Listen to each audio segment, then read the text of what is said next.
Hello, hello, hello, hello. Welcome back. Random Show episode number 161 with your host, Agostino Zinga. This is Random Show episode number 161 with your host, Agostino Zinga, coming at you live and direct from the undisclosed location somewhere on this planet Earth. I hope you are doing well. I hope you're doing fine wherever this live stream may find you. I hope you are doing swimmingly.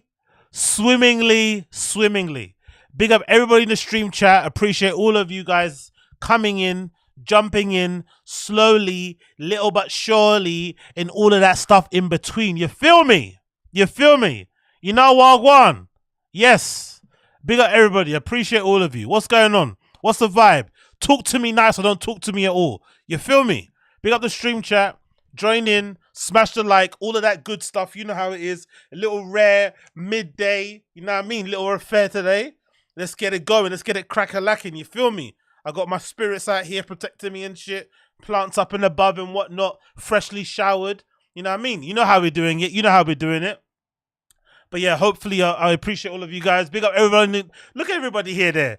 People are in Greece on holiday. People are finishing workouts and stuff. I love it. I love it. It's a vibe.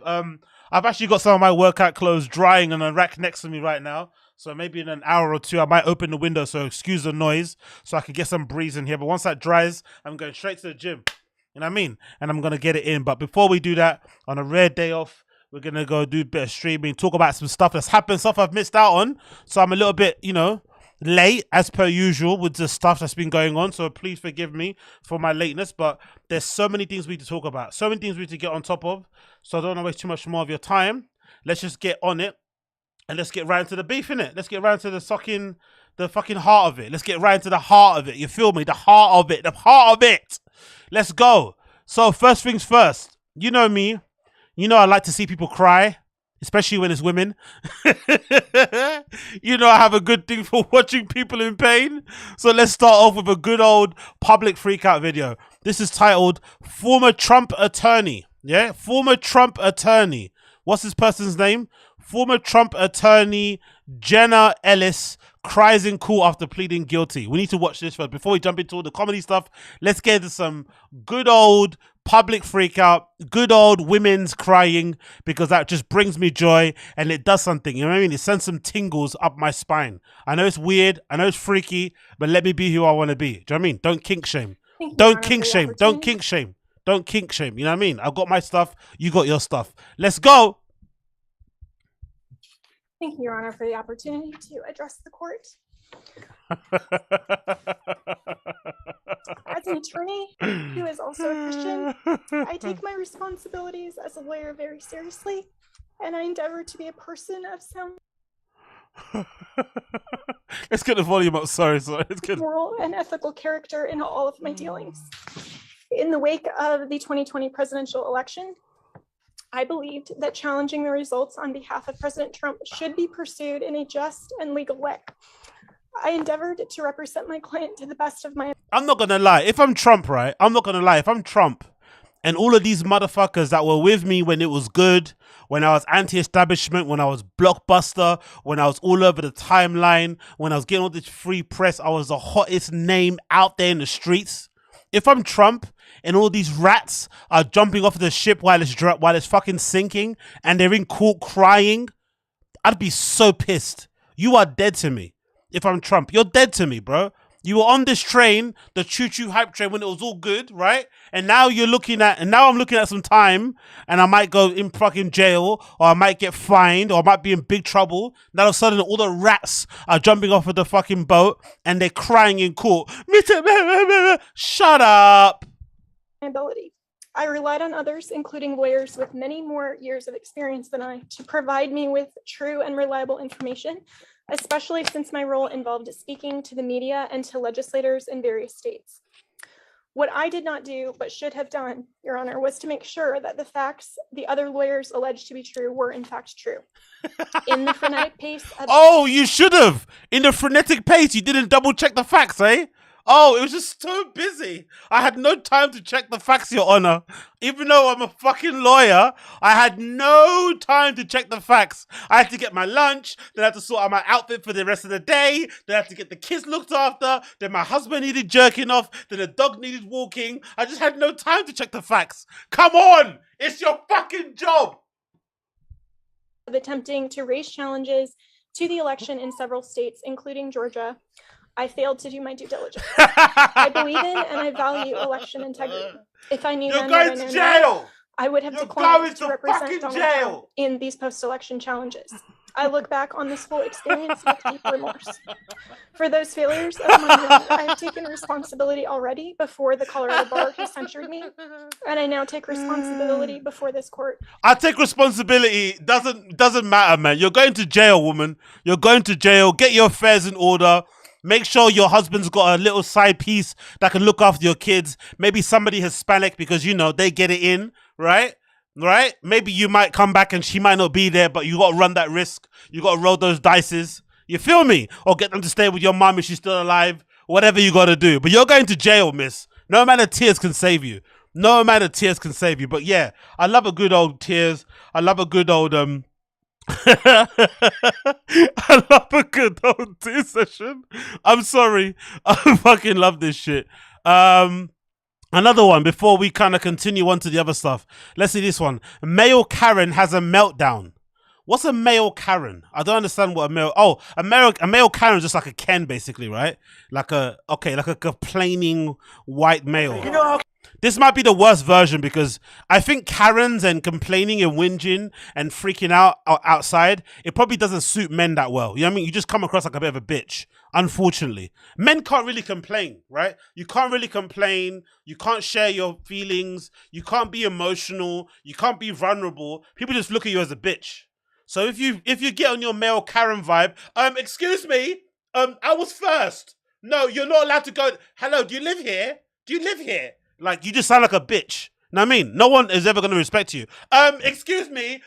Would you mind? Do you mind, please? No, that doesn't go there. No, they were there before you. Right? No one's going to respect you. That's the issue with it. I wish there was parity. I wish it was fucking, you know, the same way women could be Karens, men could be Karens. That's the world that I want to live in. I want to live in a world where men can whinge, where men can complain, where men can throw their toys out the pram and not be regarded as less than. That's the world that I want to live in. So vote for me in 2024, all right? All right? Make men soft again. That's what I'm on. Make men soft again. Blood clot. Let's go. Let's go. Let's watch this one. Male Karen vibes. Let's see what I want. You know how crazy I am? Hello, lady. You're a pretty lady. A real man ever seek you out? I want a strong man to touch me. Don't touch me. Who do you think you are? You're not strong enough for me. You're not. Whoa. The pilot of a Southwest airline. You see, honestly, change his skin tone a little bit. Darken his skin tone. It's a tad. He's going to get boom, boom, boom, boom, boom. In the airport. That's the only thing I don't like. American police. If you're going to be aggressive, if you're going to be handsy, do it to everybody. Murk everyone. Murk mums that don't fucking, you know, give you a receipt on time. Murk little kids that give you lip feedback. But make it universal. Don't just murk people that look like me. That's a bit out of order. Murk everybody the same. Because if that guy was a few shades lighter, he's getting boo, boo, boo, boo, boo in a fucking airport. You know that's what's happening. You know. Flight from Orlando to New Orleans requested that a passenger be taken off the aircraft after he started yelling obscenities from within the plane. A 44-year-old man was trying to share his political and religious beliefs with other travelers, which was creating a terrifying commotion. The man screamed at passengers, "If you are a man, you wouldn't be wearing masks." Police boarded the plane to escort him off. The subject resumed his strange tirades after being taken out by the cops. You're bold. Nice. This guy's tough. Let's go. You're tough. Also, it's a very American freak out I've heard a lot. I hear women say it to men, "Oh, you're a pussy." I've heard men say to other men, "Well, you're not a man." What is it about men and women or people in general in America when they get into arguments to question another man's masculinity or manhood? What's that all about? You guys love doing that. You're a pussy. You're not a man. What's that meant to do? Is that meant to like get me going? I don't give a fuck. If you think I'm a pussy or I'm not a man, I'm just carry on. Do you know what I mean? Why does that trigger people so much over there? You're a pussy. You're not a man. You're a GPS. Like, cut it out. Talking? I'm going to sue you. All right. You're getting sued. Let's I'm going to be a multi. Okay. Why are you touching me? You're going to hit that deck in a minute. I believe you. You got to hit that deck. I believe you. Don't I act believe stupid. you. Don't My act God's stupid. tougher than you. Okay. Take your mask off. I believe you. My God is tougher than you, right? My God is tougher than you. Fuck, that's a good line, actually. You're going to end up on that deck. I believe you. My God is tougher than you. Take off that mask. Oi! That's the challenge of your manhood, right? Take off that mask. Roll the dice. COVID or not. I need to see your ID. Don't play with me. Look, I'm not. You're a big guy. You think I'm afraid of you? I don't want you to be afraid. Pause. For the Lord is. All right. I will lay down my life for my family. Hey, can you guys send one of y'all reps to see if y'all want to put him on a no-fly list? Well, I just need his name. That's all I gotta do. Once I get his name, that's it. You're the only one with the ball. Honestly, aren't some of you guys scared of getting put on a no-fly list? Why do some Americans have so little regard of being banned from an entire airline because of one moment of craziness? Honestly, when I'm going to the airport, I'm literally one of those psychos, right? I get to the airport 4 hours before my fucking flight time. 4 hours. No, sorry. 4 hours before the gate closes, actually. That's the time I get to the airport. 4 hours before. On the way to the airport. Whether I'm in the fucking train, whether I'm on the coach, whether I'm on in the fucking cab, I'm checking my pockets. 1, 2, 3, 4, 5, 6, 7, 8, 9, 10 plus times for my passport. When I get to the airport, I check my passport again one more time. I'm double checking my stuff. Have I got this? Have I got that? I'm so preoccupied about getting there on time, about making sure I don't get denied to get on the plane or whatever. I'm making sure I got all the stuff that I need in case I need to turn back around. There's no time to argue or get into fights. But some of these people, they have no regard for flying regularly. They go to airports and start arguments. They start fucking fights, fisticuffs, right? They start questioning guys' fucking manhood and masculinity. They get banned from entire airlines and they don't care. How many airlines you guys have in the United States? How many? Surely there's some that are cheaper than others, some that go to places more consistently than others. If you get banned from one, you're fucked. Now what? You have to drive to places. 17 hours driving. Come on, bro. I'd be so worried about getting banned. These guys don't care. They don't care about being fucking put on a no-fly list. I don't get it. He thought he was tough. Where is he? I thought you were tough. Stand right here. You better stand I back thought over you were there. tough. Come up here, you're going to get hurt. He won't touch me. You don't know who I talk to. You watch pornography, didn't you? Touch me again. Hey, what are you gonna do? If you think you're bigger than God, ask him. Are you bigger than God? To be fair to the guy, he's a fucking psychopath. But I also can't deny, I don't like this fucking like wannabe SWAT thing that these cops have in America, where they have these fucking balaclava things on, like there's some sort of fucking Winter Soldier or something. Like, put that shit down, Officer fucking Henry. You know what I mean? Like, relax. That kind of like do like some sort of fucking police ninja. Like, relax. Take the fucking balaclava off. Chill out. You know what I mean? You're not fucking tactical, whatever. You feel me? You just about pass your fucking physical. You probably got a fucking BLT in your lunchbox. Relax. So yeah, I understand. I get it. He's been annoying, but his police officers are also being slightly annoying too. Like, relax. Wind your neck in a little bit, mate. You understand what I just said? I can do whatever I want. This man ain't even half the man as you. You're the biggest man in here. And look, he got his. I'll talk to you. Don't touch me. Dude, what you gonna do? Do it. What y'all heard on TV last night? Hey! They can't get him down there. Dude, Yeah, good. Put your hands behind your back. Put your hand behind your back. Oh, he's lucky they're three black guys. This was me. I'd have been giving a couple of elbows, like, couple of them elbows in the back of your head, bro. There you go, man. Have a concussion, man. You're not gonna wake up anymore, man. Go find me for you, bro. Airbrush t-shirts. Your mum's crying. Y'all are assaulting Put your me. hand behind your Assault! back. Where's the real man? Any real man passed this test. Y'all are... Oh, what did I say? Oh, yeah, this is great. Y'all are all done. Any woman in here, this is what a man does for his daughter. Anybody looks at their daughter with lust in their heart. Thank you, Owen. Owen Benjamin. He's got the, he's talking about Owen Benjamin. He's talking about Owen Benjamin. He's got one of those, he's got those shitty, see, anybody that's causing trouble has these shoes on. What are they called? On running. If you have a pair of on running shoes on, this is what happens to you. He told me to say that. He's gonna be my best friend. You know what? That man is a real man. Calm down. This is normal. This is a conversation. You just don't have any guts, do you? This is normal. What? A guy's a legend. This is normal. We're having a conversation. Oh, I love humans. I fucking love humans. Why don't y'all answer your phones? Somebody buy my parents a cell phone. I don't. Please. What? Please. Real men If you seek want your me dad out. to see you again, you My dad will stop. see me You again. stop. Hi, hello, lady. You're a pretty lady. A real man ever seek you out and come to you like a man? I want to talk. What? He's trying to fuck the air students at the same time. Yo, this guy's all over the place, isn't it? He's horny, he's angry, he's frustrated, he's exasperated. He has all the emotions in one, bro. He's like a human walking emotional milkshake. That's what he is. Seriously, I really do. Get it? Milk because he's white, shake because it's stuff inside. Yeah, anyway, I'll continue. Would you do this for your family? Would you? You can't budge me, can you? Oh, your mask is coming down. Pull it on the end, it's going to be down. You hear me? I'm doing it for you. Your mask better be down. You guys are going to be doing it. Pull your mask down. Pull it down. Pull it down, please.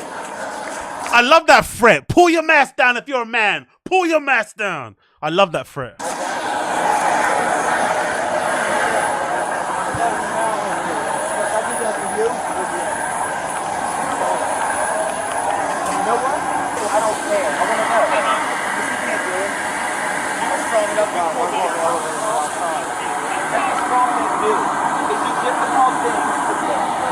Anyway, you get the gist. He got arrested. He got taken out of the hospital.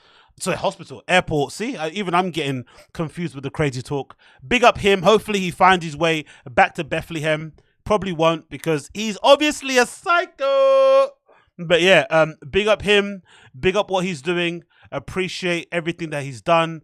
And I hope he gets better well sometime soon. Next, we got to talk about this, man. Yo. Thoughts and prayers and Godspeed to fucking Dwight Howard. Thoughts and prayers to Dwight fucking Howard because I couldn't imagine a worse way to essentially come out unofficially. Because there's always been rumors around this guy. Many things have happened. People have come and said certain things about him, blah, blah, blah, whatever, right?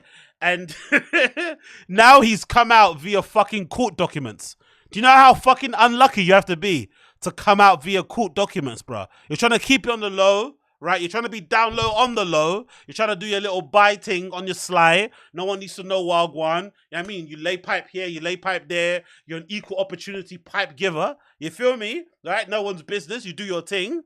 And then it comes out in the courts. Madness. So it says here, courtesy of Mob's World. According to court documents, Dwight Howard admitted to meeting up with guys and engaging in sexual acts. Documents say Dwight Howard, this is the bit that made me laugh, the only one. Non-consensual oral sex on a man.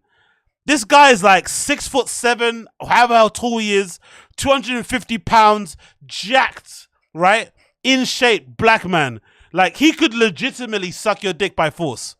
Anybody here watching, including me. And there's nothing you could do about it. That's the scary thing about it, right? He could legitimately violate you and there's nothing we could do.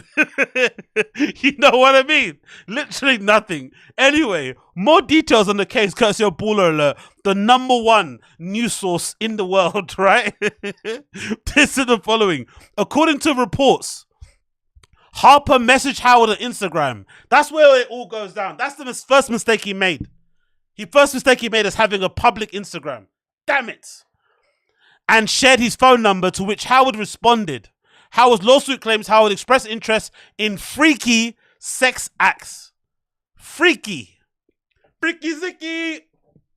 Howard then admitted to exchanging several explicit texts with Harper on May to July and engaging in sexual kissing when Harper visited his home in 2021. Additionally, Harper's lawsuit claims that Howard surprised him. Imagine, you meet somebody on Instagram, right? It's initial kind of attraction. You swap the digits. You maybe hook up a little bit of kissing, a little bit of hugging. And in the first request, they're like, yo, threesome. That is an escalation of extraordinary fucking degrees. I just met you yesterday, fam. We were double tapping, you know what I mean? Double hearting our fucking pictures and messages. And all of a sudden, you want to fucking threesome. Like, whoa. Tranquilo, brother. Let's take it easy, you know what I mean? But anyway, whatever. Let's go on. Harper started to resist Howard's advances when he... Harper started to resist Howard's advances when he stroked his penis through his underwear. That's a classic move, isn't it? Classic move, bro. Just rub the piece. Rubbing of the piece. Classic move. Right? Like, he had the Skims on. He had that new Skims on. You know what I mean? The new men's Skims. I mean, I get it. His claims that Howard disregarded his objections and insisted he was going to like it. Yo, stroking another man's piece through his underwear and telling him, shh, you're gonna like it. Shh, you're gonna like it. Shh. That is some sick behavior. Yo, Dwight Howard gets it in, bro. He's a freaky. The defendant stood up, towering over Mr. Harper, grabbed Mr. Harper by the thighs, forcibly removed his underwear, held him down, and performed non-consensual oral sex on Mr. Harper. Jesus Christ, bruh. He literally picked him up. Have you ever heard of anybody, even in a fucking porno, between a man and a woman, have you ever seen somebody pick a woman up by her thighs? Like, from the floor upwards. Yo, Dwight Howard is a strong boy. That is one strong fucking boy. He picked this man up by his thighs from the floor up into the air. Like, wow. Imagine how helpless you feel. Your legs just dangling in the air. You know what I mean? Yo. Anyway, Harper claimed that Howard stopped the sexual act when he realized he wasn't enjoying it. Afterwards, Harper directed Harper to his bed where he and Kitty engaged in sexual acts. Oh, mate. But yeah, Dwight Howard, anyway, all jokes aside, Godspeed to the guy, because getting kind of exposed in this way or having to come out in this way is super gross, super awful, all things considered. And I'm hoping everything kind of works out for him, because that's kind of a diabolical situation. But prayers, thoughts, all that good stuff, you feel me? Because that's kind of sad. I'm not going to lie. It's kind of bloody sad. Moving on from that sad news, let's talk about this. What a weird world we live in, right? Don't get me wrong. What am I saying here? Here we go, this one. So it's because of TMZ. TMZ, right?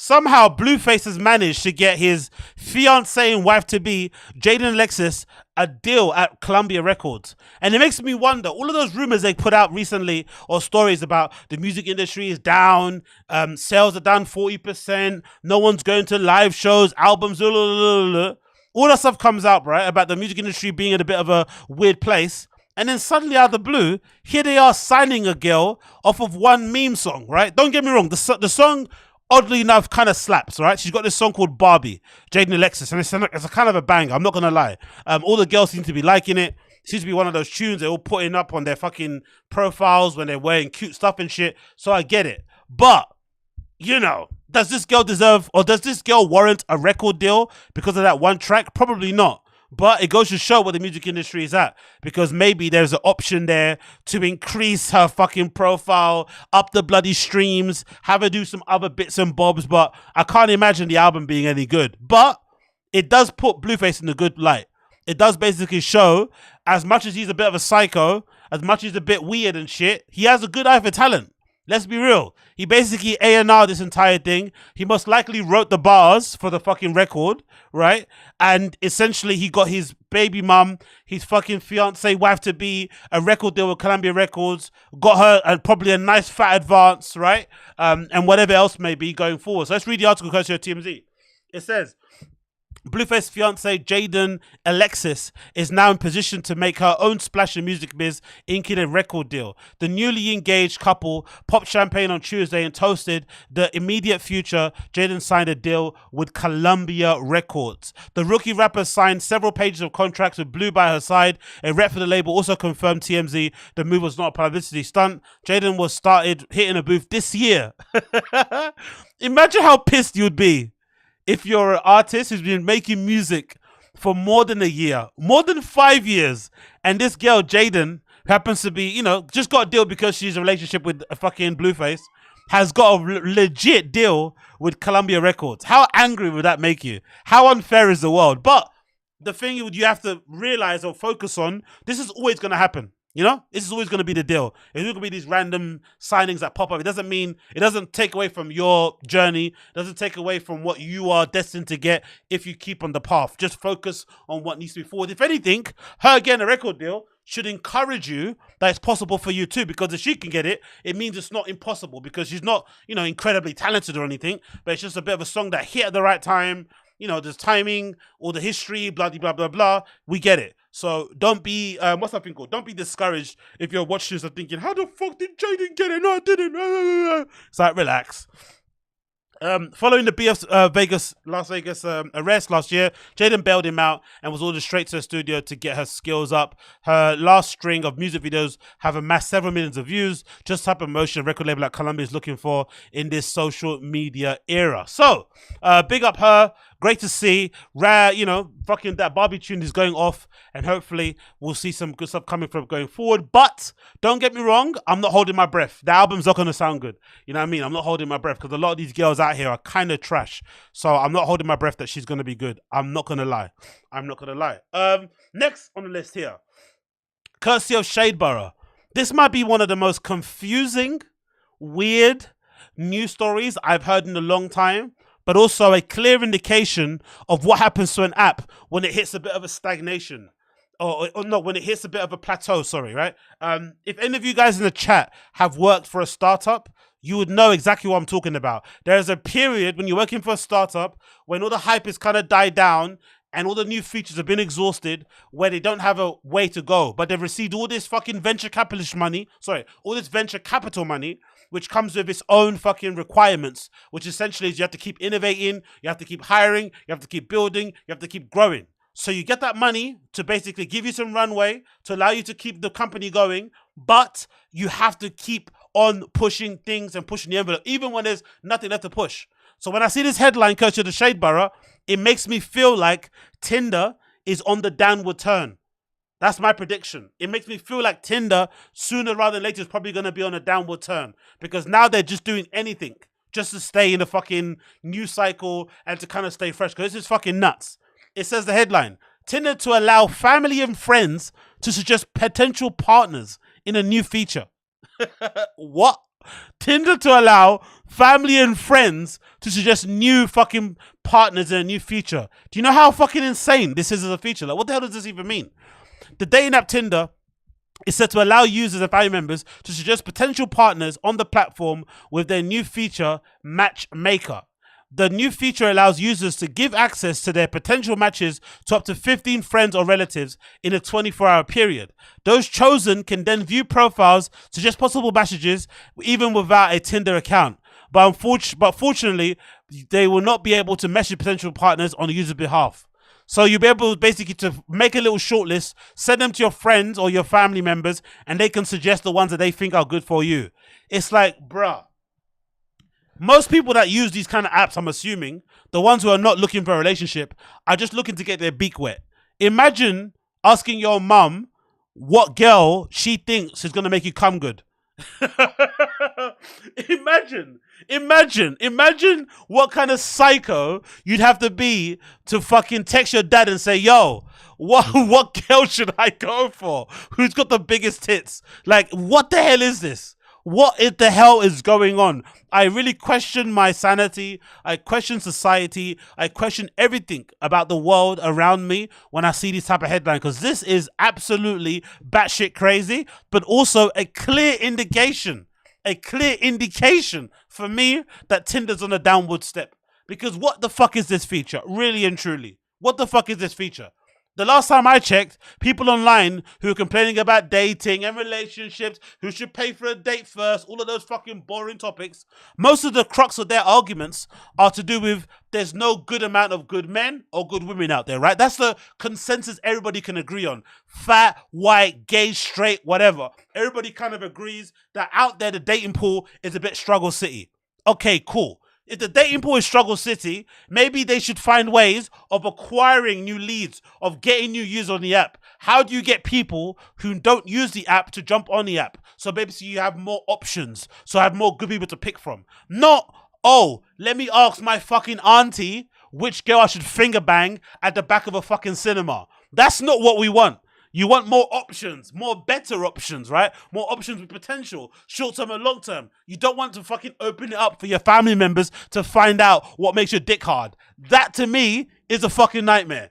I swear to God, I'm sorry.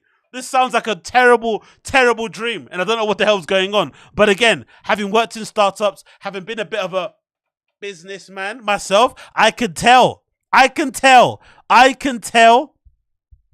that most likely Tinder's on the way down. That's the reason what this is happening. There's a lot of pressure in the boardroom. Things are being stressed out. They're having all hands meetings probably every single bloody day. They're trying to go through new processes and procedures and shit. They're trying to add new features to the app. They're trying to do everything they can to keep this fucking thing going. And it's dying. And here's their new fucking feature. Tinder matchmaker, you know. Shove it up your ass. Absolute nonsense. Absolute bloody nonsense. And I hate it, okay? I absolutely hate it. Next on the list here, we've got to talk about this. So this young lady, Jasmine Johnson, has been getting some weird pushback on social.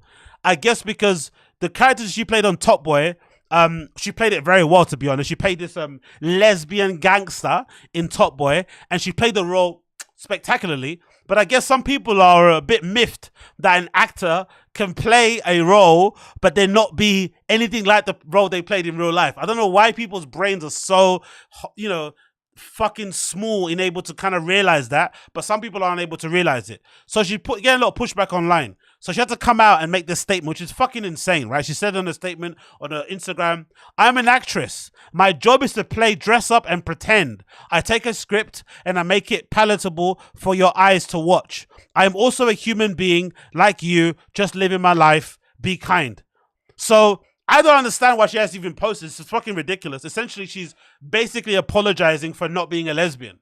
Because I guess some people out there from the queer LGBTQ lesbian scene are like, hey, I thought you were one of us. But she's not. Because there's pictures going around of her and her boyfriend, who is the other actor in Top Boy. And his name is, I don't know what his name is. But let's say, I think Jackson Kitt, right? Let's say that's the actors' names. But they've obviously stepped out and become a bit official on the old social medias. And obviously people are surprised because she plays lesbian, but most of it, I feel like, is a weird reaction online in terms of the double standards. Because I feel like a lot of people online had this double standards, like, because I guess some people online don't think the guy is good looking, they have this problem now with the fact that not only is she not lesbian, so again, they're holding you up to a weird standard. They're annoyed that you're not the character that you play on the fucking fictional TV show. Cool. Then they're annoyed that you're in a relationship with somebody they deem not to be good enough for you. Honestly, some people online, it's not even a parasocial relationship. It's just beyond fucking it's beyond any sort of logical thinking how they would place their own expectations on you on what you should do. It's absolutely bizarre. And the fact that she had to come out and basically clear the air and speak to people about it online is kind of sad, to be honest.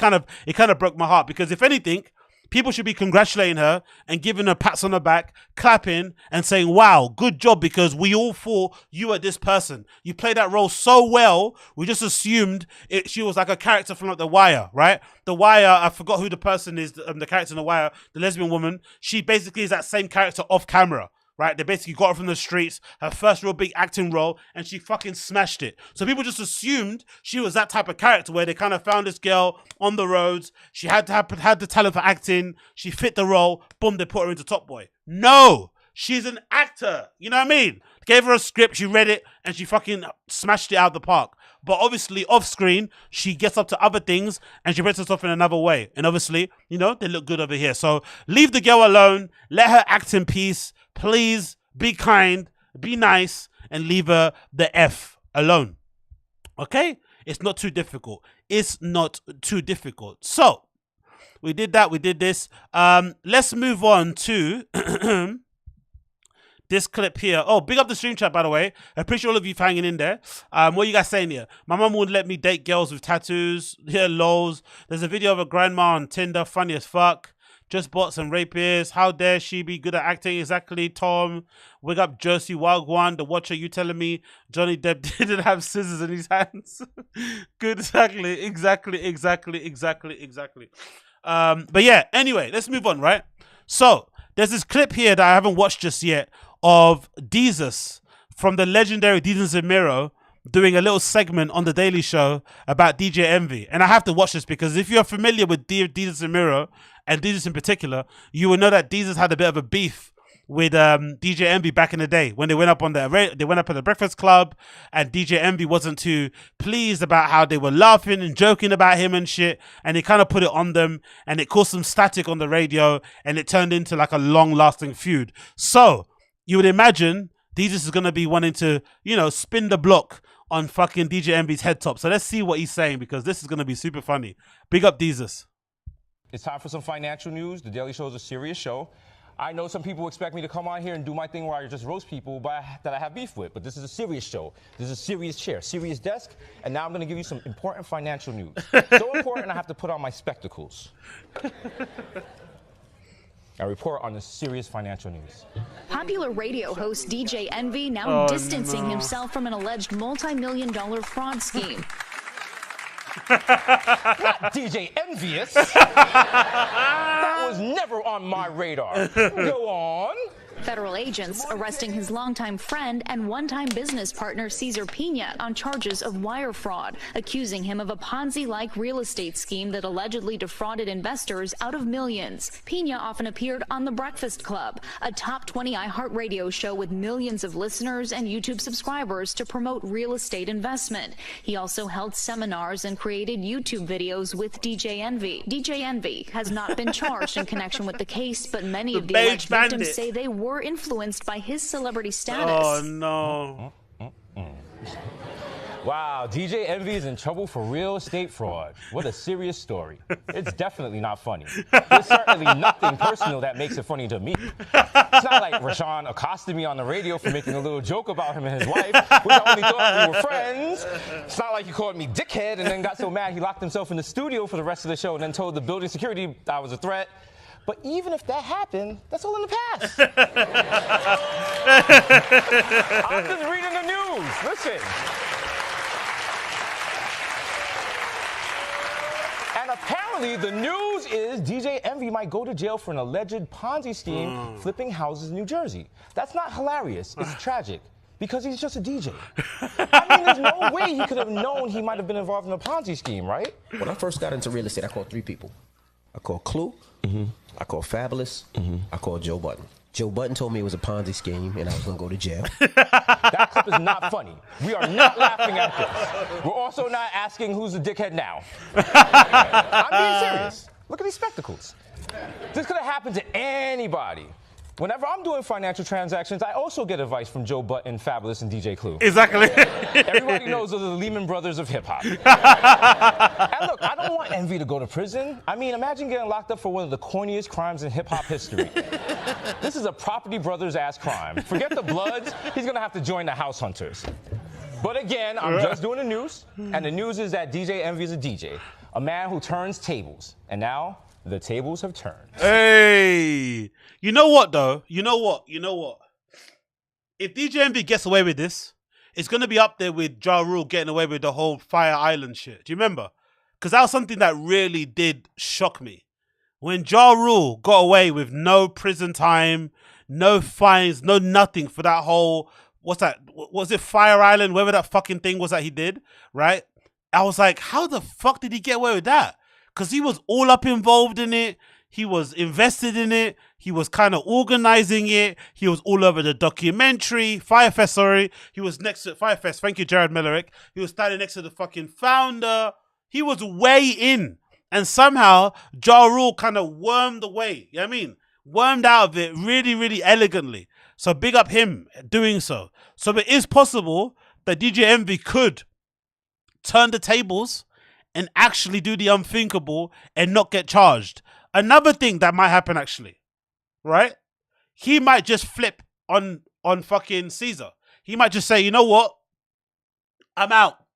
I'm flipping, I'm snitching, and be completely done with it. And then most likely get offered a deal that will include no fucking time. And I'm sure in America, you guys have that thing where he can negotiate, or his lawyer can put some stipulation where he never admits fault. So he can basically run with a lie that, hey, you know, I didn't do the thing that people accuse me of doing. But one thing you have to give this guy credit for, somehow, he still keeps turning up to work. His ability to keep going to Breakfast Club and doing his job, not calling in sick, not asking for time off, is a real sign of like his fucking resilience. But it's also an indication for me that the Breakfast Club is a big money earner for him. Because I saw somebody actually said, I forgot who said it actually. Who said it? Oh no, I saw it online actually. The Breakfast Club is advertising for a co-host. And I think the salary is like $500,000 or something, or 300,000, somewhere along that kind of line. And I think last time I checked about Envy's salary at Breakfast Club, they were saying on Google that it's anywhere between $1 million to $3 million a year. And you would imagine most likely outside of the business deals he does in his own free time, the most money he makes in a salary job is probably the Breakfast Club. So he can't afford not to miss a day of work, especially with his lifestyle, kids in private school, a wife that have expensive taste, cars that need fucking gas in it, and, you know, money invested in it, all this shit. He has an expensive life, so he has to keep turning up to work. I get it. But it also shows the delicate, fragile nature of his position. Because you'd imagine, if he does get sent down and he loses that job, he could be financially desolate for a long period of time, because he has a lot of assets that rely on his income to kind of keep them afloat. That's one of the bad things about having that kind of level of a lifestyle. You have to keep spinning the plates. The moment one plate spins, the whole thing could go down. So it could get very dicey, very dark, very quickly for Envy. So if anything, he's probably praying that he could do a Ja Rule and slip and worm his way out of it. Because if not, if not, expect to see like Omi and a Hellcat level of auction. Because I'm sure some of you guys saw Omi and a Hellcat, his stuff that got seized by the feds got put up on auction, innit? Like I think Jeeps and Hellcats and shit. So don't be surprised if it does go down, you see a massive fire sale of all these assets, of all these cars and shit, which is quite tragic because just the other day, Vlad was fucking in his house looking at all these cars, and then what? A few months later, suddenly all those cars might end up being sold in order to pay for his flipping legal fees. Absolutely crazy. But yeah, he only has himself to blame. He only has himself to blame. So moving on from that one, let's talk a little bit about the Cesar Pina video, if I've got it here. Bear with me a second while I flipping get it. So Cesar Pina decided to break his silence and talk about everything that's been going on. Personally, yo, big up Club Fungus, appreciate you, brother. Personally, I don't understand why this guy has such a fucking desire to get in front of the camera and speak. But I kind of do, right? He's a narcissist, so it makes sense. Everybody's speaking about him in the media, in the press, in the news. His mentions are going off. He's probably getting more DMs, more interactions than he's ever got in his entire life. Obviously for the wrong reasons. But for someone like him that craves the limelight, crazy attention, he's probably feeling like he needs to bask in it even for a little bit before it goes down. Because imagine he does get found guilty. you know, all the stuff that he does now isn't really going to make that much of a difference. So he might as well just, you know, enjoy the time that he has free, enjoy all the fucking attention and go from there. But the video is very odd. He got on, I think, Instagram and decided to kind of, you know, do a little 20-minute fucking speech thing. And it was very strange because he did try and defend DJ Envy. And I'm listening to the video, I'm like, hold on. Didn't DJ Envy snitch on you? Because the current theory now at the moment is that the reason why DJ Envy hasn't been officially arrested is because he's cooperating or something on those kind of lines. And if I was him anyway, and I'm involved in that kind of scam, I would just be nervous that everybody's cooperating. My wife, my brother, everybody. I'll just be that kind of nervous guy because it's a fucking scam and everybody you're working with is a fucking thief and thieves have no honor. But for some reason, Caesar is defending Envy and also defending himself, and it's very ill-advised. I'm sure Caesar's lawyers are not happy about this video, but in the interest of content, it's just going to work out good for us. So let's watch Caesar here.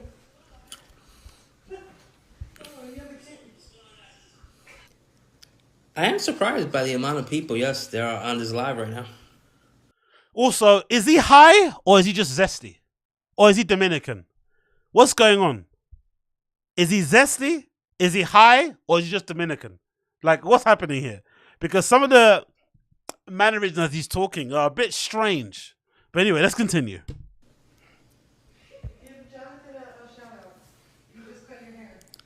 Shout out to John the barber, just cut my hair. Please leave my barber alone and stop threatening him. Shout out to John the barber. Look, if I'm the barber, I'm like, please don't shout me out. Please. Please. Shh. Shh. He's a good guy. Real estate Rico. That's lame. As fuck. Makes no sense. He kind of sounds a little bit like Lee Sayat, innit? He sounds like a Dominican Lee Sayat. Yeah, it makes no sense. Like, he has a very interesting voice, no? Right. The last couple months been a little crazy.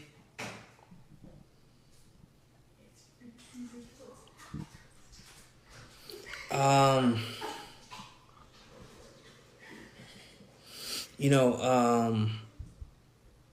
come on, nigga, get to it. I apologize that I haven't really spoken out, right? Because everybody now, you know, we have attorneys. We got to watch what we say. You know, all these different things. There's so many different rules now. Different rules. Bro, they're trying to keep you out of fucking prison. Rules. They tell me you have to watch what I say, and I don't really know. Like, why? It's a free country. Don't I live in America? Like, bro, they're trying to keep you out of jail. Right. Every 5 minutes, you know, I say hi to my mailman, and I think he's gonna sue me, right? At this point, I think my landscaper, I think everybody's suing me. I don't know who's gonna sue me. I can't say anything, right? Has he got one of those trap fucking? Oh yes, he's got his chain on. He's got that trap landlord train on. Fucking hell, man, this guy. The one thing I am gonna say, you know, whenever you touch success, right, you get all these people that want to be around you, right? Everybody wants to be your friend. Everybody wants to just touch you, right? Pause. Because like, oh my God, I touched this guy, he'll change my life. Pause. Right? I'm gonna be honest with you. I'm successful, right? I was successful. Everybody wants to be my friend. Everybody wants to be around me. As soon as shit hits the fan, all these people that have profited from my success, which there's more people that profited from my success than the... This guy can't pronounce success. How do people trust this guy with hundreds of thousands to millions of dollars? This guy cannot pronounce success. Wow. The people that are suing me. But yeah, all these people that profited from my success, all the people that I have bailed out of jail, all the people that I have put cars in my name, apartments in my name, helped them with down payments for houses, helped them with this, helped them with when they can't pay their rent. Where are these people at? Hold on. So you're telling me all the people that are around you because they thought you were a legit businessman with money and with some sort of influence and power, once they realized that you were operating a multi-wide Ponzi scheme that is now racked up in the hundreds of millions of fucking dollars from people and victims all over the flipping place. Once they realize that you're actually maybe a criminal, they all disappeared and didn't want to be your friend anymore. No way. You're telling me people ran away from you when they found out that you might be a criminal? No way. You're telling me people didn't want to be associated with somebody that might go down for one of the biggest, largest, most flagrant Ponzi schemes in modern history? No way. No way. You're kidding me. I thought they would have been down, man. I thought they would have held you down, bro. Come on, bro. I don't see him, but yet I got all the haters, right? All the Tony Baloney fans. All the haters. How could you be accused of fraud, accused of scamming, accused of running a Ponzi scheme, and then label people that aren't fans of the things that you've been accused of haters? What? They're on my page. You're going to jail. Pay the people. But yet, there's 2-3 sides to every story, right? I have 20 lawsuits. Out of those 20 lawsuits, a lot of those people I don't owe money to. Because everybody's suing me because they're like, oh my God, this guy's successful. I could sue him. I could sue him. I could sue him. Or I'm going to get this money, right? Then you have all these people being what's the word? Coerced?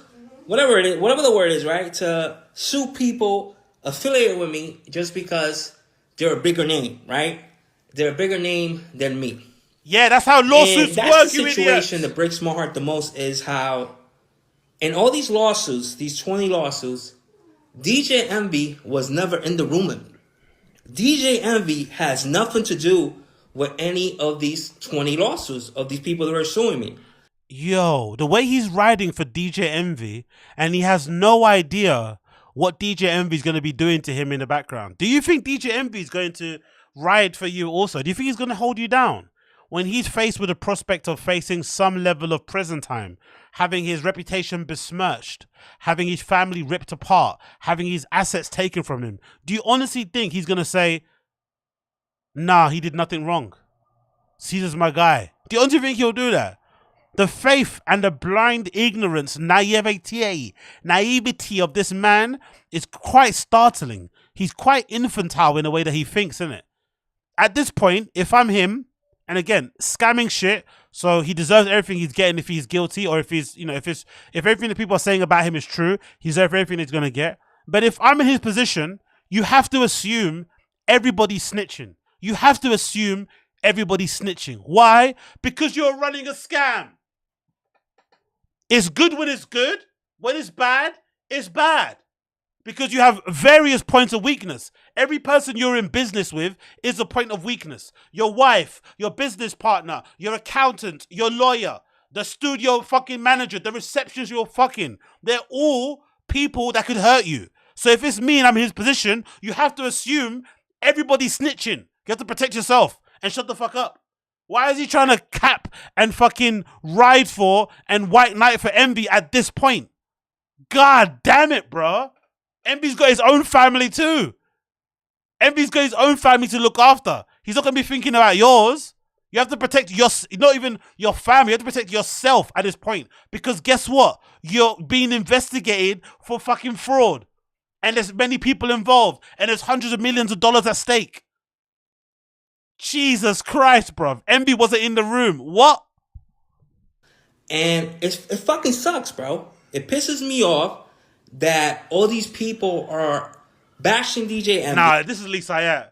This is the flying Dominican. This is the flying Dominican. If you close your eyes, this is fucking Lisa. This is the flying Dominican. It's pissing me. Like, wow. If you close your eyes, this is fucking Lisa. It's the flying Dominican. Wow. From Master Flex, Rick Ross, every single person. Because what you people got to understand is that DJ Envy is so successful in hip-hop that... There we go. Successful again. As far as a DJ, that people just don't like him. And even though I love DJ Envy, but 9 out of 10 people don't like him. I don't know why. you know what's that about? I don't know if DJ Envy's a bad tipper. I don't know what it is. Well, he is a bad tipper. I'm not gonna lie, he's a bad tipper. Hey, inside joke. Hey, humor, banter, inside joke. Even though I'm facing double-digit prison time and all my money could get taken away and my family could get destroyed, inside joke. Ha ha ha. Me and Envy are friends. Get it? We know each other well. Yo, is this guy living in another parallel universe? Does he not understand the severity of his crimes? He's a bad tipper. Yeah, I know. Like, what? Sorry, Em. But, you know, you got this guy, Tony the Closer, making, you know, talking like there's a narrative, right? And people don't see it. Narrative, Brendan's favorite word. Hey, he says narrative too. That's a fucking Leonardo DiCaprio meme. He says narrative as well. Oh shit, narrative, boys. Shit about DJ Envy. I talk shit about Caesar. I'm selling my girl's ugly ass boots. I talk shit about...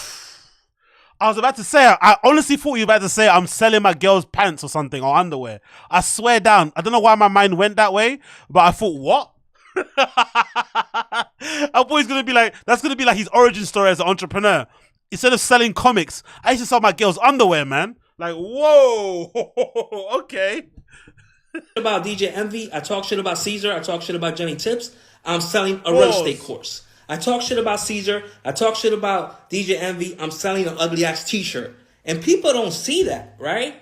They're not seeing that. Then all these people with these lawsuits, they're all suing me, right? Again, before 2023, I had one lawsuit. Now I have 20 ever since this guy started bashing. Tony the Closer and other personal finance, credit, whatever these guys are, industry guys, exposed my scamming, and now everybody's suing me. What the fuck's going on? Before I got exposed, nobody knew I was running a scam. Now everybody knows I'm a scammer, and they're trying to capitalize on it and get their money back that they owed by attaching my name to it because I'm a high-profile name. Huh? I'm so surprised. What's going on here? I was able to get away with it 10 years ago. Why can't I get away with it now? Yo, this guy's an absolute baby. Wow, bro. How did these people lend this guy? How did they give this guy their hard-earned money? He legitimately sounds like he has double-digit IQ. I swear on my life. Wow. Jose Accredited, the biggest piece of shit in the world, this guy's a fucking scumbag, goes on Tony's page in May, says, Caesar owes me $200,000. He didn't pay me.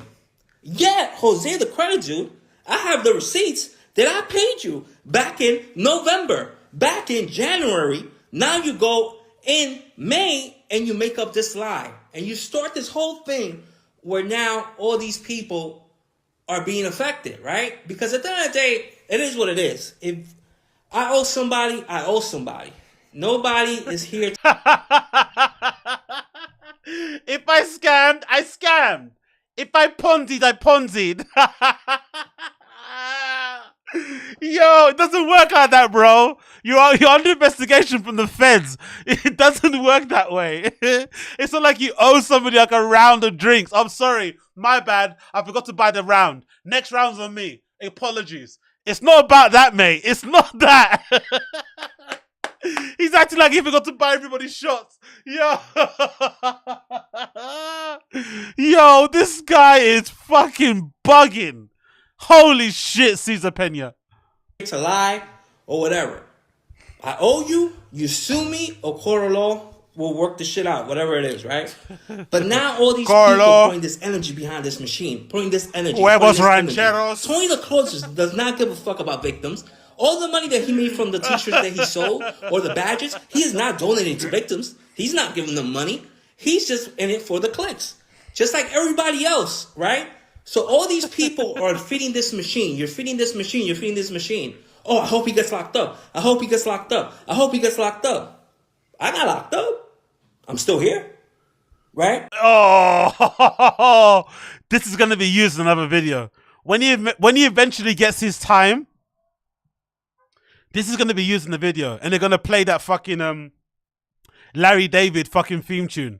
They're going to play this. Or that 5 seconds later, it's going to be a news report. I mean, news at 10, Caesar Pena, oh, this is going to be used. They're going to fucking use this clip. I'm still here. Okay.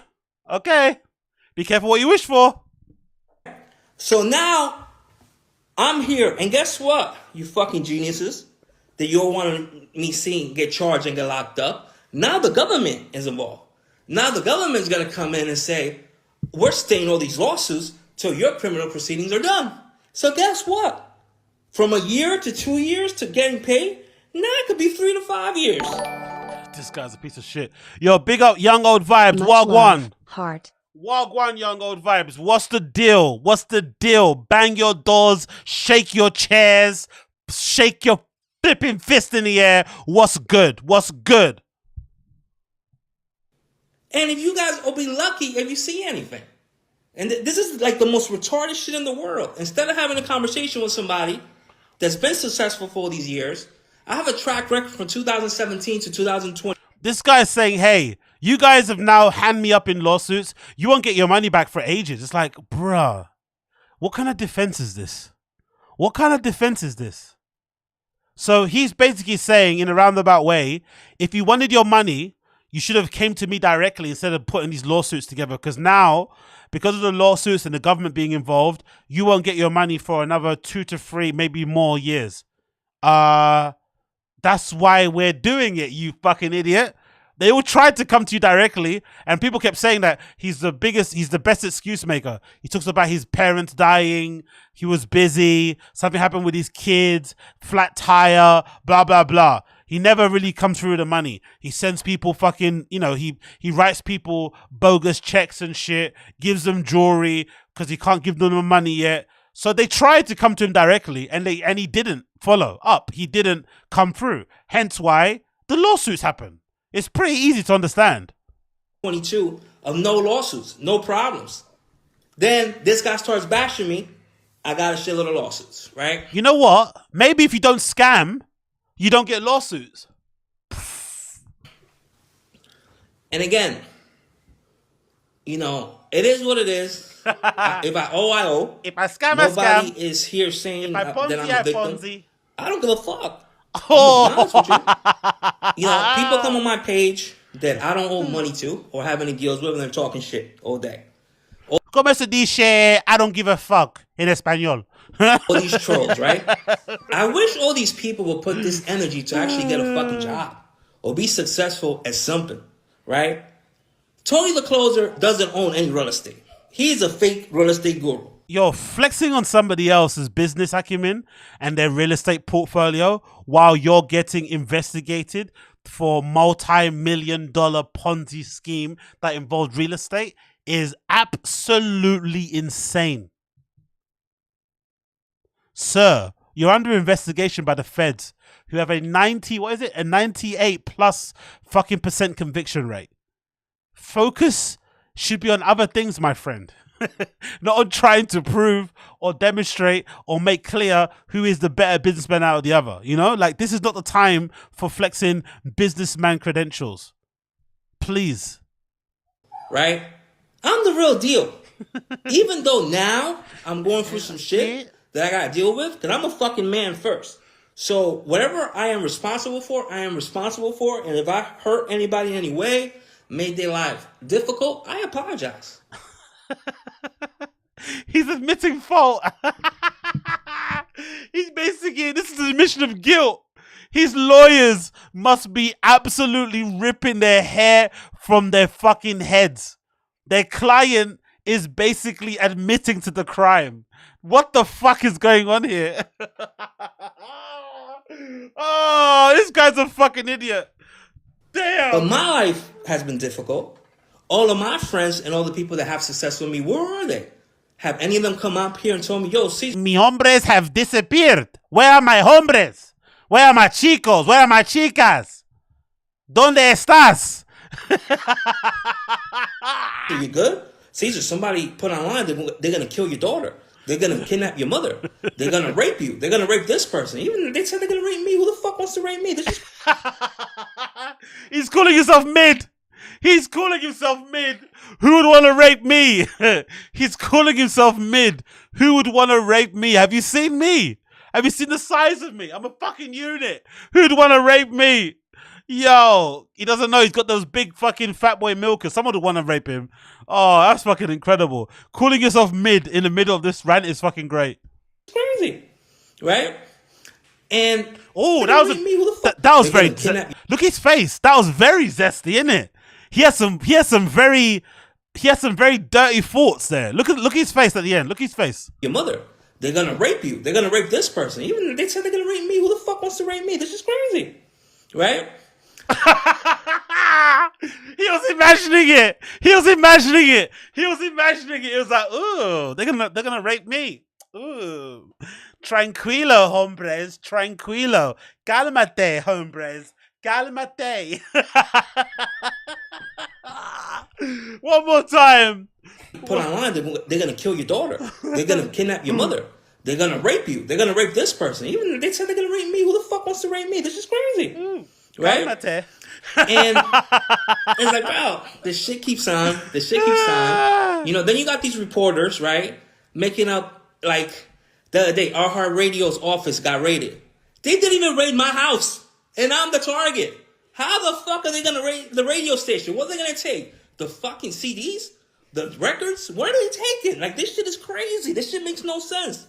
Tony the Closer says every week, Caesar owes 100 million, 80 million, 60 million, 50 million, 10 million. Fuck. I almost believe him that I owe 100 million. I don't even know at this point, right? Because the story's just fucking going in circles. You know, last week I got hit with one kind of wire fraud. That was my complaint right now. That's not normal. No one just gets hit with wire fraud charges just like on a casual Saturday. Like, oh, whoops, I just got a text. What's that? Wire fraud. Oh. It doesn't work like that, brother. You know what I mean? Jesus Christos. They said that maybe I have access to 17 million. So where's the 100 million that everybody's talking about? Right? Again, I have nothing against the government. The government is doing their case. I understand it. This guy has created this frenzy where hundreds of people or 500 people are calling every single fucking day to see this shit on social media saying that I'm defrauding people and I owe people money. But I don't know these people. Right? And all this shit is going on. And it's like, bro, social media is like the fucking devil. This shit is crazy. Like, it just makes no sense. And my whole case, everything that's going on is based on social media. Everybody's looking at social media and this whole thing and listening to people that are lying. I'll give you an example. There's this guy, he went on Channel 4 News. He's suing me, right? Let's say his first name is, I don't even want to say. He couldn't even think of an imaginary name. Yo, this guy is fucking dumb as bricks. Honestly, man, the people that give this guy his money, I feel bad for you, but you also have to look yourself in the mirror. How were you convinced by this guy? He doesn't seem bright. He doesn't seem smart. He doesn't seem on point. He sounds like an absolute ditz. He can't even think of an imaginary name for his imaginary story. He's legitimately having a brain freeze in this fucking moment. To the point where he's just like, you know what, fuck, I'm just saying the name. Like, bruh.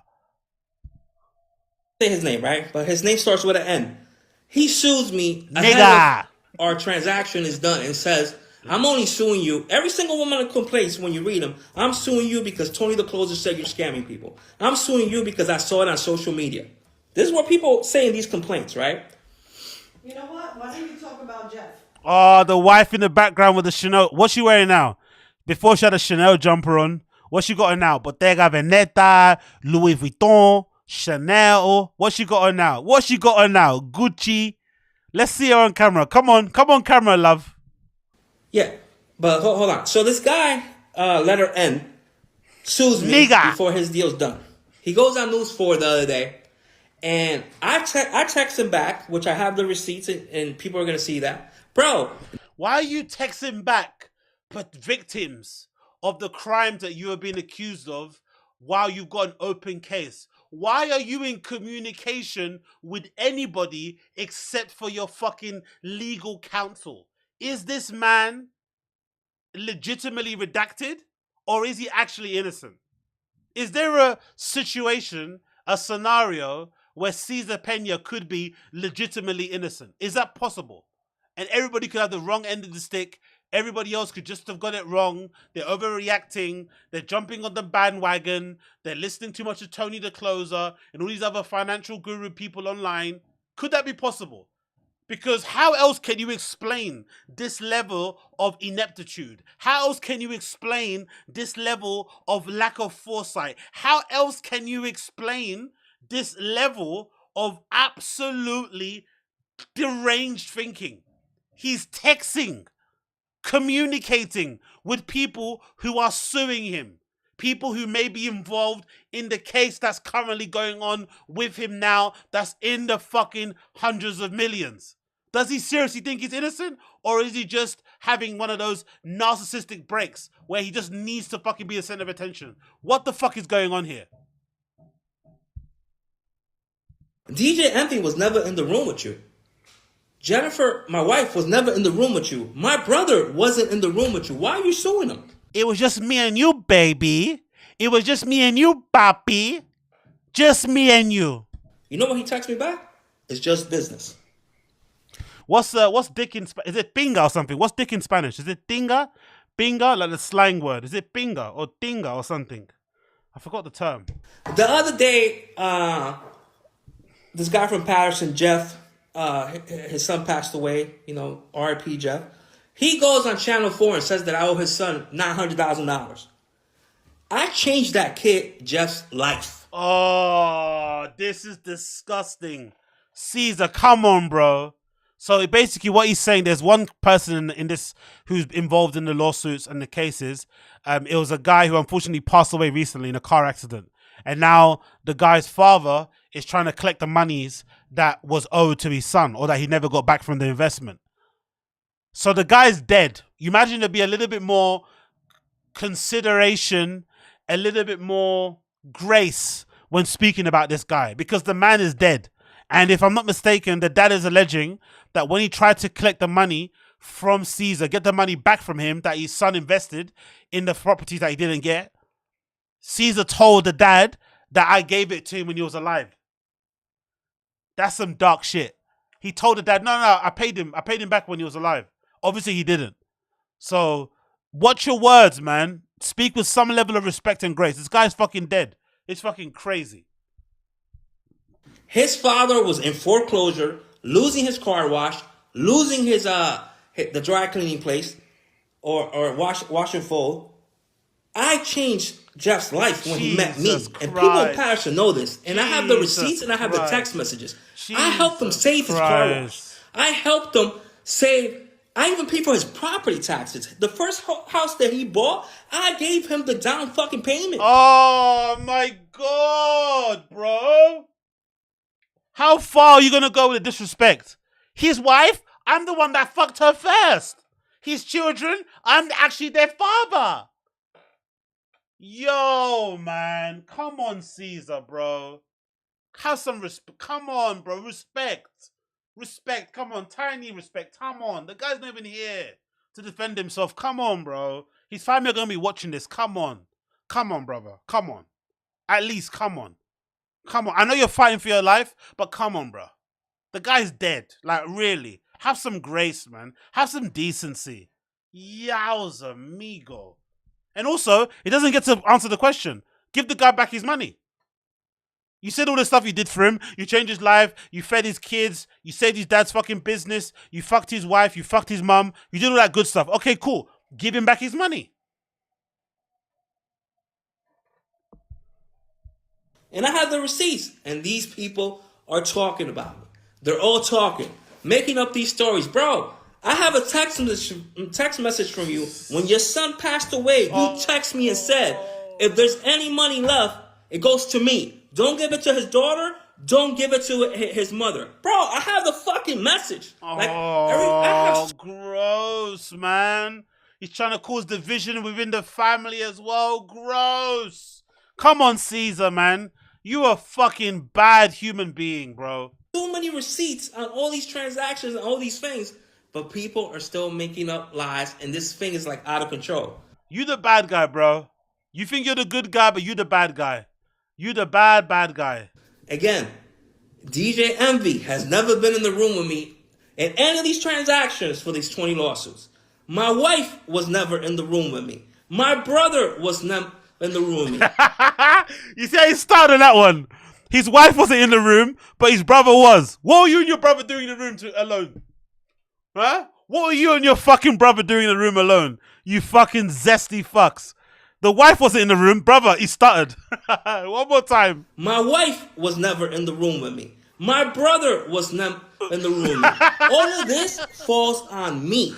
I'm a man and it falls on my shoulders. Nobody else. You could talk shit on this live. Don't matter. You could talk shit on my page. Don't matter. It doesn't bother me. None of it bothers me. Jesus Christ, bro. This guy's a legit sociopath, innit? No? The lack of empathy to the victims and what they've gone through. Because again, we're laughing, but some of these people are financially desolate. Some of these people are like on probably the verge of bankruptcy. Some of these people probably, families will never be the same again. Marriages destroyed. Families broken up. You know what I mean? Relationship changed forever. And here he is saying, I don't care, I don't care, I don't care, I don't care, I don't care. Oh, yo, big up my guy Rodeo. Wagwan, didn't see you there. Wagwan to Rodeo. Wagwan to Rodeo, bruv. Shake your chair, bang your fucking doors. What's good, my guy Rodeo? What's good? I'm not affected by it, right? And like I said, any person that... I also apologize to the people that's still in my corner, right? But I'm at the point now. He's out of breath talking. Fucking fat shit. It must be so annoying if you're a victim and this fucking six times a day fucking DoorDash orderer scammed you. It must be even more infuriating, innit? Because you know if you push him over, he won't be able to get up. Do you know what I mean? Just keep pushing him back. He won't be able to stand up on his own feet. And he's the one that fucking scammed you. Fucking hell. And he's out of breath speaking on fucking Instagram Live. That I can't communicate with anybody because now everybody's I thought you were communicating with the victims. Potential co-conspirator. Everybody is a witness. Everybody is a victim, right? It's not, nobody's an investor anymore. Anybody's a victim. I invested in this company, Vision Bio. I invested $200,000, right? To give you an example, I invested in this company $200,000. It was supposed to go public. It hasn't gone public in 3 years. Now, am I going to say I'm a victim of this company because the company didn't go public?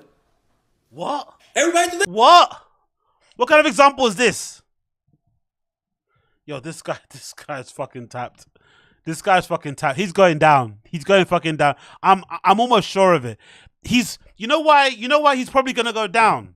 Because he's one of those people, I think there's a lot of them on social media nowadays, and I've said it before, I think it's actually a real key ingredient to being successful in his kind of, you know, in his field of work, social media, whatever stuff he's done, in terms of trying to get money from people and shit, right?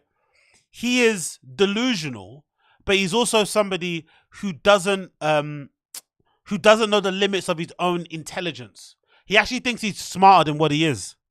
He actually thinks he's more nuanced, more on it than he actually is in reality. You know what I mean? He doesn't actually know how he sounds when he speaks. He thinks he sounds completely different. So that's what's going to fuck him up when he gets to court, because he's going to think he can outsmart the government and he can outsmart these lawyers. I bet you he's going to go in there. Don't be surprised if he tries to do one of those like, I'm defending myself shits because he watched fucking Scandal, right? Because you watch Suits on fucking Netflix. He might get in that courtroom and try and defend himself. This motherfucker's going down, bro. Victim. You know, and even, you know, I understand DJ Envy's attorney, his defense that DJ Envy is a victim. That's the dumbest shit I ever heard in my life. Me and him were partners in the real estate seminars. We were partners in a couple real estate transactions. This says it in the text there on the screen. Nigga was a DoorDash Platinum member. Is that even a thing? Does that even exist? Is there such a thing as DoorDash Platinum? Is that a thing? Platinum. Can you be that? Is that such a thing? What? Oh, it's not for a customer, is it? It's for the riders. A platinum level. To unlock similar benefits to available top dasher, you must reach platinum status back. Okay, cool. So this is for the person delivering, not for the customer. Not for the customer, is it? Can you get? Is there a customer platinum level? No. Okay, cool. It's not. I about to say I thought there was a fucking platinum level for fucking customers. That would be a bit crazy. Like if you order a lot, they just give you a platinum thing. That's fucking crazy. That's it. Yeah, exactly. He's not DoorDash a victim. Black He was Card. my partner. He was an investor. Anthony Martini. This guy, Anthony Barone. We did a real estate transaction together. They're my partners. They own part of the property. But everybody's a victim. Everybody's a victim. Nobody's an investor anymore. Nobody. So yes, because you scammed them, you fucking cunt. How can he not realize this?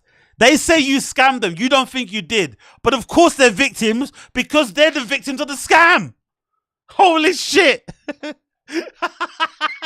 This guy's is frustrating. They're not invested anymore. Now they're victims. Yeah. What do you think would happen? You know what? Like what? But you're my friend. Yeah, we're not friends anymore. You stole $500,000 from me, you fucking fool. it is what it is. Bro, and you people gotta understand, because you people, what do you mean by that? What do you mean by that? There's so many fucking retards out there. Oi! Come on, let's not use that word. It's redacted, not that word. It's redacted. I've been doing this for 17, 18 years. Not anymore. At the end of the day. I have touched success. What? Do that again. Right? At the end of the day. I have touched. You can't even enunciate the words properly. 17, 18 years, right? At the end of the day. I have touched success. How did people give... Honestly. How am I not rich? Okay? I can form some coherent sentences. I don't scam. Right? How are we all not as rich as this guy? How are we not all basking in richness? Should we all start running scams? Okay? Maybe I should start running one now, okay? If you want to become a top 20,000 subscriber YouTuber, if you want to run live streams in the middle of a day in a warm apartment with your blinds down, right? On a dodgy MacBook from fucking 2015, subscribe to my course. It's only $500 per month, no refunds. And the classes are only once a year, okay? That's what we should start doing. Sign up now. Holy shit. Holy shit. Yo. How? One more time. Gotta understand, because there's so many fucking retards out there. I've been doing this for 17, 18 years, right? At the end of the day. I have touched success multiple times. Every time I buy a fucking... I order DoorDash right now. That was with victims. He's under investigation from the feds. Somehow people got a hold of his fucking banking details and shit. And essentially, from what I've been able to glean online, wire fraud is basically this. If we're engaged in a business transaction and I say I'm going to use your money for the furtherance of the business, but then when you give me your money, I order some McDonald's, that is wire fraud. Because you're taking the money for the deal and you're using it for other things outside of the deal that we agreed on.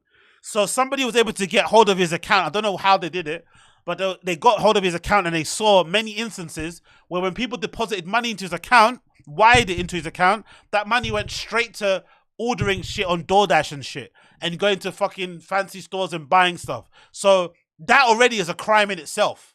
It doesn't matter if some of the money's... So it's just like, you shouldn't have your personal money mixed into a business account because you have your personal finances. But if it's a business transaction, you have to use that money for the business. The moment you take that money, even if you're spending it on a $5 fucking slice of pizza, that's fucking fraud. That's wire fraud. And he's done that numerous times. And they found this guy, right?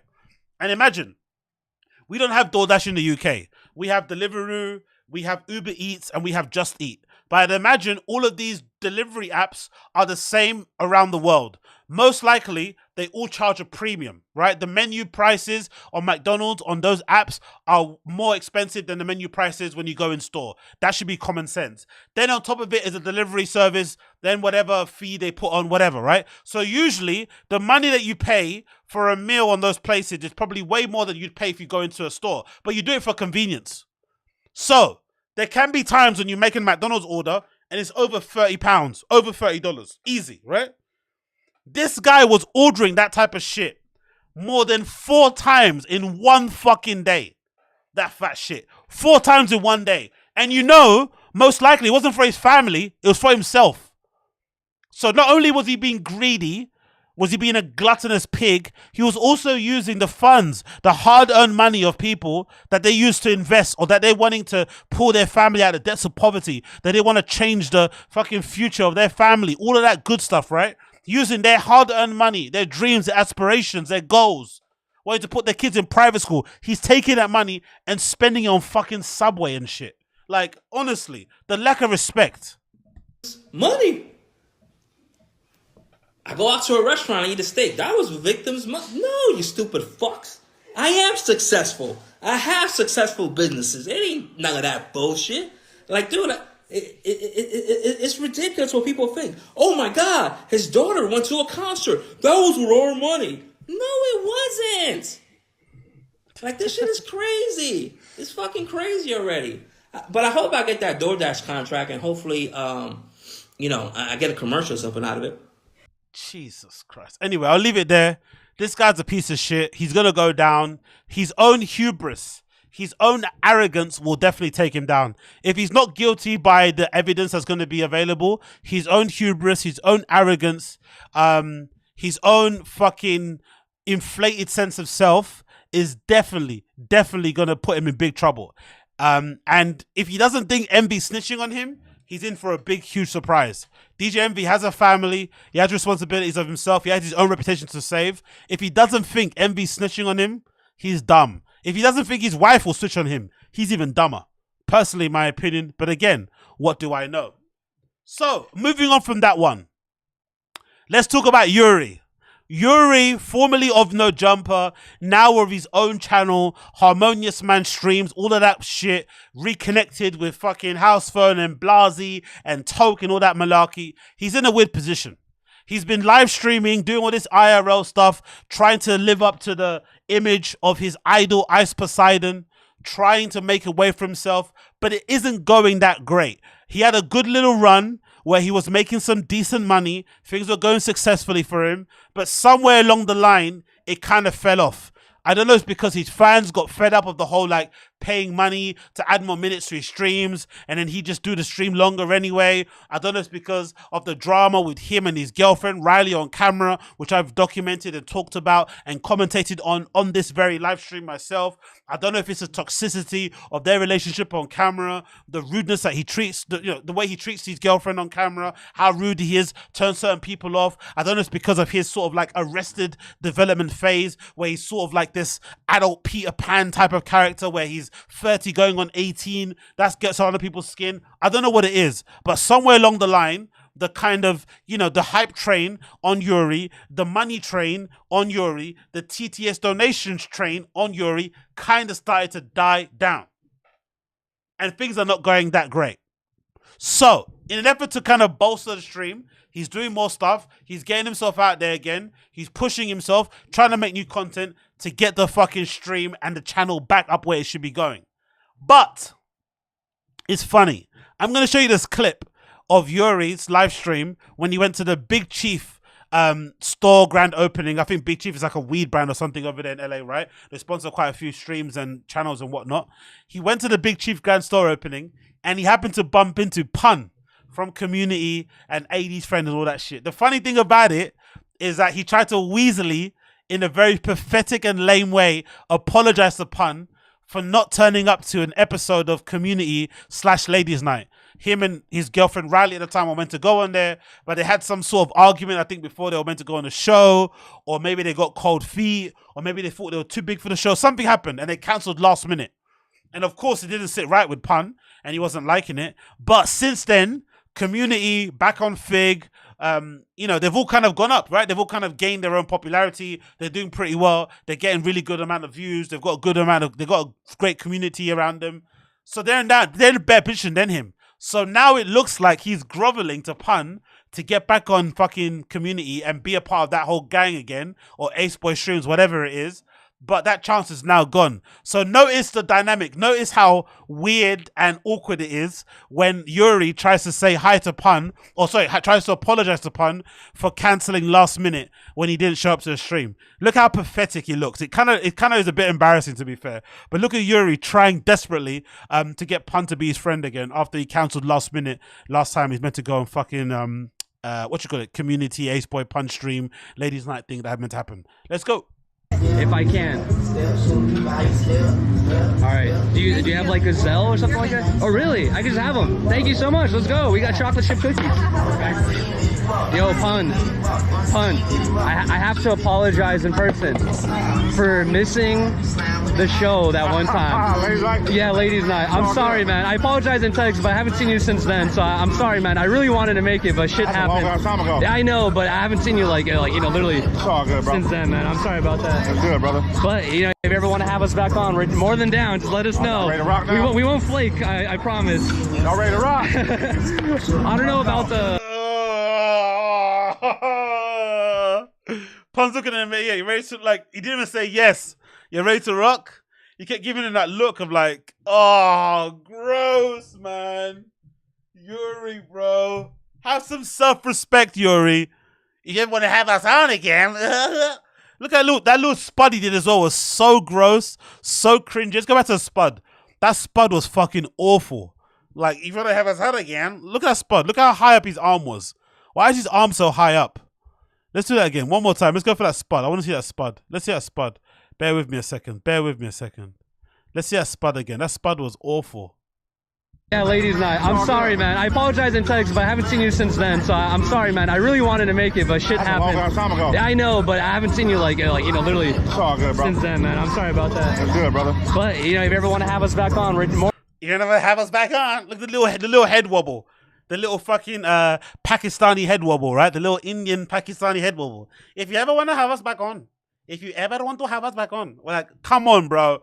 Wind your neck in. Literally. Look at that. Since then, man. I'm sorry about that. It's good, brother. But you know, if you ever want to have us back on, we're more than.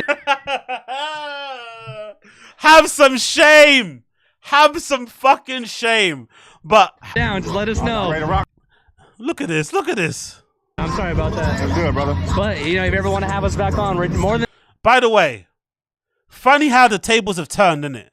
There was a time in fucking Yuri's life where the streams were going well. He was shitting on No Jumper, talking about why he left, you know, putting it on Adam in a way, saying Adam needs to apologize to his girl, saying he was worth more money here, he was the big draw, people tuned in to No Jumper for him only. All these delusional, grandiose, really unhinged ways of looking back at the thing that happened when he was at fucking No Jumper.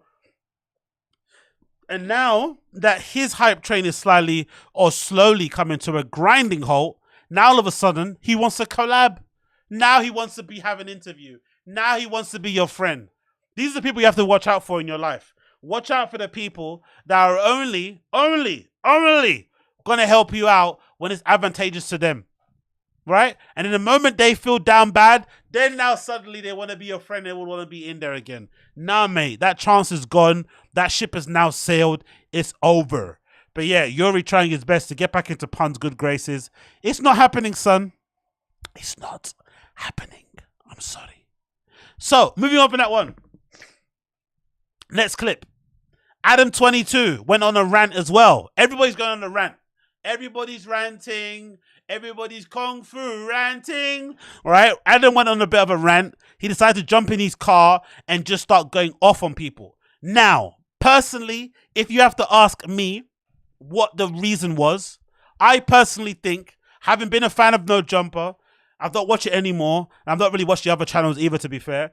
I have a feeling that Adam deep down misses the guys. He misses AD, he misses TRELL, he misses Pun, he misses all those dudes. Even DWIGHT, he misses the guys because even though they were just employees of his who did shows on his channel.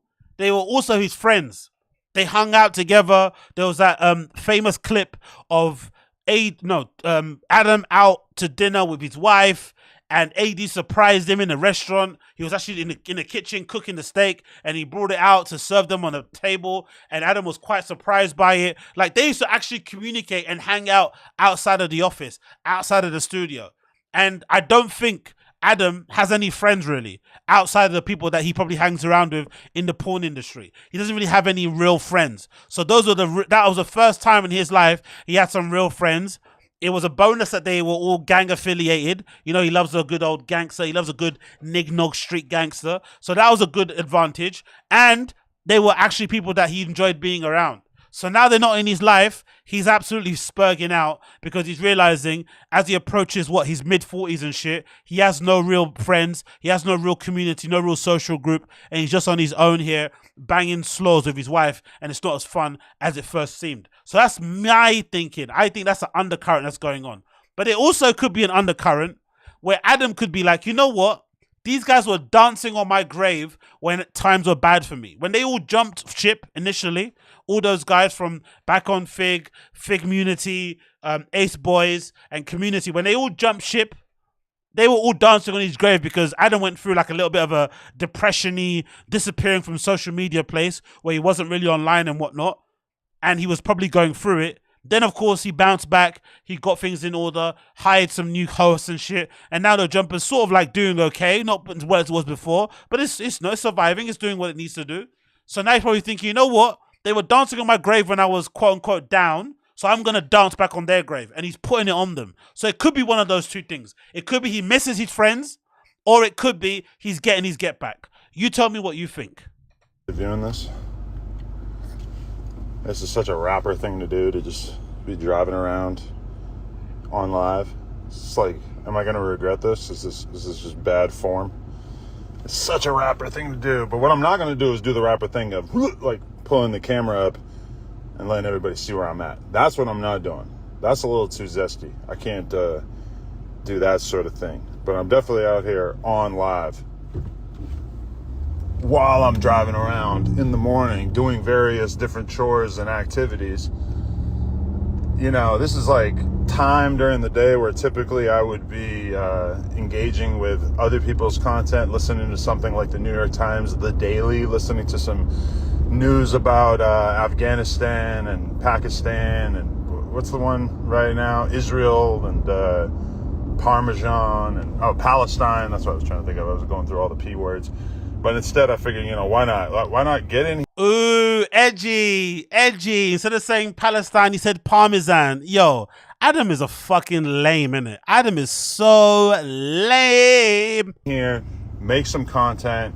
Not gonna lie, I just got tested for STDs. Got the. Ooh, he has sex. Oh, he has sex. Whoa, sex boy. Needle in my arm. Put the swab in my butthole. It's like a Q-tip type. You have children. You're in your 40s, bro. Fucking hell. Thing used to like clean out your butt, and then what else? I peed in a cup, and then they stick like another swab down your throat, and all that just to basically like prove that I don't have an STD, which is pretty cool. You know, just to be in a position where every 2 weeks I have to be. I'm sure there are content creators out there like Adam that exist. Content creators who make normal content, cultural commentary stuff, pop culture stuff, the stuff that I do, the stuff that others do way more successfully than I do. And they also have a life where they involve themselves in the adult industry. They do porn or OnlyFans and shit. I'm sure they exist. But surely they're not all as corny and as lame as Adam. Why is Adam and his Dilliance with that scene just way more lamer? Why does it come across just so more like, I don't know, try-hardy, obnoxious and stuff? Like, what is it about him that makes that stuff just lame? Because I'm sure they exist. I'm sure there are regular guys and girls out there who do adult entertainment and do normal content and aren't this just like I just had sex and I had to get STD and I fucked and it's funny all these things you have to do so you can bust loads in people. It's like, what? Palestine Parmesan. It's like, bruh. Basically figure out if I have any kind of diseases lurking around inside my body. But man, I went like so much of my life without almost ever getting tested. And when I think back on it now, man. Don't you make yourself bored, bro, talking about sex this much? Doesn't it bother you? Doesn't it bore you, bro? Like, it's like anything. It's like the person that can always find a way to twist a story or a current news topic into football, into celebrity gossip, into music. It's like, oh, shut up. Like, God almighty, bro. That is crazy. That is so reckless that I was just fucking random scallywags from the bar and just not even thinking about getting tested. I'm not going to be interacting with the chat as much as I wish that I could right now because of the fact that I'm driving and I don't want to get in a fender bender. And if I do, I know how funny it's going to be and I know how much you guys are going to enjoy it. Shout out to Mimo600 in the chat. He out here. Shout out to BOE Sosa in the chat. He out here. He coming on No Jumper soon. We tap it in. People think we only stir up drama in Chicago. Not true. Northern California, LA, any part of America can get it. Can get the No Jumper interviews, stirring up some early 20s gang members getting into it. Just kidding. But if the music is hard alongside it, then yeah, we might have to have those conversations. Somebody said, dude is on fentanyl right now. I mean, I've seen videos of people on fentanyl. I don't feel like I'm giving off that energy right now. If anything, I'm giving out coffee energy. Look at Azay Productions wants to come on again. He's seen Half Pint Films doing their thing on No Jumper, which hasn't actually dropped yet. He said, no, I need a cloud infusion. Fuck all that. Shout out to my boy Azay though. FYBJ Main, where is he at? What's going on with him? Surely driving and looking down at your phone at all times like this is not the most safest way to drive, no? Why don't you just have the phone up on the fucking stand next to his fucking, like, line of sight? This is my thing about FYBJ Main. I've been tuned in to, what do you call it? The new DJU interview. You're underwhooping, J Main. This is like a serious underwhooping scenario because I've been clicking on the links. He's just chilling. He's turning into like every like stoned ass fucking rapper doing interviews and not really saying.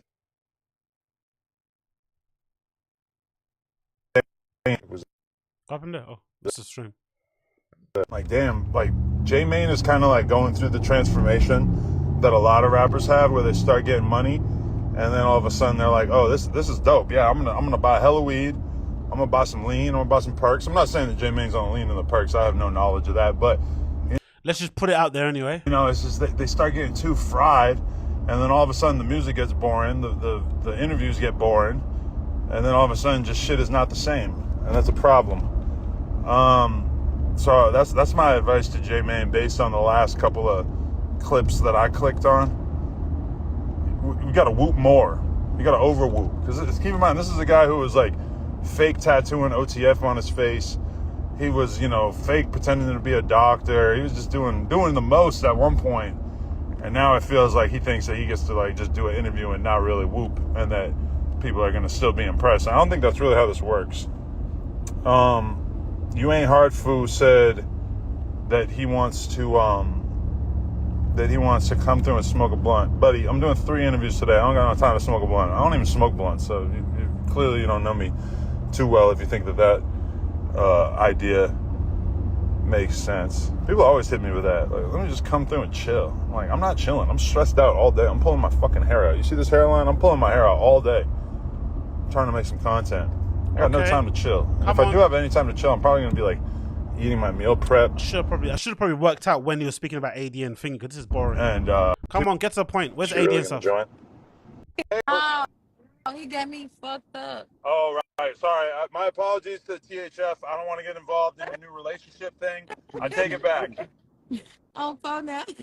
On phone him great. I don't want to be involved with that. So I'm sure I've heard things about THF. I heard about whips getting sprayed up. I'm not trying to be next. But I do think Crip Mac and you some chemistry between Clayton Doll and Crip Mag, right? Yes, he feel like he could speak on what he want about my relationships because he want me, you know. Okay, I'm not for this. I'm gonna skip this one. Let's do it. You and him together. Nope, I don't want this. Let's skip You this. want to meet him? Nope. People start trying to get added, and I'm such a nice guy. It's like, okay, I'm just gonna add everybody. So probably I could kind of imagine some people that I fuck with being offended or not being fans of some of the way that conversation went. It's tricky being the 22 store these days. Nobody gets along. Everybody hates each other. Everybody got problems. This content over everything thing that Adam's doing is definitely going to get someone killed. That's no exaggeration.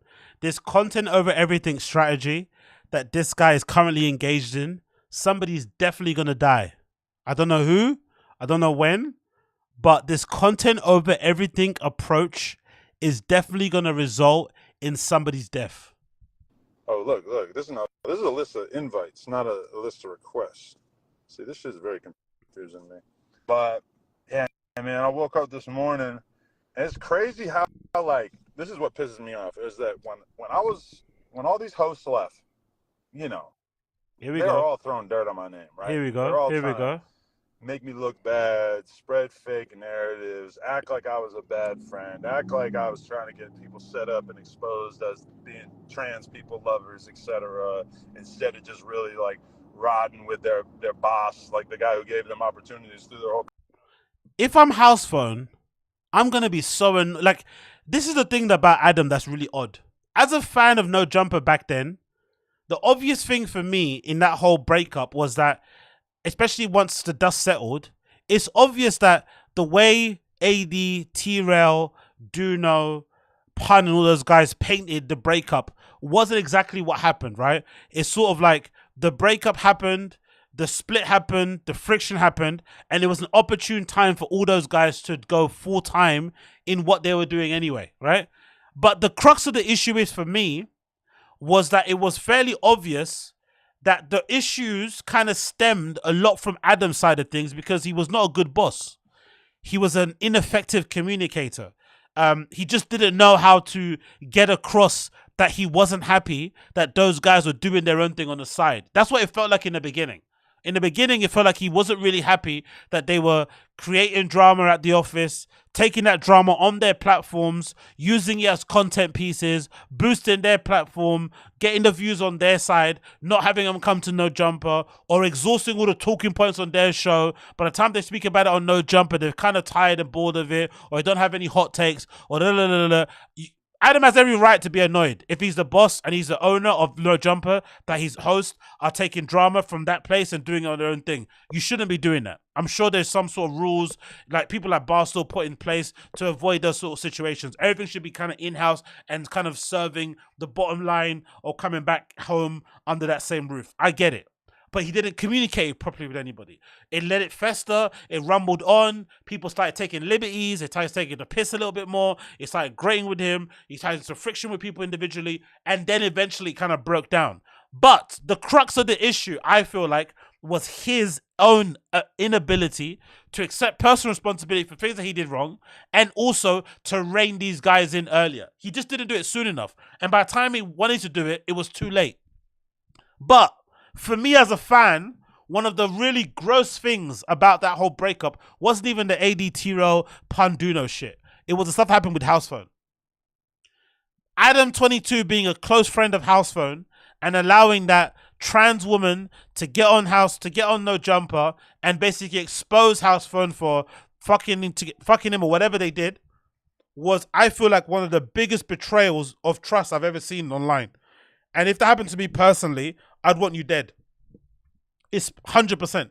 If that's meant to be your friend and they're allowing that person to come on their platform and say what they say, expose what they expose, fair enough if it was recorded, you could then cut it off later. Even if it was live streamed, you can take down the fucking stream. Whatever you could do to make an effort to show, hey, I'm sorry this happened.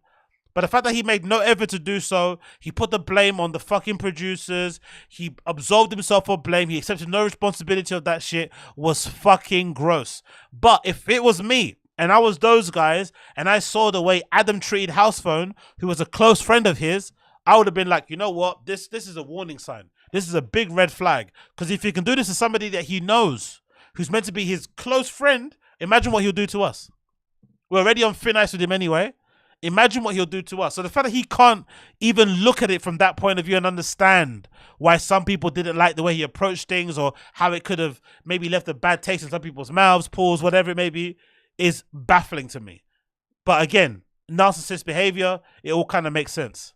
Career.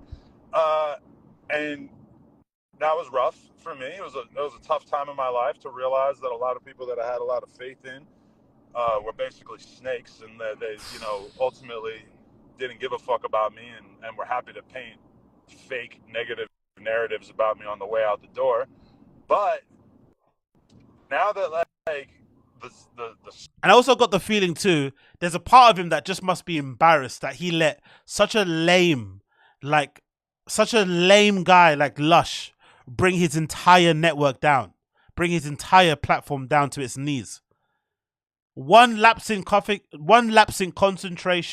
one lapse in judgment in sharing news about some restructuring he wanted to do to No Jumper with an employee in Lush who's, you know, a bit of a loser anyway. He then goes and shares it on a Discord, and that leads to all of the rumblings. Must have been such an embarrassing L for Adam to kind of take, because it essentially was his fault. If he didn't speak about that internal issue with another employee and it didn't come out the way it came out with the fucking Chinese whisper side of things, it wouldn't have ended the way the way it ended. I don't think so. It probably would have eventually still ended. I just don't think it would have ended in that way, because it seemed like he was talking behind people's backs. He wasn't, because now the truth has come out that he did speak to AD personally and tell him you want to take him off of this show. But he did make that comment. But the fact that he let Lush bring his fucking network to its knees must be so embarrassing. smoke has cleared and the dust has settled a little bit. And I mean, it's pretty fucking obvious that the Fat Munity channel is not really going anywhere. That's Fat Munity. clearly like the last priority for these guys, that they're all focused on their own platforms, which was already the case. So it's like, you know, they basically are in a situation where they left No Jumper to start a No Jumper clone, and then they're not putting any attention into No Jumper. But for some reason, like again, I love how he's diminishing or dismissing the progress that they've made. No Jumper's been around for years. I don't know how long. It must be more than 10 years.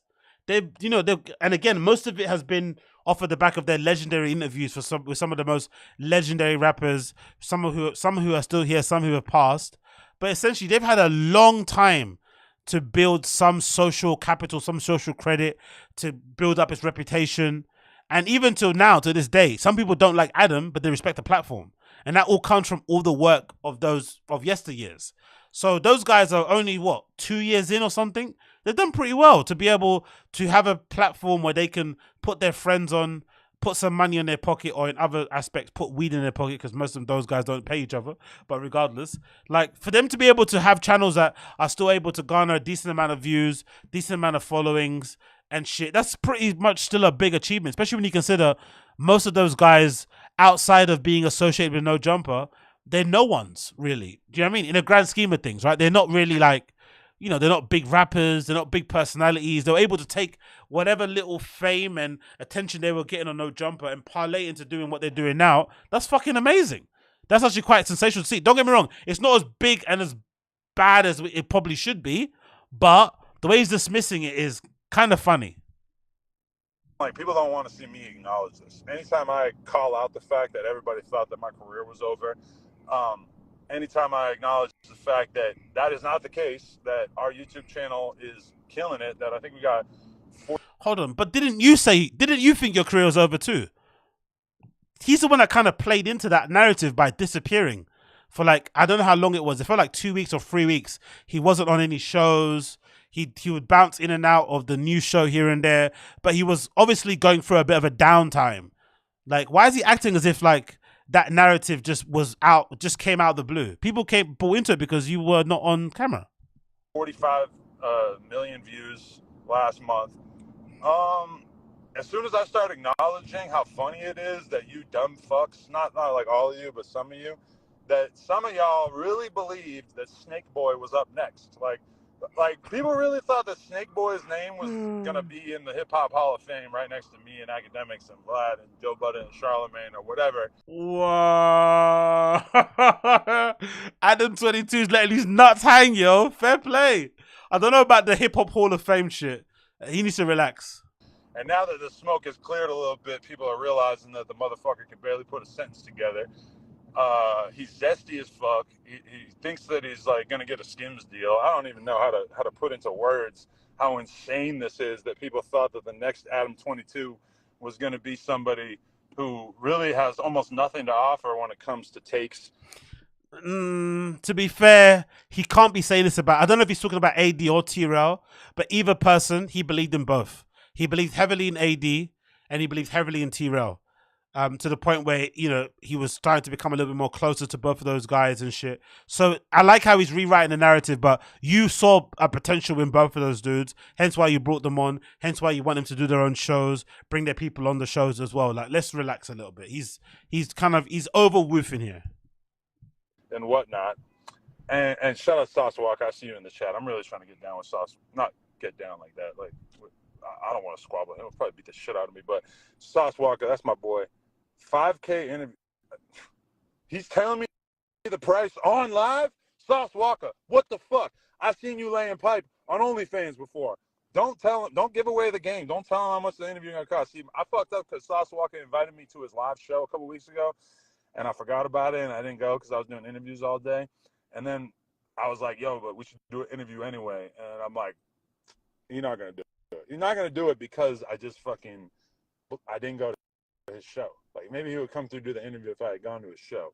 Going to the show, if I brought a cameraman with him, I probably would have got better fucking content than doing the interview anyway. But either way, I got to fuck with Sauce Walker, and that's all there is to it. Free Drippy. But anyway, yeah, like, I got blocked today just for pointing out that there was a tampon string hanging out. I mean, realistically though, like the T-Row. Big up Heather. I love that he's calling Heather Lever as well. That's fucking incredible. But yeah, big up Heather. Situation is crazy because, you know, as soon as his podcast started popping off, as soon as not podcast, but as soon as Back on Fig started doing its thing, he decides, oh, I'm gonna add my girl. I'm gonna make my girl be the co-host. The other day, I seen a poll in the chat or in the Back on Fig Reddit. So that's their Reddit. That's not like the hater ass no jumper Reddit. That's their Reddit, and it was like, should Leather be removed from the podcast? I think it was 90% of people said yes. 90% of their fans said that she needed to be removed from the podcast. Now, but that's the beauty of having your own podcast. Fans could want certain things, but you could just do whatever the fuck you want. As much as the fans, myself included, probably think Heather should probably be on as less shows of Back and Fig as possible, because it's his own thing, he can do what the fuck he wants. And clearly he does, because he doesn't give a fuck what anyone says, and he keeps her on the show. So it's a strange thing to sort of beat somebody over the head with, to be honest. But hey, what can you do? This creates a really, really big problem for him because, A, he's in debt for millions of dollars. So he's basically like funneling his house and everything. Every expense, every cost is going through her because he's like legally not allowed to have money. Because obviously if he had money, like if he had a couple $100,000 in the bank, boom, they're coming for it. They're going to take it because he owes hella money. Yo, Adam exposing TRELL is just fucking hilarious because all I keep hearing underneath this exposure and this fucking ripping into is just somebody that misses their friend. That's all I hear. I'm hearing somebody that misses their friend dearly.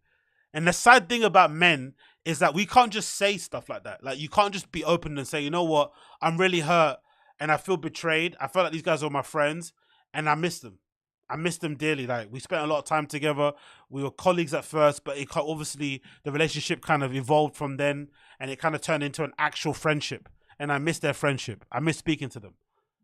But men can't just be honest and say that because you sound like a bitch. So you have to kind of do this whole like, yeah, his wife, no one wants on the pod. He got no money. He's broke. Who wants him? Skims don't want. Like, you have to do all this fucking posturing, all this name calling and pointing, when really the crux of it is you miss your friends. It's fine. Just say it. And so he has to keep on good terms with Heather. He can't, you know, just fuck off, or he can't even really tell her he doesn't want her on the podcast anymore, even though 90% of the people on the pod who watch the shit don't want her on the shit anymore.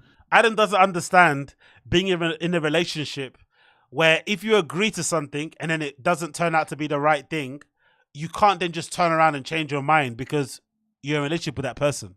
You don't want to hurt their feelings. So I could believe a scenario where TRELL brought Heather onto the show back on Fig and made her a co-host because he thought she'd be a good addition onto the show. Then over time, Heather being Heather, a little bit hard to kind of enjoy on the show, a little bit annoying. She got a good times, but you know, she can be a little bit she could be a little bit grating to listen to on that show. He could have realized later, oh shit, she's not that good. But then how do you fire your own wife, the mother of your children, from a podcast? How do you do that? What man who wants to stay in a relationship, who doesn't want to get thrown out of the house, would ever have the balls to tell their wife, hey, you're fired? How do you do that, you know? So Adam doesn't understand that some people are in relationships where you love the person and you care for them and you care about their feelings, that you don't want to fire them, even though they you know, you should. Because in Adam's way, if that was Lena, he would just fire her and it'll be whatever because they're all about the money, right? They've already proved it. Their relationship isn't really based on love. It's just transactional. Wherever kind of serves the bank account, serves the bank account. No one's judging, but he can't comprehend how, you know, you can't just fire your fucking wife. It's not that easy. So he's kind of fucked in that regard. He can't get rid of her because obviously, like, but they canceled, like, they're supposed to be on Fridays, right? They canceled last week. And now it's like every single time she goes back there, can you imagine what's going through her head when she's reading the fucking chat and just like, and just seeing it and just realizing that. But the one thing that I don't like, I have to be honest, and I agree with the Reddit and people on social, the one thing that I don't like is the fact that these guys are doing this whole like, back on Fig dudes are being a little bit like, oh, we're not going to respond. They're trying to act like they're better than Adam, they're responding. No. You were dunking on him when he was down. When it looked like he was down and out, when he went on a bit of a, you know, a bit of a retreat and he kind of stepped away from the content, he was a bit down in the dumps. You guys were dancing on his grave. You can't then now try to like act like you're victims when he's kind of firing back at you. Fire back at him too, the same way you do other people. But they won't because unfortunately, although he's annoying, although he's a bit obnoxious and insufferable, he's not lying. You know, you can't accuse him of lying. He's being annoying, he's being insufferable, he's being a jerk, but he's not lying. Like the fan base has officially turned on her. And when you look at the numbers on Mondays versus Fridays, every once in a while I'll tap in and look at the Monday episodes versus the Friday episodes. A lot of times it's like the Monday episodes get 2 times as many views as the Friday episodes. So that shit's all fucked up. And she got him acting like a FAGGOT on the fucking Instagram reels. Jesus like, I don't even know Christ, how he bro. thought that shit was okay. Like doing free skims at. If TRELL doesn't go off on Adam, there's something wrong here, bro. If he doesn't go off on him, because the way he goes off on everybody else, this guy is like approaching the disrespect levels. He's pushing that line. He's pushing that line the way he's talking about your missus, brother. Come on, TRELL. Come on, you got to crash out on Adam. You got to crash out Adam the same way you crash out everybody else. We need to see it, brother. It's like, I don't know. And this is the shit, like, I could just sit here and just armchair quarterback the fucking demise of their platform all the time. But I just don't because it doesn't really feel like it's important enough for me to sink time and energy. You just did it, though. Into, even though they You just did it. very much went out of their way to make tons of content about me and try to drag me down. They haven't spoken about him in a long time, though, to be fair. So he is choking out of his ass here. But it just feels a little bit low. But then I think about academics and Rory and Mal, and I'm like, well, I've been watching academics talk about Rory and Mal for like a couple of years now. And he doesn't seem like he's getting sick of it. He's just really using them for content and having something to talk about. Somehow, but that's, all right, that's the difference, though, is that Rory and Mal, they were never academics employees. So if they were ex-academics employees, maybe he would look like a salty, you know, shitty ex-boss. He still looks salty and shitty going at Rory Moore all the time anyway. No one says he wasn't in the wrong for going at them the first time. If the story is true about Rory allegedly leaving that note in his house and coming to his house and shit to, you know, to intimidate him, he's got every right to go off on them the way he did. But after a while, it looks a bit lame when the guys are not responding back to you. They're not giving you any sort of attention. You're just shouting into the wind, and you're thinking you're doing anything by shouting through your camera. Also, you're not bucking them up. You're not meeting to squabble. You're just screaming through a fucking mic and through a webcam. It looks a bit lame. So it's not as if people don't think Ak is lame. It's just this entirely different situation. Or whatever, if he was talking about them. So I can understand where that narrative comes from. But let me just say this, is that my favorite thing about all this, and I'm not really seeing that much of the chat right now. It's only when I hit the red light do I get to really see the chat. But it's just hilarious because, like, all right, think about AD. AD left no jumper, right? Nah, fucking no. Adam is not having it today, innit? Adam really misses these guys. He really misses these guys. He's going at each one by one individually. First TRELL got it, then Heather. Now it's AD. Fucking hell, Adam, bro. This is like immense hater energy. Like, relax. It's not that deep. Yes, you all fell out and shit, but you've somehow been able to steady the ship at No Jumper. You've got a couple of new hosts here and there. The shows are doing okay from what I've seen in terms of views. People are liking what you're doing. Like, relax, bro. Rotted. He had time today. Right. So when he left No Jumper, he really kind of fucked me over, right? Because all of a sudden we had like some hosts. They all kind of leave at the same time. It makes No Jumper look bad.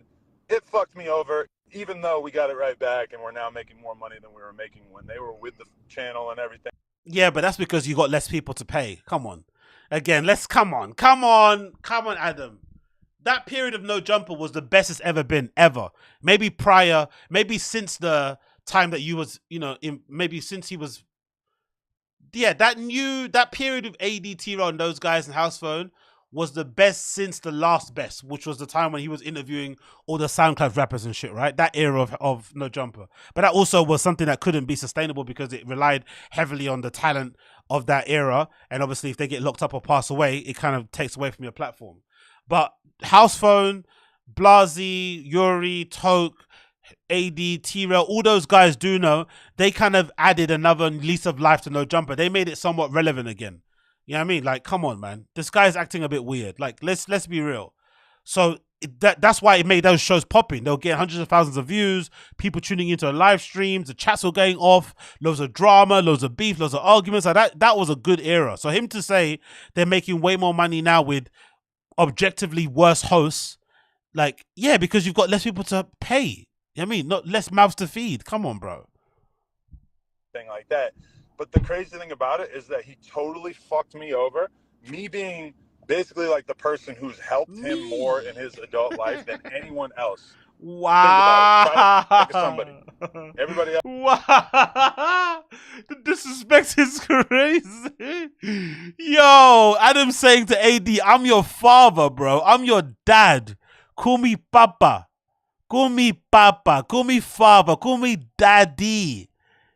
DADDY. Whoa, AD, bro. Else, what'd they do? They didn't put money in your pocket. They just fucking brought you on stage and had you be their hype man, or like brought you to their shows and let you stand on stage next to them or whatever. I put real money in AD's pocket, and then he fucked me over. The thing is, though, it didn't help him in any way. Like, he did not benefit from leaving No Jumper in any way. He's making way less money now on his own than he was when he was at No Jumper. If it's not all about money though, that's what he really fails to understand. Surely at this point, he must realize how difficult it is to work with him, how hard it is to like him. Does he not? That's the thing I don't realize. Oh, Adam, does he think he's a likable person? Does he think people enjoy working for him, especially when you get on his bad side, when he has a mood with you, or when he thinks you are doing bad podcasting and shit? Like, come on, bro. Come on. And there is absolutely no reason, no sign that that's going to change in the future. So he left No Jumper to start something that is already basically dead in the form of the fact. Not really, but why can't he leave No Jumper to start something so that he could just be at least self-sustainable and not have to kind of suck on your teeth? Is that not a good thing? Is that not something that's worthwhile to do? I'm sure there's many people that would take that route, Maybe make less money, but then, you know, make it on your own terms. Not a bad deal. Community Girls channel. And I mean, like, just think about that. He fucked me over, but didn't help himself in the process. That is exactly how you do not backdoor somebody. If you backdoor somebody, you're supposed to profit from it as a result, whether through money or clout or a business or connection, whatever. So many things wrong with that when you really think about it. And then you also have to look at TRELL. He really got fucked in the process because he got dragged along with it. Like, TRELL was really starting to seem like he might turn into something, but then AD and Pun convinced him to leave No Jumper, and it's been pretty fucking quiet, you know. And now they've kind of like moved past. Before it was just them kicking it. Now it's always a guest. Every episode damn near has a guest. They can't. What's wrong with that? Can't really just kick it and just talk anymore because they don't really have like the communicative ability to like really be that. He's calling them dumb. Oh my god, Adam is actually on mad. I won't even call it demon time. He is really letting his nuts hang. He's calling them dumb. They don't have the ability to communicate with each other on a podcast effectively without a guest. Wow. You know, you look at the Joe Biden podcast, like they're very good at just having conversations about whatever every week, right? These dudes are not talented enough to necessarily do that. So they got to bring in guests now, and they got to try to like do the interviews as part of the stream, whatever. But the fucking hilarious thing that I know that you guys see taking place, is that the manager who was supposed to be, you know, bringing these dudes Here together, comes Pun. who was supposed to help them become this tight-knit group that they claim that they are, is now doing a stream where he brings the fans on and basically drums up controversy and turmoil between the different hosts. And it's like clearly causing a lot of division and spite amongst them. And you'll notice that like AD won't even go on it because the negative narratives about him that the fans are obviously going to spin. I mean, AD too sensitive for that. Like, he's just not going to be able to just sit there and smile while people point out that he left No Jumper and has nothing as a result. So now you have Mr. Potato Head basically just doing these streams that are tearing Mr. Potato Head apart these dudes. And somebody is too bitch made to step up and say like, hey, that shit ain't cool. And it really strikes a chord with me because I was that bitch made as well. Remember when I used to fucking have the No Jumper show going and you know, at the end of the day and all this kind of shit. And then I had Pumpkinhead. I had Mr. fucking Potato Pumpkinhead doing streams, talking all kinds of crazy shit. And I mean, I'm sitting there like, bro, this is the manager to my talent, to one of my main talent, and he's over here just drumming up controversy on his stream to help his stream. And then meanwhile, I just like I'm not allowed to do anything about it because whenever I would try to say something about it to AD, it would become obvious to me that he was too scared of Potato Head to really even like. Okay, if AD's too scared to say it to his manager, why don't you go and say it to Pundin? That's the thing I don't like about Adam. He's a little bit like academics. They can talk with chest from the comfort of their own car, behind the laptop, behind the computer, in their studio, but they never keep this energy in front of people. Pun was always there. Whenever AD was at No Jumper, whenever those guys were there, he was there in the background. If you had a problem with Pun, why didn't you speak to him in person and get it out of the way? Obviously, he didn't want to do that because he was scared. And now because those guys are they're not in his vicinity, he has his own security and shit, right? He's feeling comfortable now. Do you know what I mean? Like, he's a very odd dude, very strange guy because he's acting as if like he never saw Pun when he was at No Jumper. He was there all the time. Pun was always sitting in the background, maybe sitting next to AD whenever the shows are on. Why does it like he never saw him? Why didn't you tell him this stuff? Stand up for himself and tell his manager that he was clearly having a negative impact on his career and his future with No Jumper. But that's the funny shit. I remember telling Josh and telling fucking telling whoever, Josh, telling my other guys at the office, telling them like that it's going to be interesting because once they leave No Jumper, they're going to have to actually figure out how to make content and they're not going to be able to just beef with each other. Why does he keep saying this as if like they're not doing any, like, he's acting as if No Jumper's doing anything that drastically different to what Fig Community World, Back on Fig, or Ace Boys, or Community's doing differently. What are they doing actually that different than them? It's still all the same shit. It's a bunch of people sitting in front of microphones similar to mine, talking into fucking cameras. Most of it is the same thing. Talking about cultural topics, pop culture stuff, maybe hot button topics. Why is he acting as if like he's doing something way different than what they're doing over there? It's the same shit. Different levels, different scales, different audience, maybe different people talking about these topics, but it's basically the same thing. Because why would they want to beef with each other when it's their platform? I thought they were just doing the beef thing because it was my platform. And when you're on my platform, it's like, oh, you can be messy and you can cause drama and you can cause all this controversy and stuff. I didn't think they were going to keep doing that when they left. It turns out... Aren't you doing the same thing too when they left? Aren't they doing exactly the same thing? Isn't he interviewing Brick Baby's ops and shit?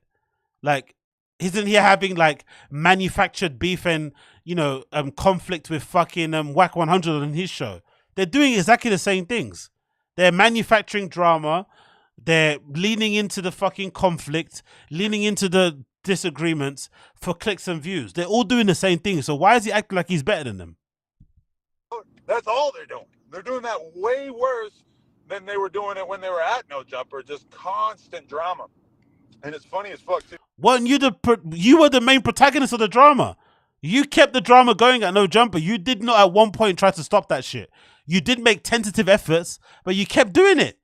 Come on, man. What's he talking about? Look in the mirror. Because you got the Apollo, who are just like making it so much worse, and just like every negative narrative you could possibly think about with Zerel and everybody, they're just hyping it up for their own content, which to me is like the funniest fucking thing in the world, because they can't do anything about it, because half of those dudes with the Macwops and the Keems, I mean, those dudes are better on camera than, I mean, all right, those two dudes, Keem and what's his name, Magwop, both better on camera than Smack or Duno or AD.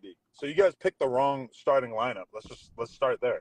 I mean, divide and conquer time. Look at this guy. Smack got nothing to offer. He came back. He was gone for months with no foot.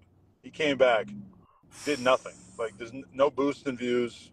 He hasn't even shown up since then. I mean, that's crazy. It's supposed to be a boost when you come back if you're gone for a few months, right? Didn't happen.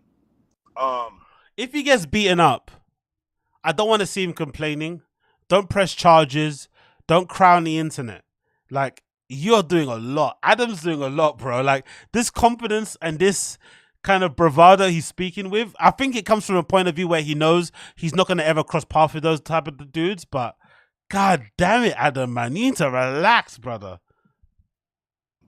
And then you got, like, I mean, AD is clearly peaked. Like, could anyone fathom a future in which AD is doing better or has more of a fan base, or like has the people more interested in him than right now or than in the past? I mean, it's obviously not happening. Like, obviously, as soon as he left No Jumper, it just began a steep downhill crawl to nothingness. Meanwhile, the No Jumper store, we ran Sorella off the block. They can't even sell tube tops no more because we out there now. And there's just, you know, everything's going pretty well with No Jumper. I mean, obviously the Adam and Wax show is bigger than any of the shows that they got going on. They can't even hit 90K. They can't even hit 100K on the Shame on You shit. So shame on y'all. I think the shame on you is meant for me, right? Shame on y'all for leaving and not even. They named the show what? To spite him. Like, okay, I guess. Adam is fucking insane. Benefiting as a result. You know, it's one thing to screw somebody over that like really went hard for you. Really screwing somebody over who like did everything possible for you. Anyway, I'm bored now. Okay, Adam doesn't like them. Adam kind of misses them. Who knows? I'm eager to see what the response is from those guys. What will they do? Will they respond? Will they try to act like they're over it and bigger than him and want to move on? Personally, I think if you're TRELL and you're telling Yaya to go kill herself and you're wishing death on her and you're screaming at girls and you're being mad confrontational and shit, you have to bring that smoke to Adam 22 as well. He's doing a bit too much. He's insulting your girl. He's insulting you. You have to bring that kind of same energy, but he won't, because unfortunately Adam has a lot more probably truth bombs to drop on the guy. So we'll just see this kind of like, you know, pretend to be over it, pretend to be a mature type of vibe, and drama will continue. But don't be surprised if this content over everything strategy that both sides of the camp are showing results in somebody's death. Don't be surprised, because these guys are doing a little bit too much on both sides of the fence. A little bit too much. Anyway, moving on. Moving on. So let's talk about this clip. So whoever you are that shared the clip on the Firing the Kids subreddit, big up. But there's been some developments in this alleged unraveling, revealing of the girl that was featured in that video of Brendan allegedly handing a note to a woman that wasn't his wife during a Super Bowl live stream thing, right? There's been a lot of controversy around it.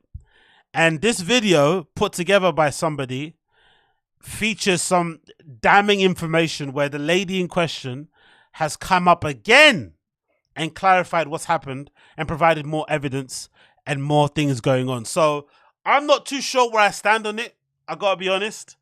Part of me wants to believe that this isn't true, because if it is true, it means not only is Chris D'Elia a diddler, it also means Brendan Schwab is also a diddler. So Schwab diddle, D'Elia diddle, everybody diddle, which obviously isn't a great thing. You don't want to see that, right? But I'm also thinking with my critical thinking skills, why would a young lady want to clout chase off of these two dusty motherfuckers? She has nothing to gain from it, really and truly. Outside of nerds and losers like myself and you guys watching who are balls deep in this nonsense, this BAPA-verse nonsense, this JRE Extended Universe nonsense, no one else outside of our little unhinged group of people care about this stuff. So if you're a young lady wanting to get a bit of fame, a bit of clout online, these are the worst type of guys to kind of clout chase off of, really and truly. You don't really get much clout off of it, to be honest. And I wouldn't be surprised if there's some delinquents, some deranged fellows who've taken this opportunity to hit the girl up herself personally and be like, you know what? If you sucker their minka, what? If you suckle their minka, can you suckle mine? So you're opening yourself up to more creeps, actually. So it's actually not a good clout tactic. So with that in mind, I'm thinking to myself, it might be true, because she has nothing really to gain from this. So there's probably some truth in this. So let's watch this video and find out exactly what's going on. But it's not looking good for Brendan Schwab, because it's looking like he could be a diddler. It's looking dicey. It's looking ricey. Let's fucking go.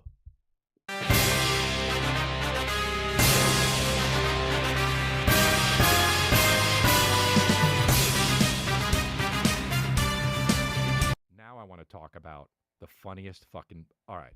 There are a few videos online. I don't know if I'm going to laugh at this like I did when I first saw this. There are a few videos online that make me laugh so hard that I just can't. Do you know what I mean? It's a good thing I was laying down in bed, because I would have just crumpled. It got me so good. Motherfucker, dude. This made me laugh so much. Okay, let's go. Where is it? Boomer! I'm going to play it. Oh my god. Okay, we can't see me talking because that's fucking cringe. So let's fast forward that. Let's fast forward that. Whoever included me in this video, big up you, but I'm not going to listen to myself talk. Let's go to the girl. Let's hear her speak. Let's hear the girl speak. Let's hear this young lady speak. Bear with me 1 second. Let's hear her speak. Let's hear her speak. I was gonna keep the note, and my friend was like, no, we should keep it. I was like, okay, you can like hold on to it. So she looked him up. It's skipping a lot. Hold on, let me put the quality down. There you go. and saw that he was on. One more time. Oh, fuck. Don't get me wrong. I was gonna keep the note, and my friend was like, no, we should keep it. I was like, okay. Keep what? I was gonna keep the note, and what? Keep what? no, we should keep it. I was like, okay, you can like hold on to it. So she looked him up and saw that he was on some podcast with. Oh, she said I was gonna keep the note. Is that what she said, right? Let me just put it a lot bigger. I was gonna keep the note. Is that what she said? Right? One more time. Sorry, I can't hear what she's saying. God damn. I was gonna keep the note. Okay, I was gonna keep the note. She got the note. I was gonna keep the note. Okay. And my friend was like, no, we should keep it. I was like, okay, you can like hold on to it. So she looked him up. And also the whispering and the low tones. Somebody mentioned that this is obviously a clear sign that she's young because she most probably lives at home. So if you know about living at home, the last thing you're allowed to do if you are smooching fucking free electricity, you're eating all the fucking food in your parents' house, you're fucking shitting all over the place, using all the toilet paper, the last thing they want you to do is to be shouting, right? Especially if you respect your parents. They're going to be throwing shit at you. They're going to be screaming at you. They'll tell you to get out. So you have to keep their tones down. So you talk under the covers, you talk in cupboards, you go outside to talk. Like there's no talking loudly when you live at home. So this is a clear indication that this girl is as young as people are saying she is, because the current theory going around, keep this in mind, is that allegedly this lady is the lady who was in the background of that live stream where Brendan allegedly gave that woman a note. They're saying when that happened last year, she was 17.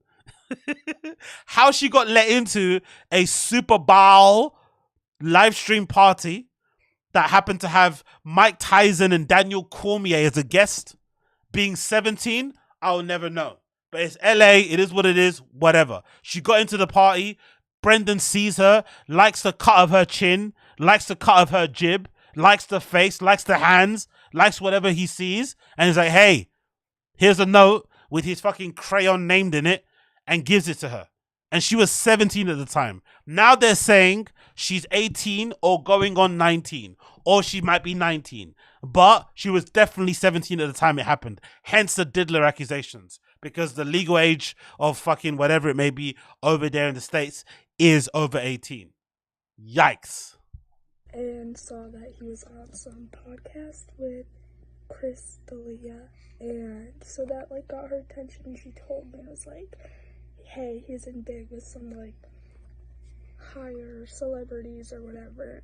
And I was like, okay, cool. And she told me to call him and try and like see what the motive was. So her friend was encouraging her to hit up Brendan because they saw that he was friends with Chris. Is that what you're trying to say?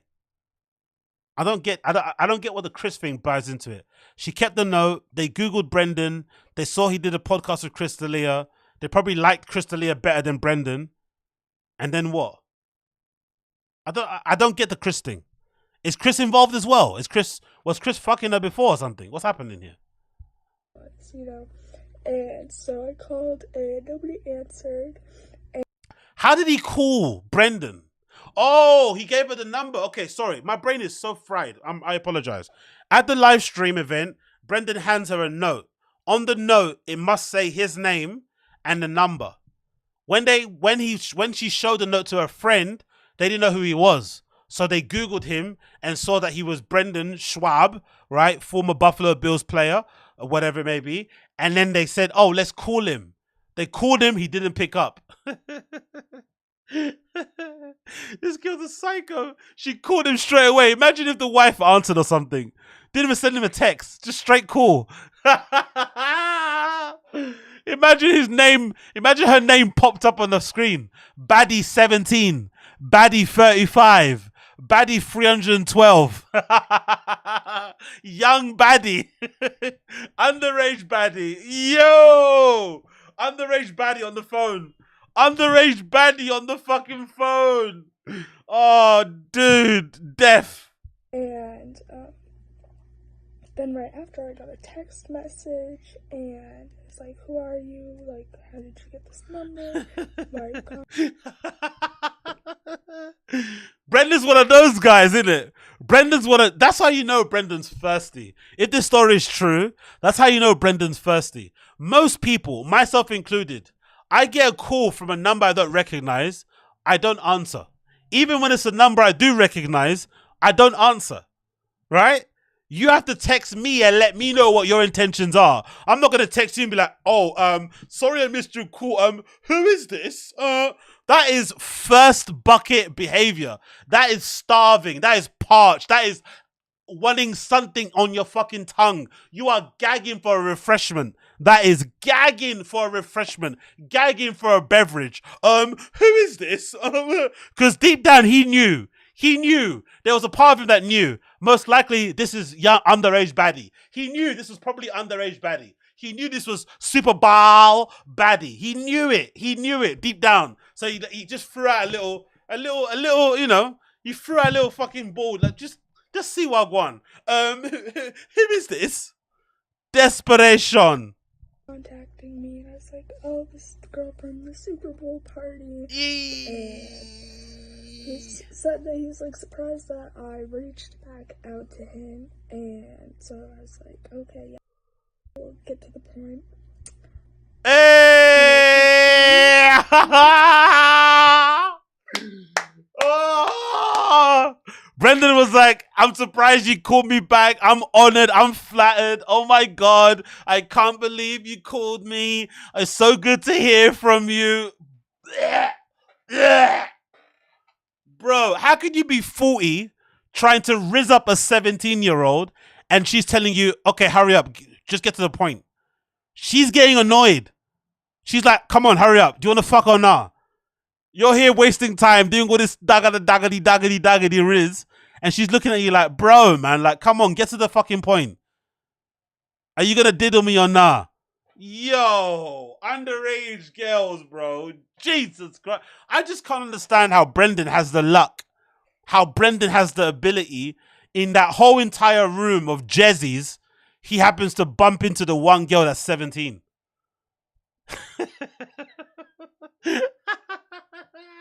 His fucking radar is way off. But personally, that's why it's looking dicey. Because if it's me and I'm exchanging minor words with somebody, I don't think all of you are the same. It doesn't take long to establish how old somebody is roughly. You might not get it correctly, but you can kind of gauge their references, their way of speaking, the slang, whatever. You can kind of have a feeling, an understanding of where somebody is mentally, physiologically. You can kind of gauge it. So the fact that he couldn't tell, or he knew, and as BAPA says, I just go. That's the dicey part of it, right? That's the dicey part. He just went with it. Fuck it. 17. Fuck it. Yo. Jesus Christ, bro. One more time. Let's go. I reached back out to him, and so I was like, okay, yeah, whatever. Cool. Get to the point. Get to the point. You know Chris D'Elia? Hold on. Hold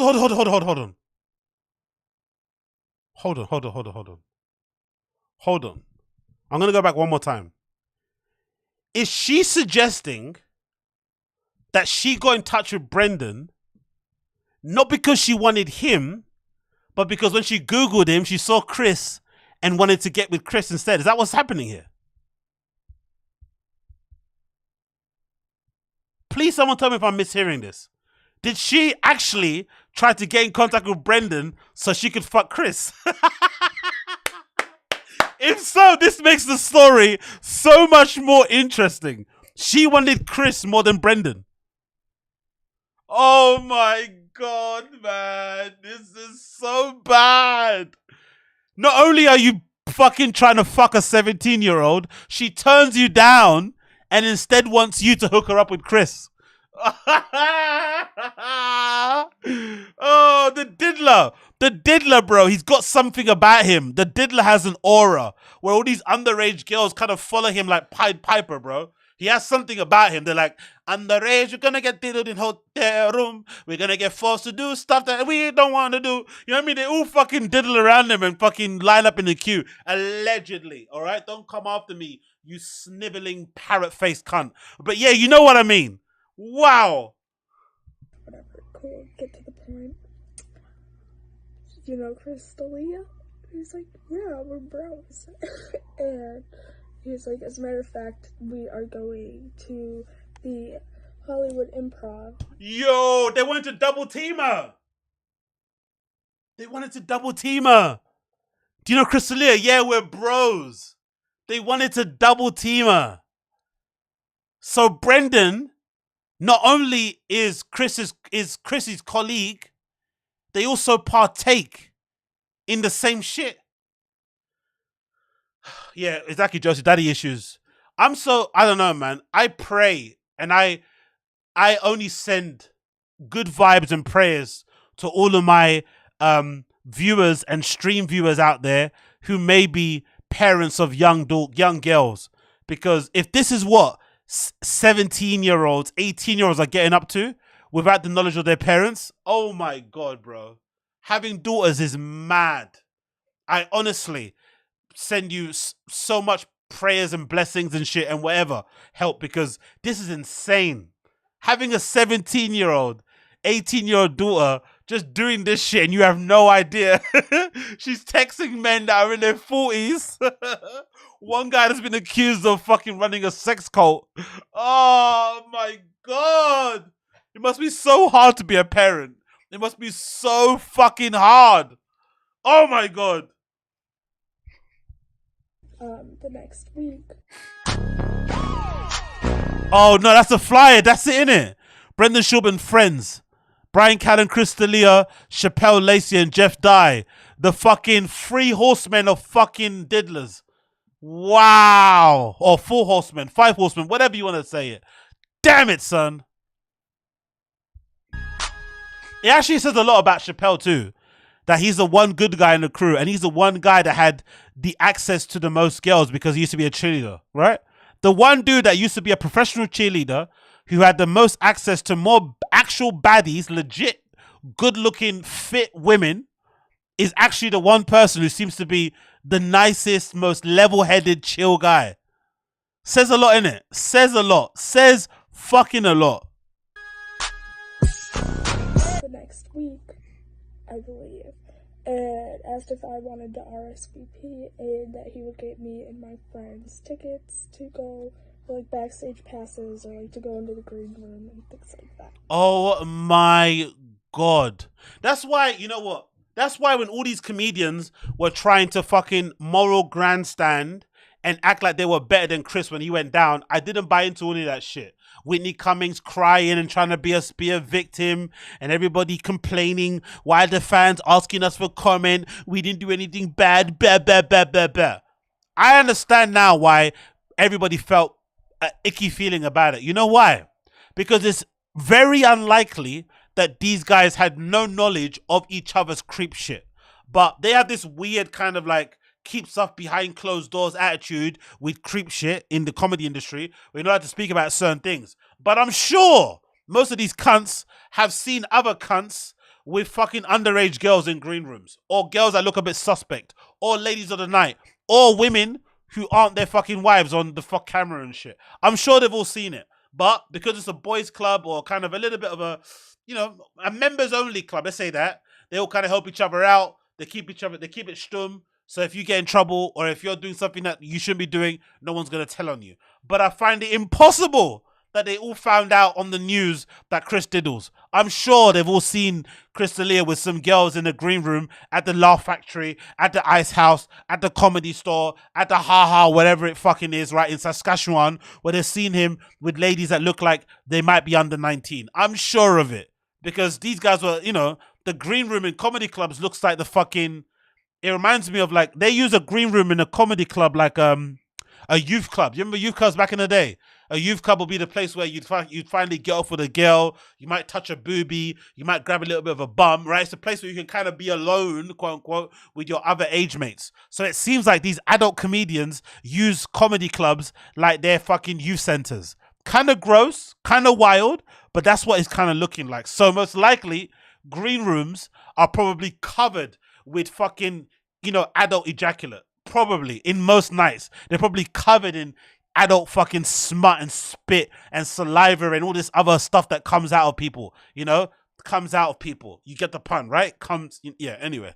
So I was like, okay, yeah, absolutely, that sounds great. And he's like, we flirted a little bit back and forth. We flirted. Oh, he's a pedo. Pedo. He kept on saying, hot baby. It's like a running joke now because it's just hot baby. I hope someone's left it. No, I don't want to say I hope that. I wonder if people are leaving those comments on Brendan's social media. Hot baby. Oh, what kind of riz is that? Hot baby. Hey, big up my hot babies in the stream chat. Put the hot babies in the stream chat. Hot babies in the stream chat. Hot baby. Come here, come my lady, come my lady, you're my hot baby, butterfly, baby. Oh my God, come my lady, come my lady. Hot baby. Yo, get my hot babies in the stream chat. Hot babies, yes, big up Uche, big up Koilo, wagwan. If you like in the stream, make sure you're smashing that like button for me down below. Yeah, okay. If you like of age hot babies, smash the stream, smash the fucking like button. If you like of age hot babies, smash the like button. Okay, that's all you have to do. We only like of age stream babies. Oh fucking no, hot age no. Anyway, I'm gonna stop there because I don't want to get myself in trouble. Rewind it one more time. A little bit back and forth, and he kept on saying hot baby. It's like a running joke now because it's just.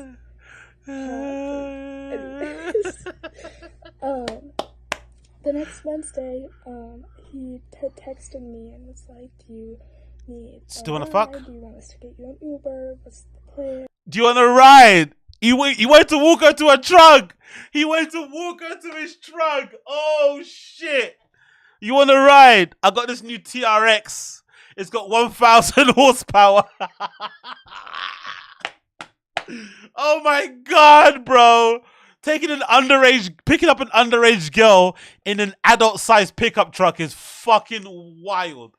That is insane, bro. That is definitely a plot of some fucking diddler movie.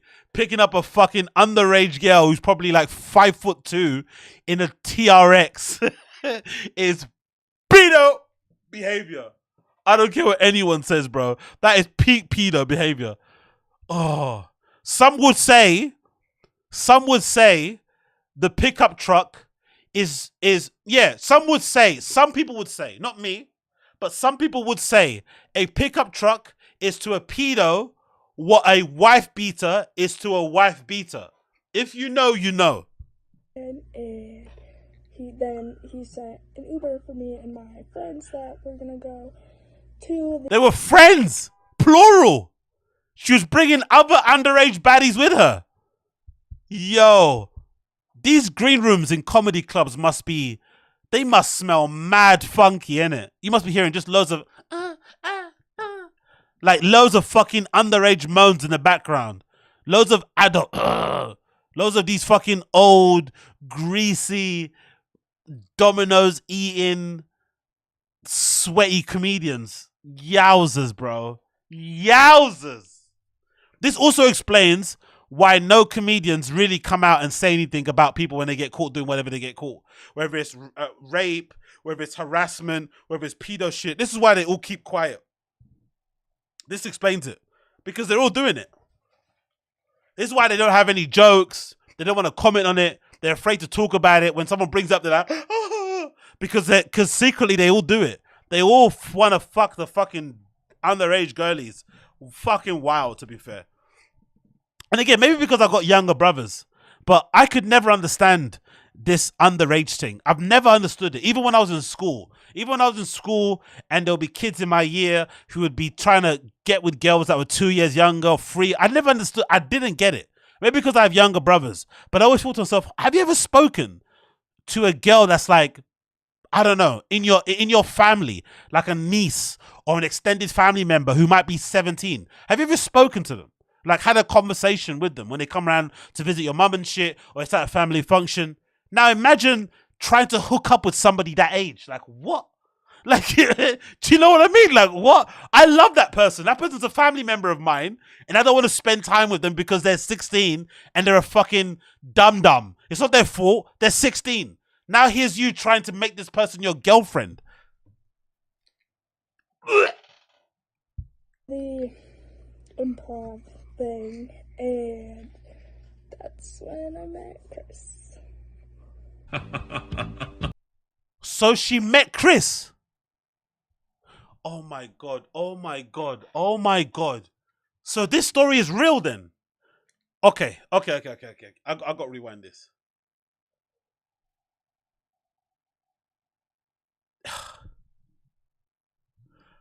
What the fuck is going on? Oh God, hi guys, I'm back. Oh, what's a man if he can't go missing? Oh, that's what my pop used to say, though. He never said that. I was partying. So what? Hold on. William Utsi, you think it's fake? What's the stream chat think? Let's run a poll. Let's run a poll. Because you're all thinking I'm the gullible and I'm the dummy. Fair enough. That could be true. But let's see what you guys are saying.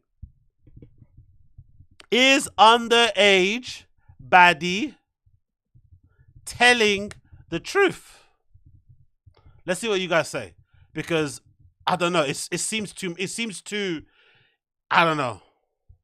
It seems too believable to me. Let's see what you guys say. What do you guys say? There we go. There's a poll. Is underage baddie telling the truth? Start voting right now. Get your votes in. Let's hear it. Maybe I'm the gullible one. That's possible because I am quite gullible. I am very susceptible to, you know, stories and shit and whatever. Maybe. But let's hear. What do you guys think? Exactly, Uche. 2 minutes. Exactly. Come on, bro. How's she knowing? She knows what dates the things were after they met each other and shit. Like, come on, bro. Like, what she's... I don't know. Anyway. Brief. Let's play the clip. Face the music, huh? We all have deep. Oh. We all have a little no-no inside of us.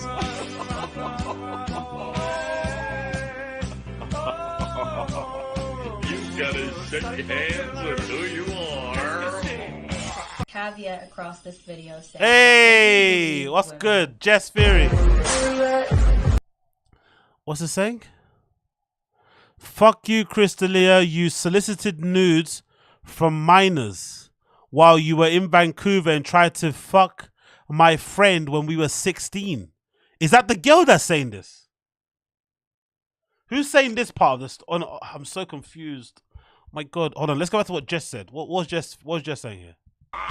So with that being said, I also would like to put a caveat across this video saying that I do believe women. Okay, cool. Okay, big up Jess Fury. So, fuck you, Crystalia. You solicited nudes from minors while you were in Vancouver and tried to fuck my friend when we were 16. And when I called you out on Twitter, you told her you'd ruin her life if I didn't delete it. Absolute pedophile scumbag, I think, or something, right? 16 fucking years old. She was a child. Oh, and pick another friend of mine. Just let me know you did the same to her. Okay, cool. This was in June 16, 2020.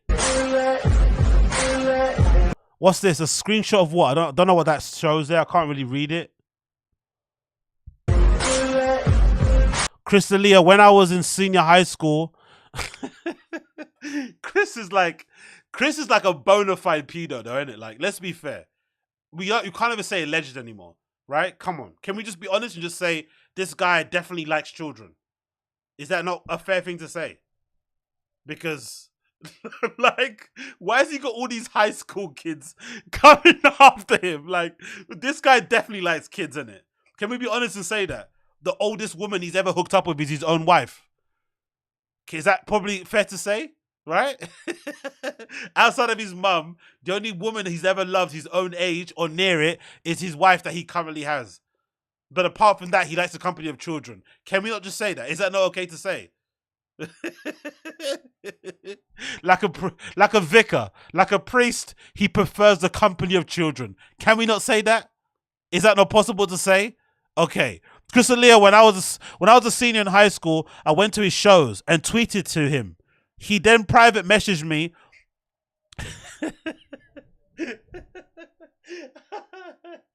I love the tactic of like giving somebody praise online publicly and then private messaging you, say, hey, you want to suck my dick? It's like, bro, I just said I liked your fucking show. I liked your comedy. I thought you were funny. How did you equate with that I wanted to suck your dick? It's like, oh, I fucking love that, man. It's such a fucking brazen abuse of fucking power. It's like, yeah. Okay, enough about the jokes. You want to suck my dick? Yes or no? It's like, okay, cool. Anyway, Chris D'Elia. When I was senior in high school, I went to this show and I tweeted to him. He then private messaged me and told me to quote unquote keep it private. I still have the screenshots. He then tried to hook up with my friend and I in his hotel room and keep like petting the bed to come and sit down. But we were 17, so we got creeped out and left. I'm also loving that these guys, these grown men who go after children, have such terrible game, they can't convince children to hook up with them. I know it's horrible to say this. It sounds like a very Louis C.K. type of joke, but I find that quite sinisterly poetic, right? That these creeps, these monsters, have no riz to get these children to be on board with their fuck shit. I find that very, very funny. In however sick, funny way that could be. You get what I mean. Chris D'Elia convinced my roommate, age 17 at the time, in fall 2014, to come to his hotel downtown Indy, and she sucked his dick. Get your dick sucked by a 17-year-old. It's fucking nuts. I swear to God, it's fucking insane.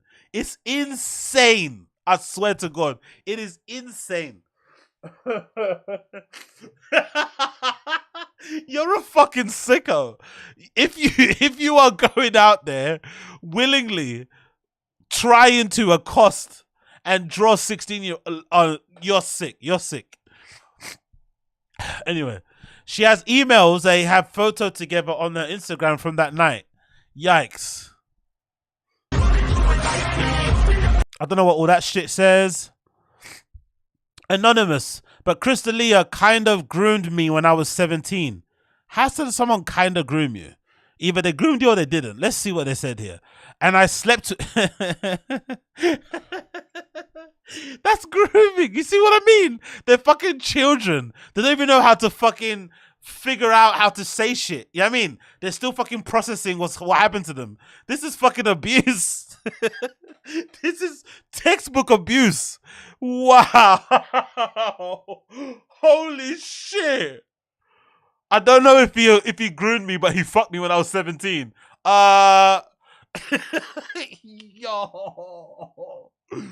Holy shit. Oh. Anyway, calmate, Agostino, calmate. Play me, sorry. Anonymous, but Chris D'Elia kind of groomed me when I was 17 and slept with me when I was 17. Technically, it was legal in the state. I'm sorry, but if you have an understanding from your mind without looking it up of the legal age of fucking consent and shit or whatever it may be in your state, you're a sicko too. If you just have that knowledge to the back of your head, like if you're with your friends and you're in a bar and you're hanging out and you're talking about some crazy story in the news, but your friend happens to know all of the ages of consent in different states and different countries in the world, look at that friend with a, look at that friend in the corner of your eye, like keep an eye on that friend because they're probably getting into some fuck shit. But then he continued to emotionally blackmail me, texting me that if I left him, I'd never hear from him again. He also told me that he was really into the fact that I was still in high school. I tried to talk to someone about this for years, but I was of age and it technically wasn't illegal. So it wasn't a legal issue. Also, there's more and I have the receipts. I just don't feel comfortable going public with my name yet. Well, okay.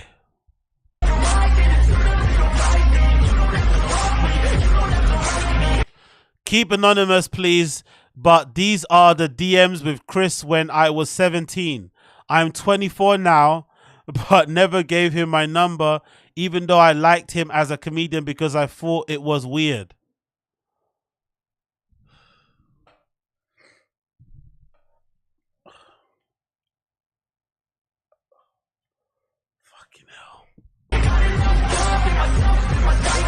Crystalia sexually assaulted my sister back in 2014. He likes that 17 number, innit? He should get that tattooed on himself. Not fucking eagles and fucking parrots and papers on fire and whatever else he gets on his body. He should actually get tattooed 17. Big up Nerd Affiliated. Made a live show. Shout out to DJ Rico Charge. Yeah, big up. Big up Nerd Affiliate. Appreciate you, brother. Thank you for the super chat. Well on to you. Anyway, Chris sexually assaulted my sister back when she was 2014. She was 17. She went out to LA and met him. He then kept giving her alcohol until she was basically unconscious. Oh, whoa. Isn't that just rape? If somebody has sex with you when you're unconscious because you're drunk, isn't that just rape? Does that count as sexual assault? Isn't that worse? God almighty, bro. God almighty. God.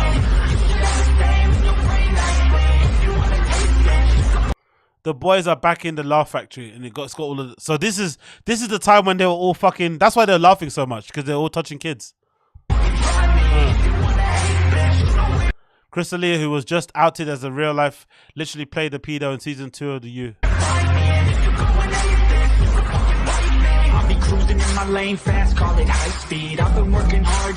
Alright, y'all. I went back to my 2015 messenger and found DMs from Chris being creepy and persistent to me when I was 17. More in Fred. According to CNN, Crystalia asked actress Megan Dust, who had considered a comedian an acquaintance, for a ride in 2011, but soon. This is the classic creep move, innit? Because Brian did this too. Creeps love a good car move, innit? They love just getting in the car and pulling out their piece. He went for a ride 2011, but as soon as the two got inside Durst's car, D'Elia unzipped his pants and asked Durst to touch him, and she refused. He proceeded to masturbate.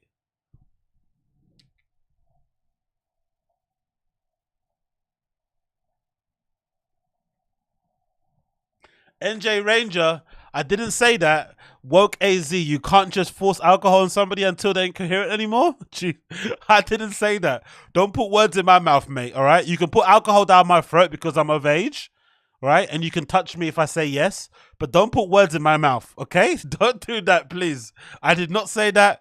There are no young ladies or young children around here anymore, apart from my own children. So do not put smut on my name, please, sir, please. I'm an immigrant. I'm a minority. I can't afford getting cancelled. I don't have a fucking, movie producer dad. Like, I can't take that hit. If you think you'll win, not fucking likely. I be taking one of these rumors comes up about me, I'm just throwing myself out of a window. Fuck that. I'm out. I'm self-expiring. Fuck this shit. Fuck defending myself. That rumor comes out. Big on minority black man. I'm ending it. Done. Adios. A lot of Crystalia apologists say shit like, well, actually the age of consent in Georgia, exactly.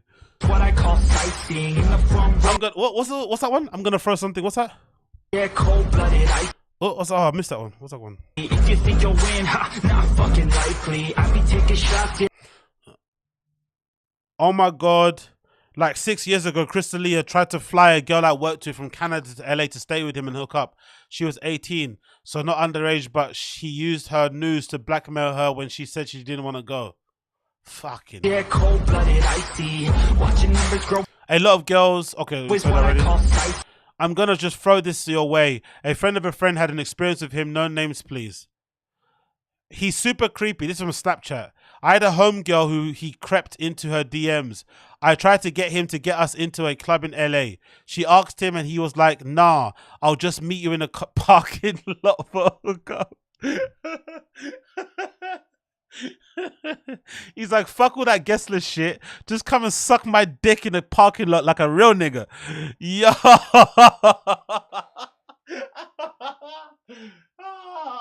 Oh my god. You want a ticket? Go buy one on fucking on Eventbrite. Why are you texting me? Oh. I used to like him on Whitney, but then I heard that everything and he did and just seemed creepy to me. Crystalia used to Snapchat my friend when she was in high school. We used to text when I was 20 and he wanted me to come to his hotel room. When I said no, he was super rude, but he was so weird in text. He was like, we're going to kiss. Like, what? Man, all of these people said no. But can you imagine the ones that said yes? Chris and those guys, they must be into like triple digit numbers of underage girls they're fucked in it. They must be in triple digits. Comedians for like what, 20 plus years, on the road all the time.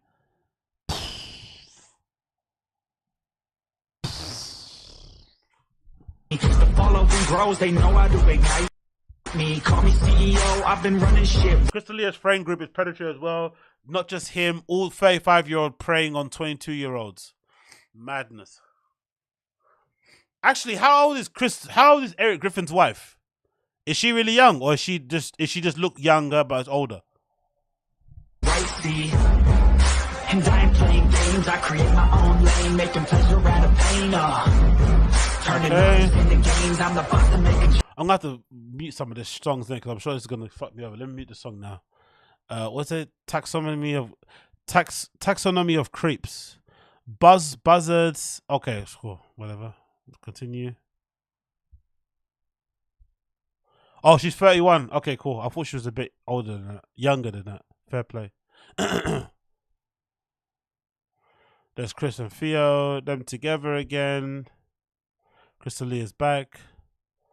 More comedy sketch pictures again. Let me put the sound back.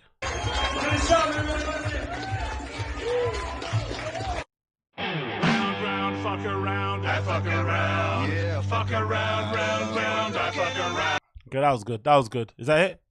Nothing more, right? Yeah, nothing more. Okay, so what do we think? There's a part of me that feels like this girl isn't the girl in the cameras in the CCTV live stream drone footage thing of the Super Bowl thing. There's a part of me that still feels like this isn't the girl. I don't know why, but there's just a gut feeling this isn't her. I believe... No, not believe. That's the only thing. I don't know why. Because I think to myself, what girl logically would want to make up this story? But it's something in me feels like the girl in the live stream video, if she wasn't Asian, she was some sort of Hispanic mix or something. She looked like it, right? And then I think about Crystal, like, yeah, hear me out, guys, hear me out. This girl looks more like Chris's type than Brendan's. Like, Brendan likes girls that look like his wife. He's always fucking liking pictures of fucking Paige Van Zandt on fucking Instagram. So maybe his other type is that kind of like girl next door, American beauty, blonde, blue eyes type of woman, right? But then he also obviously loves Latina, Hispanic type of bitches.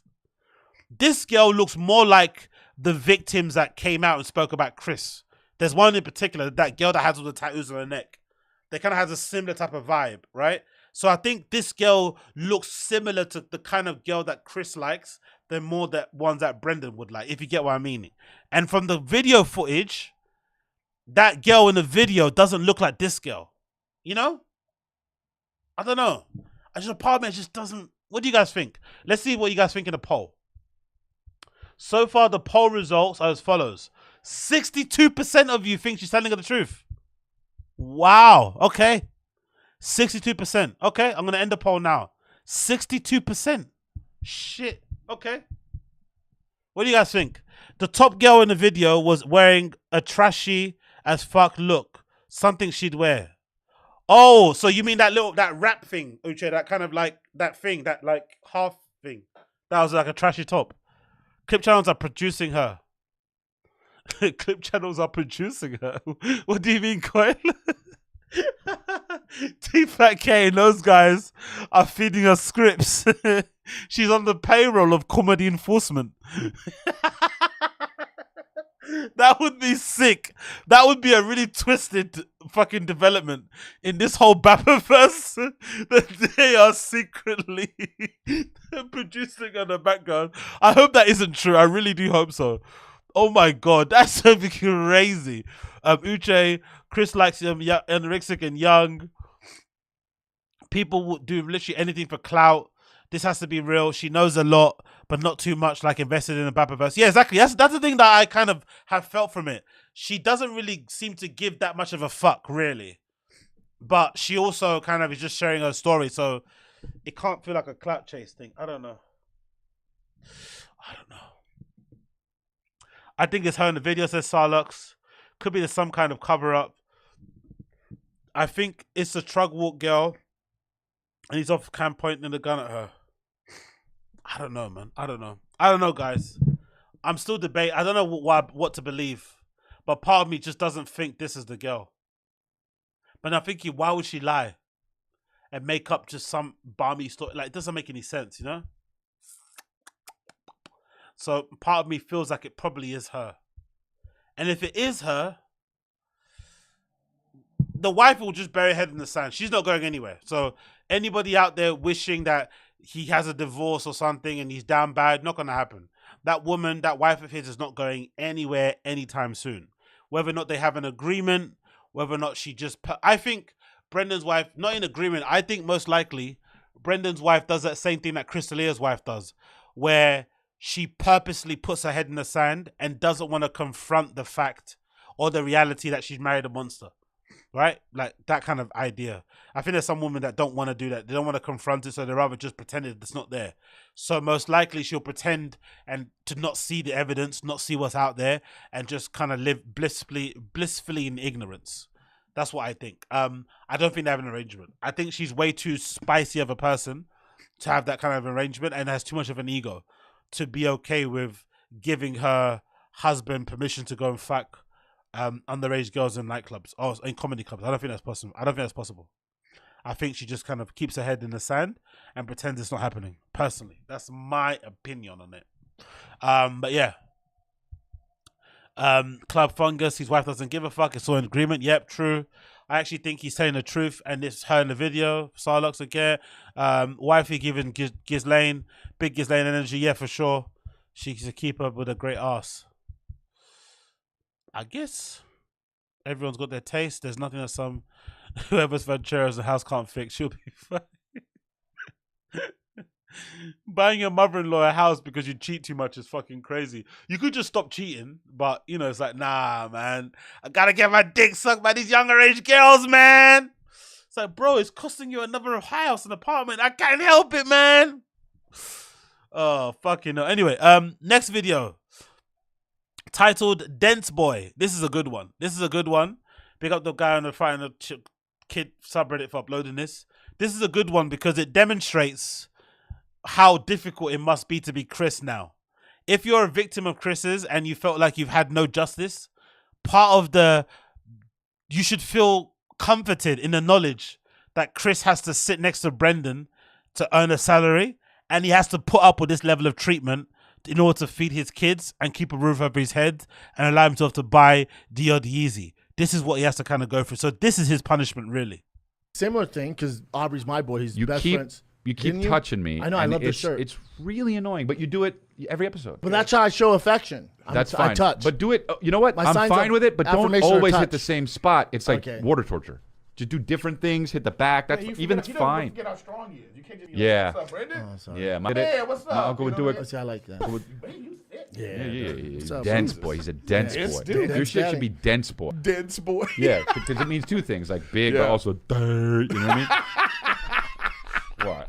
I thought we were having a good day. No, I hate you. Sorry, I never liked you. And that was the truth. There's always a little bit of truth in jokes. But if you see Crystalia's face when he's explaining, look at his face. That's somebody that's just like, bro, why do you keep touching me?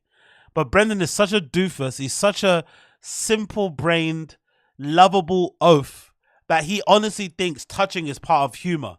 Because he's unable to make jokes with his words and make people laugh with his, you know, with his ability to put sentences and punchlines together, he does that whole physical touching kind of caveman shit. And Chris doesn't like that. He's never been one of the boys. Chris has never been one of the lads, right? Lads don't fuck underage girls anyway because they'll get called out by their friends. He's always been one of those kind of kids that kind of was on his own with his own little friends, little rich boy looking there with his little moody face and shit, right? So he's never been in this argy-bargy stuff. He's never played sports. He's never been in locker rooms. Big up Uche. What are you saying? Blessed with a random show on my B-day. Now all I need is a salsa cookie cake. Big up to me. Is it your birthday today, Uche? Is it actually your birthday? Happy birthday to the fucking Uche machine. Uche, big up Uche. Happy birthday to you if it's actually your birthday. Ragwan Uche, happy birthday to you. I'm gonna sing like Chin line. Happy birthday to you. Happy birthday, dear Uche. Happy birthday to you.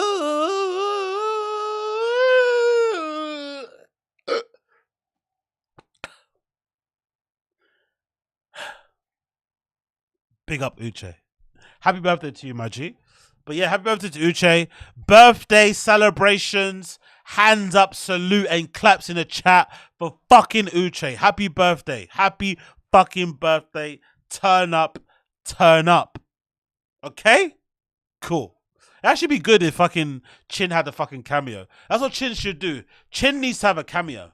If Chin had a cameo, I'd pay for something. For sure, he needs a cameo. Wish people happy birthdays, give people cooking advice and shit, relationship advice. Like, that would be funny. Chin needs a cameo. He needs a fucking cameo ASAP. But yeah, let's go. Crystalia is living in purgatory in some regards, you know?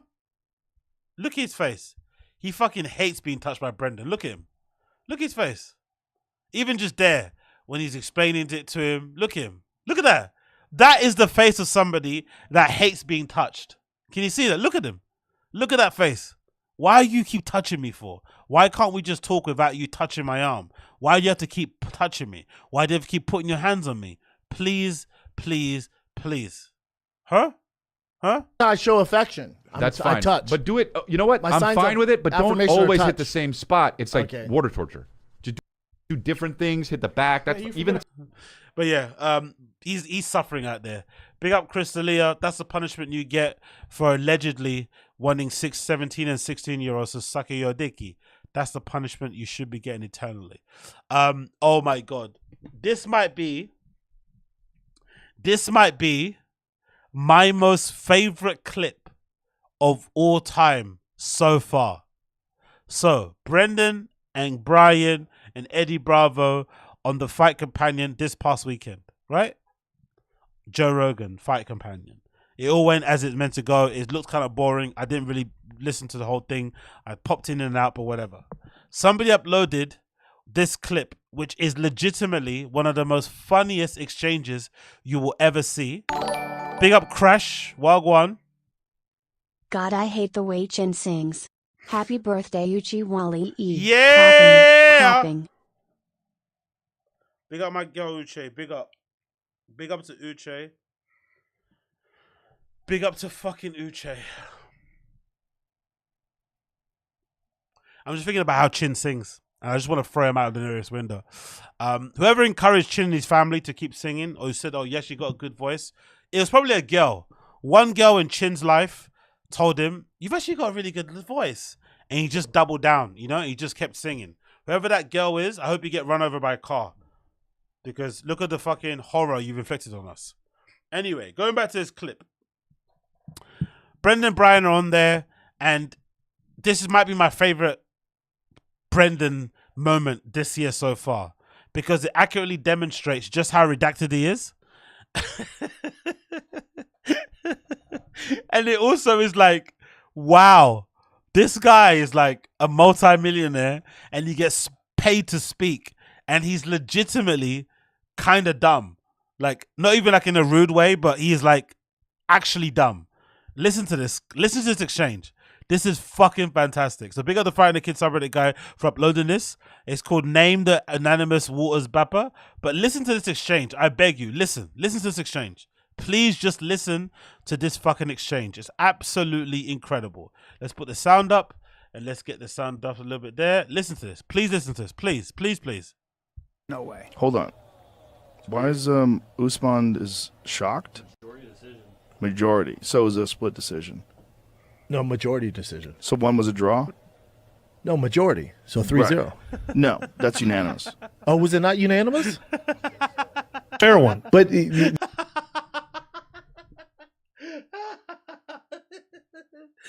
doesn't know the difference between majority or unanimous. Oh my God. And you see how he tried to rescue at the end? He tried to act like he knew what was going on and tried to rescue it. It's like, nah, brother, you didn't know. You didn't know. One more time. Oh my God, bro. This guy is fucking dumb. Hold on. Why is Usman is shocked? Majority decision. Majority. So is a split decision. No, majority decision. So one was a draw? No, majority. So 3-0. Right. No, that's unanimous. Oh, was it not unanimous? Look at him trying to act confused. Bro, you said the words. Why are you asking us? You the one that don't know. Don't try and flip it back on us again. It's like a weird way of like gaslighting the situation. You're the one that got it wrong, not us. It wasn't unanimous. Look at his face. Holy shit. Brendan is fucking dumb. Oh my God, man. Oh my God. One more time, please. Hold on. Why is Usman is shocked? Majority decision. Majority. So is a split decision. No, majority decision. So one was a draw? No, majority. So 3-0. Right. No, that's unanimous. Oh, was it not unanimous?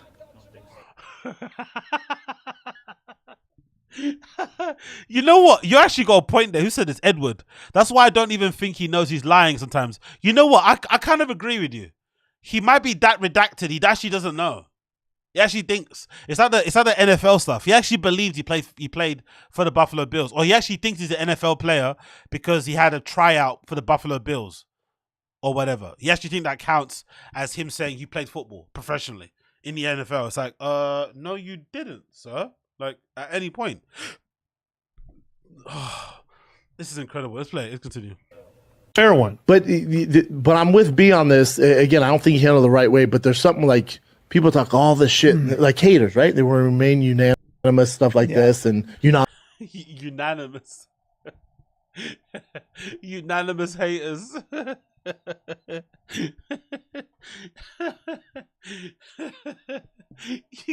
English is your first language. How could you mix up anonymous and unanimous? Come on, Brendan. Anonymous. They remain unanimous, all the stuff. Yeah. And he hates, you know what's funny about Brendan? He always gets shit wrong, but he also hates being corrected. You know? That's the thing I enjoy about him the most. He gets stuff wrong, but then he also hates being corrected. I fucking love it. Yeah, unanimous. But then when I find out who you are, and I come to your house, keep the same energy. Please keep that same energy. I have a skill set you do not have. Yeah. And I'm willing to go to the darkest places. That's right. I'm willing to swim in the waters. You're not. Yeah. Well, you've been in those waters. Hold on, my entire... Look at Callan. He's ready to go on all fours. Put his ass up and ready to get poked. Or open his mouth and slob all over his fucking piece. Fucking Callan, man. Shameless, bro. Bro, you're 60. You could be his fucking father. Come on, settle down a little bit. Career. Been in those waters. Name the water, Bapa. Name the water. Well, I said that about. Name the water. I said that. Name the water. Ah, unanimous. Unanimous haters and trolls. No, you gotta watch that one more time. I'm sorry. So it was a majority. Oh, we gotta watch it one more time. I swear to God, one more time, please. One more time. No way. Hold on. Why is Usman is shocked? Majority decision. Majority. So is a split decision. No, majority decision. So one was no majority. So Brendan doesn't understand what majority means, right? He thinks majority. He doesn't understand what majority means. Okay, cool. Let's continue. the draw. No, majority. So 3-0. There's a majority. It's 3-0. Oh, he says it with such confidence too. Majority is 3-0. Oh. No, that's unanimous. Oh, was it not unanimous? Fair one. But I'm with B on this. Again, I don't think he handled it the right way, but there's something like people talk all this shit, like haters, right? They will remain unanimous, stuff like this, and unanimous. They remain unanimous, all the stuff. Yeah, unanimous. Brian Cannon actually said, see, CTE is infectious, especially when the person pays your salary. It is so infectious, it makes you agree with what someone's saying, even when it's wrong. But then when I find out who you are and I come to your house, keep the same energy. Please keep that same energy. I have a skill set you do not have. And I'm willing to go to the darkest places. That's right. I'm willing to swim in the waters. You're not. You've been in those waters. Pick up Austin Casey, Wagwan. When did Bapa start smoking cigars? Right after Rogan did? Oh man, let's not talk about the cigar stuff. Big up Austin Casey, appreciate it, but thank you for the donation. But let's not talk about the cigar thing, man, because that is so cringe. That cigar shit reminds me of like, and again, I like to think of myself as somebody quite. I'm not very what's that thing called? I'm not somebody that's susceptible to peer pressure. But I remember there was a time when I was a kid when the cool kids in school were smoking, and then I went to smoke. But I didn't want to just smoke with them. I wanted it to look like I always used to smoke. Right? It's that thing when you're a kid. You don't only want to be accepted into their cool group of smokers. You also want them to believe that you were smoking for ages. So you start holding a cigarette like a smoker. You will look so weird, so clumsy, be holding it like that, like just doing nonsense with it. That's what it kind of looks like to me. And these guys are way older than when I was doing it. I was a fucking child. And he's doing it in his old age, trying to impress Rogan by smoking a cigar. It's like, bro, surely the way to impress Rogan would be to be like, hey, I don't smoke cigars. That's actually a cooler thing to do. Hey, I don't actually know how to smoke it. I don't want to waste such a good cigar. I know they're expensive and shit. I don't look dumb on camera. A bit of self-deprecating humor and let it go. He was trying to like... Lame! Smoking on that pedo dicks. Lame. Hold on, my entire career. Been in those waters. Name the water, Bapa. Name the water. Well, I said that about... Name the water. I said that about... Oh, anyway. Name the water, Papa. Name the fucking water. This little water of mine, I'm gonna let it shine. Let it shine. Let it shine. Let it shine. This little water of mine. Anyway, let's continue. Bapa doesn't keep the same energy around Papa Toe. Oh, this is the one about the Great White Hope, innit? Yeah. To be fair, in this one, I don't actually blame him. You know, I don't blame Brendan here for switching up, because there was a point when he was calling Bo Nickel the Great White Hope. And I'm sure Bo Nickel's camp were like, hey, chill out with the white supremacist nicknames. And I'm sure he was getting some pushback too, because he tried to be edgy and be viral, but it didn't bang the way he thought it was gonna bang. So it's actually a good thing that he changed calling Bo Nickel the Great White Hope. You know what I mean? Like, you don't need that kind of smoke or that extra attention on you. It's a little bit too much. I'm just that high in Bo Nickel. I haven't seen anything yet. Granted, he's not fighting anybody, but I haven't seen anything yet that shows otherwise, that he's not the next great white hype. You know, no one's high. The next great white hype. That's a horrible nickname, isn't it? Great white hype. I think he was saying great white hope, but I think he switched it up to hype. On Bo Nickel. He is our Lord and Savior. He's the great white hype. All right. And it goes to my boy, the great last white American hope. So he changes it every single time. He can't even remember it. Bo Nickel comes around once a lifetime. I came here to get educated, yeah. Let me fill you on Bo Nickel. He's the great white hype. Okay. Oh, Bo Nickel is legit. He's the great American savior. I mean, he's... Yo, you get on Joe Rogan's platform and you get scared, innit? Oi, you got scared. He got scared. He didn't want to say it, huh? You're on Big Papa Rogan's platform. You don't want to get cancelled, do you? You're worried. Those TRX payments aren't going to pay themselves.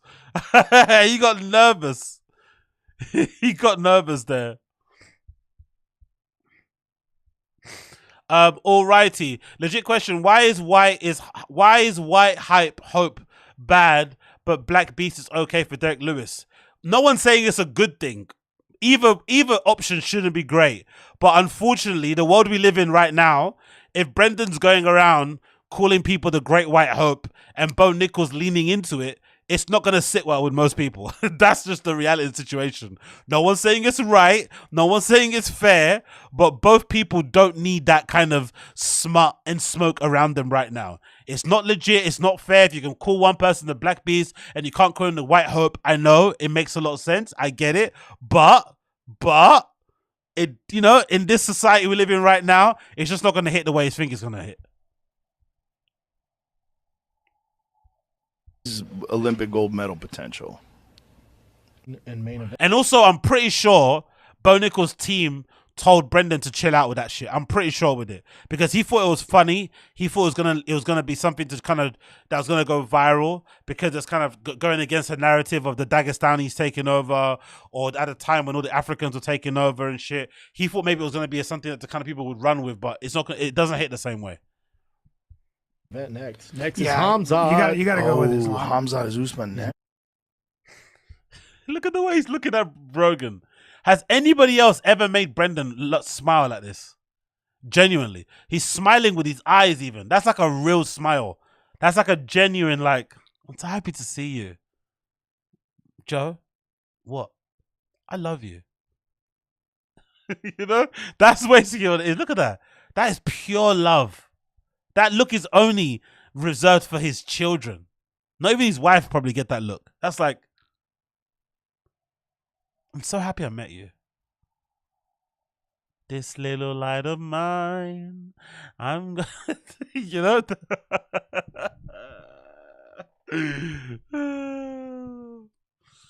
He loves him. Look at it. He loves him. Exactly. Big up the Fire Naked subreddit, guys. That's fucking brilliant. Oh my god, bro. He absolutely loves him. He loves him down. He loves him down. Tell me. Yeah, this is a good one. What's a good one too? What did that one? Papa never fails to deliver. Yeah, cool. Let's do this one. No, let's do this one. This is probably a better one. So, coming out. I'm not gonna lie. This clip is kind of sad, because it feels like Brendan's finally got to the stage where, let me actually check TFATK. It looks like he's maybe accepting the reality of his situation, and that maybe stand-up long-term isn't for him. So he's finding all these other things to do to fill up his time, other little hobbies and shit that are gonna maybe bring him some level of satisfaction, or just take up some time during the day and give him something to do. Because the tours, from what I can see here on the site, last time I checked, they were slowing down. It wasn't the same. Let's double check anyway. But I'm pretty sure when I checked the website on TFATK, let's check Brendan's tour dates, the amount of dates he was doing wasn't that much for the rest of the year. Yeah, see, look at that. Jesus Christ. So hardly anything in November. He's doing a weekend in December in Chicago. Then January, Austin. Sorry, January, Nashville. January again in Austin, Edmonton, February. Yeah, so the dates are really sparse. So clearly, all of these gigs. Yo, big up Crash. Appreciate it, brother. Rogan is Frankenstein and SCHAUB is his monster. Exactly. Yeah, that's his little baby. That's his little baby for sure. Big up Crash. Appreciate it, brother. Thank you for the super chat, my friend. I think in this case, it's got to a point now where maybe all those cancelled gigs that Brendan was doing has finally started to bite him in the ass. That's my theory. All those gigs he's cancelled last minute has finally started to bite him in the ass, and now he's not getting many callbacks. He's not getting booked in certain places, and they're all starting to dry up. So this might explain why he's now starting to pivot into being a car guy and being a gearhead and having the pickup truck and the fisherman hats and shit, the mohawk, all these sort of things to kind of give him a personality, give him things to do, because clearly the comedy shit isn't working out how he intended it to be. And this particular clip is kind of sad because it's a realization that he's obviously not where he wants to be in his career, because Eddie Bravo asks him a question like, what are you getting up to as a comedian? And the way he answers it is bizarre, because he starts talking about fixing his Jeep or some shit. It's odd. Let's play it. You coming out new special? No, I'm working on my new. I'm just touring right now. Anything new for you? Been building up my truck, my TRX, taking it from 700 to 1100 horsepower. It's like, I love how he's saying it as if like he's underneath the car, like, you know, with a dirty, oily shirt on, you know, fucking installing a new engine and shit. Like, as someone else said, I think on a sub, like, you swiped your fucking credit card, you popped your card into a chip and pin machine, entered in your PIN code, pressed enter. That's all you did. You know what I mean? Like, I love how he's acting as if like he actually did anything. But I guess this is a version of a car enthusiast that exists, isn't it? Right? Because I always thought to myself, like, there's car enthusiasts or gearheads or car guys who buy cars because they got the money to buy them, and there's the ones who have the money to buy some cars but also like to restore cars. They like to fix stuff up, they like to edit, they like to customize, you know, install this, blah, blah, blah, make it bespoke.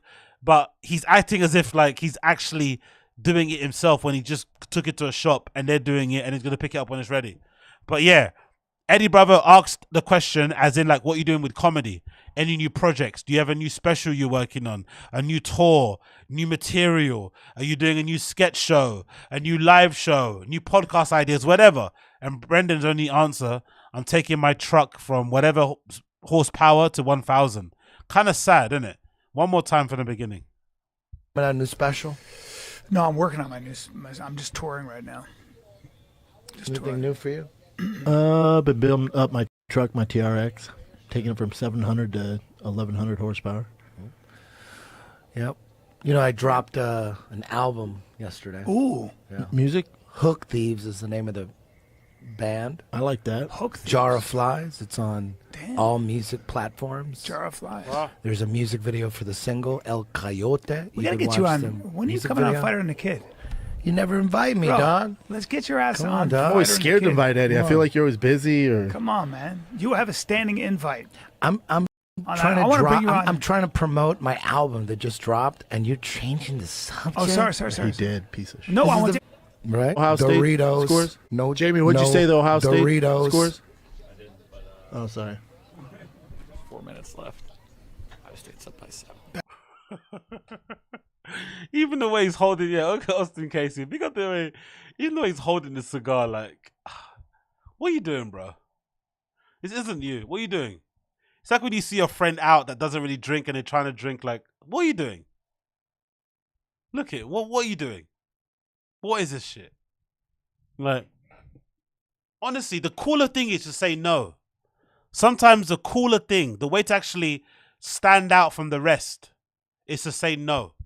When everyone's doing this thing, when everyone's doing the thing, whatever it may be, actually being a bit different and saying, you know what, that's not for me. Not judging or whatever, just saying that's not for me. That's actually a cooler thing to do than pretending to be into it as well and just looking like a fool, you know? But again, I don't be too harsh on this side of things because he's a middle-aged man and guys in general, we find it hard to find hobbies. We find it hard to find friends. So I don't blame him for doing everything in his power to keep these guys in his life and make them feel like they are still have a connection. They're into the same things by agreeing to do the show, by agreeing to smoke the cigar. I don't blame him, but it's just a bit sad, you know? Like, he's a grown man desperately wanting people to be his friend. And, you know, it's also proof again with the whole TRX thing, connected to 1000, that maybe we're finally starting to see the results of his terrible comedy and his inability to improve over the years, because now the gigs are drying up. He's not on the road as much as often as before. He's making an excuse that he wants to hang out with his kids. That's why he doesn't want to do it, which is obviously a lie. And now he's clearly, you know, basically mind is completely elsewhere, and he's filling his time up doing other stuff. And the gigs for, you know, throughout the year or the rest of this year are pretty much dead. And then next year isn't looking the greatest either. So it's not looking too great over there on Shoreland, unfortunately. It's not looking too good. It really isn't looking too good. I think. Oh, and then another one too might be, where is it if I can find it? Is it this one? I think it might be that one I was going to talk about. And then what else do I talk about? Bear with me a second. I think that was it, innit? And then another one was something else. Bear with me a sec. Yo, big up the stream chat. If you're listening and you're still here 3 hours and a half later, make sure you're smashing the like button down below for me, and, you know, letting me know that you enjoy the show by smashing the like button down below. That's all you have to do. That's all you have to do. Smash the like button down below if you've enjoyed the show. That'd be greatly appreciated. And then let me see another thing to check out here. I can't find it. Boom. Oh, and there's another clip. This is a good one too. Just four best friends hanging out. So you see all these comedians talk about the fucking green room. They talk about the hang. They talk about how cool it is to beat other comedians. How us regular civilians, we don't get it. We're not funny. We don't understand the humor, right? Remember, they always say this sort of shit. Look at what it is actually like behind the scenes. This is them before they recorded the Joe Rogan Fight Companion. And obviously Brian Callen going live and showing all these friends that, look, I'm still friends with Rogan. Look. Right? Desperation is fucking palpable. But it's just a bunch of boomers in a room on their phones, really. I don't know. It doesn't seem that amazing to me. This just looks like what it looked like in a green room. We're here about to do the Fight Companion. Great Joe Rogan. Oh, hi. Looking thick. Eddie Bravo. Thick. He's more shredded than thick. He is very shredded. You grabbed him. You grabbed him and started feeling him. Is that from the carnivore diet? And some other stuff. Well, the leanness is, for sure. Yeah. Yeah, it's I've never seen you grab Joe. You grabbed him and started squeezing him a little bit and giggling. His shoulders and arms are distracting. Yeah, they're a little distracting. All right. So the same ways they suck off Joe on camera when they're recording is the same way they talk about him when they're in quote unquote private. It's not really anything different. So this is the legendary hang. The legendary hang is them all waiting for Joe to get off his phone before they're allowed to talk again, right? It's them sucking him up and reminding him that he's the alpha, and reminding him that he's the boss, reminding him that he's the most important man in the world, and that he gave them their lives, their careers, their wives, their girlfriends, their private schools, which probably is true. That's basically what happens in a green room.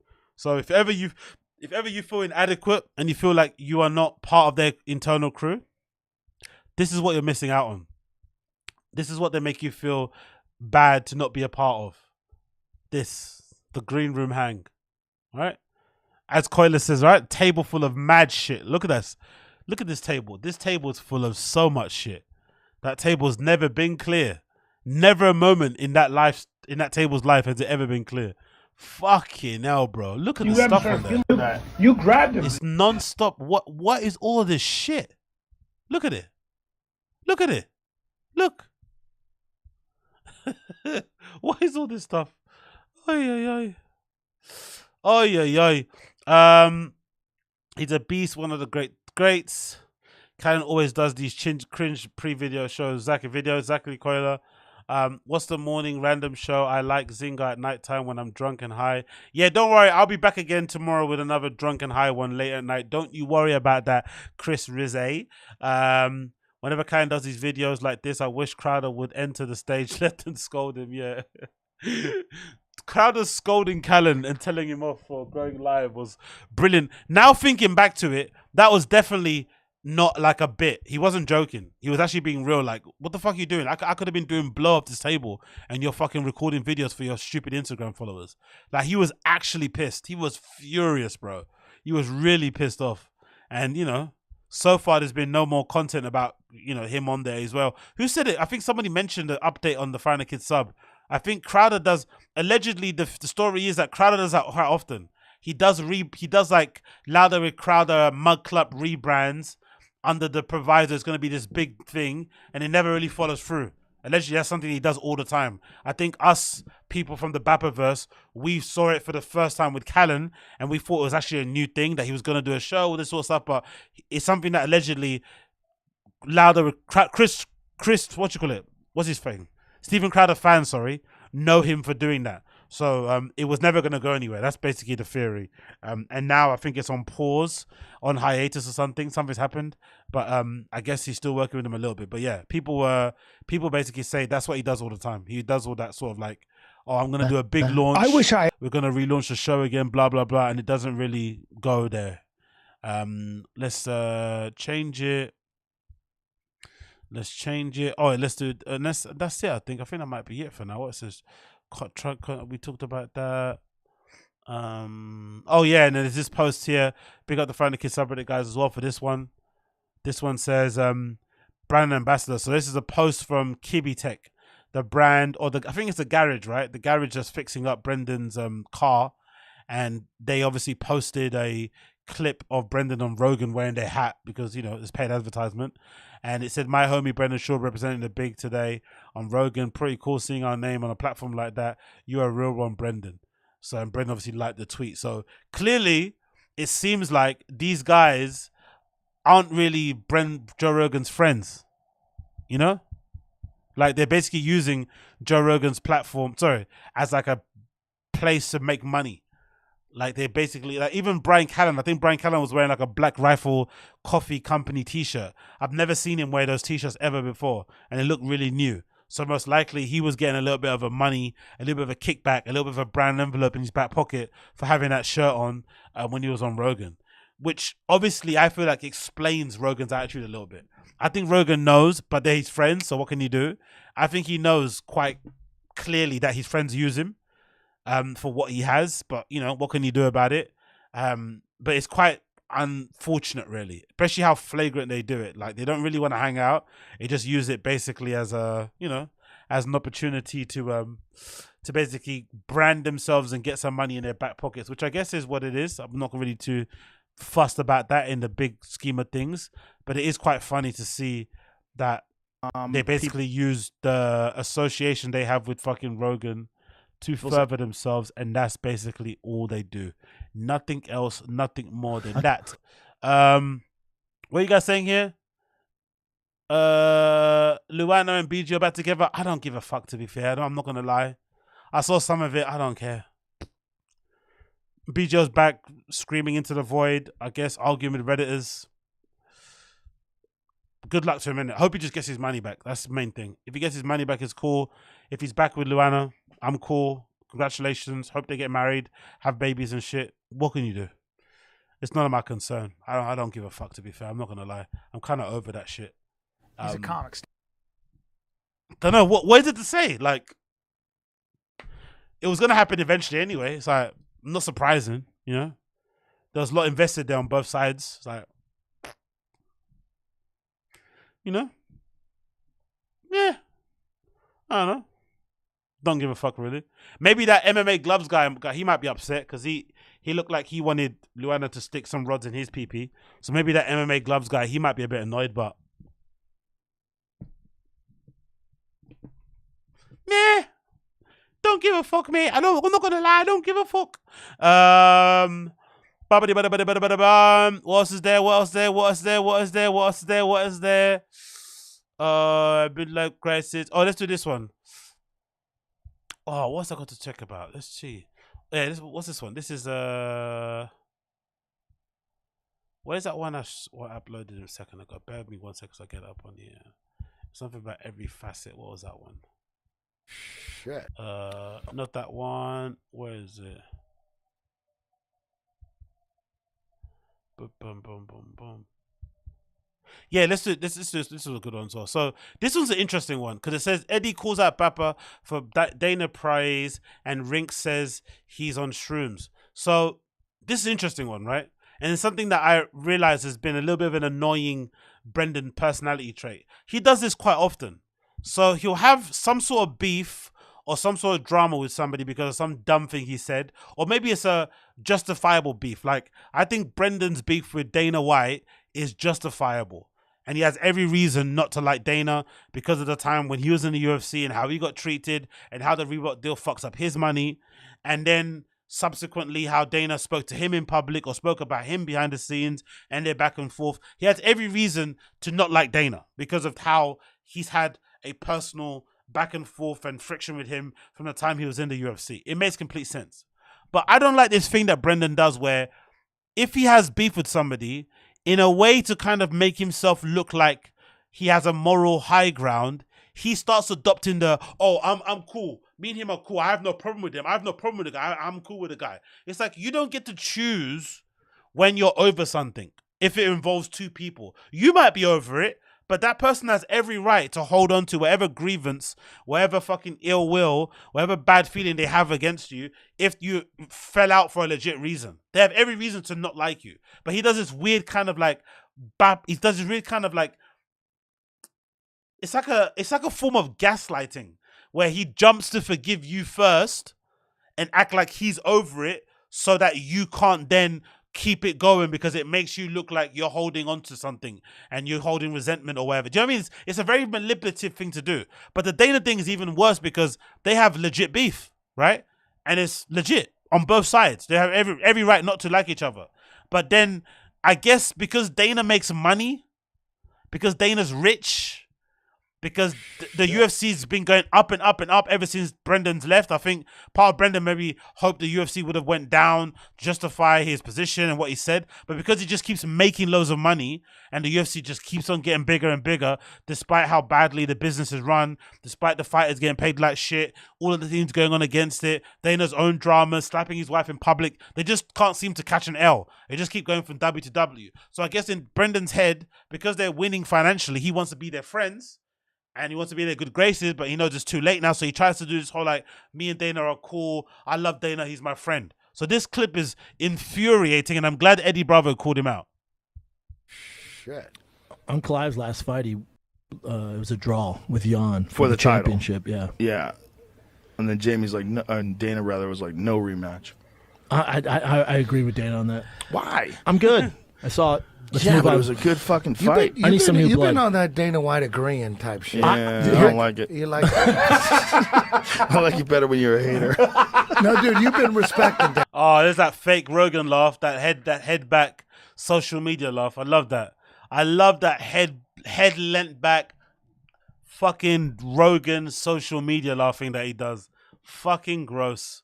Let's go viral, guys. Eyes closed, lean back, and ha ha ha ha ha. Let's go viral. One more. 1, 2, 3. Lean back head. Ha ha ha ha ha. 1, 2, 3. Lean back laugh. Ha ha ha ha ha. 1, 2, 3. Lean back laugh. Ha ha ha ha ha. It's like, come on, bro. Yuck. Dana, you've been respecting Dana. I don't have and any I issue appreciate with that. I have no because issue no with matter that. what anybody thinks about Dana. Oh, just hit him with an illegal knee. Oh, no. I did. Just, Well, for me, I took some mushrooms, so he started talking with. I was like, I can't handle this right now. Yeah. I was trying to follow the wig things, Listen and I was to me. like panicking. These guys are like the nightmare blunt rotation meme, innit? I'm doing drugs. I'm taking mushrooms. You're 60 years old. You have 2 kids, 3, maybe 4 now. Come on, bro. I'm doing drugs. I'm having sex. Like, what? And she's 17. You don't want a wig. I love my head like this. But yeah, I'm glad Eddie Bravo called him out on that one. Thank you, Eddie Bravo, for calling him out on that nonsense. And then let me see, what's the other one I wanted to show you guys before I duck out? No, not that one.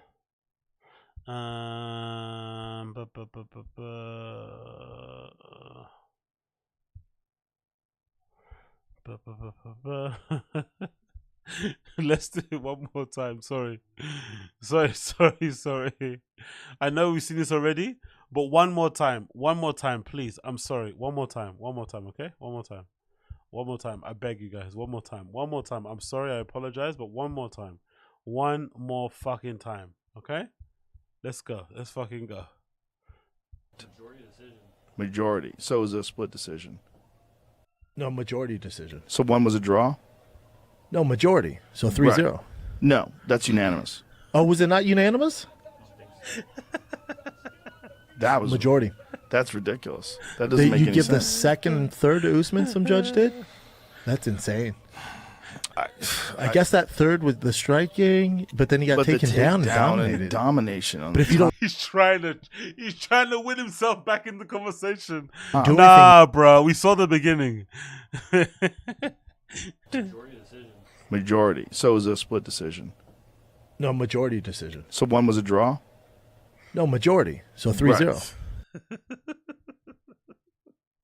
No, that's unanimous. Oh, was it not unanimous? That was majority. That's ridiculous. Oh, I fucking love it, man. Honestly. Anyways, so let's play this last video before I head out. What's this one? I think it's the one. Where is it? If I can find it. Bear with me a sec here. Bish bash bosh. Got that one.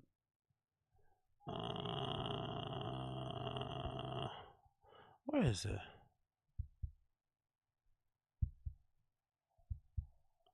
That one, it's not this one, it's not that one, it's not this one, it's not that one, it's not that one. Bear with me a second as I load it, because I need to play this before I leave. Okay, cool. What's this one called?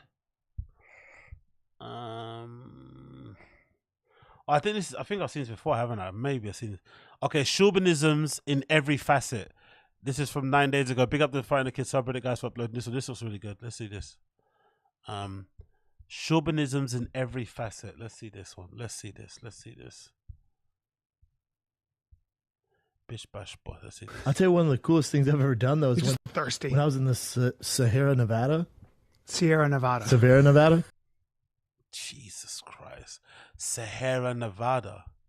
What? I'll tell you one of the coolest things I've ever done though is when I was in the Sahara Nevada. Sierra Nevada. The Sierra Nevada. Sierra. The Sahara is a desert in Africa. That's almost like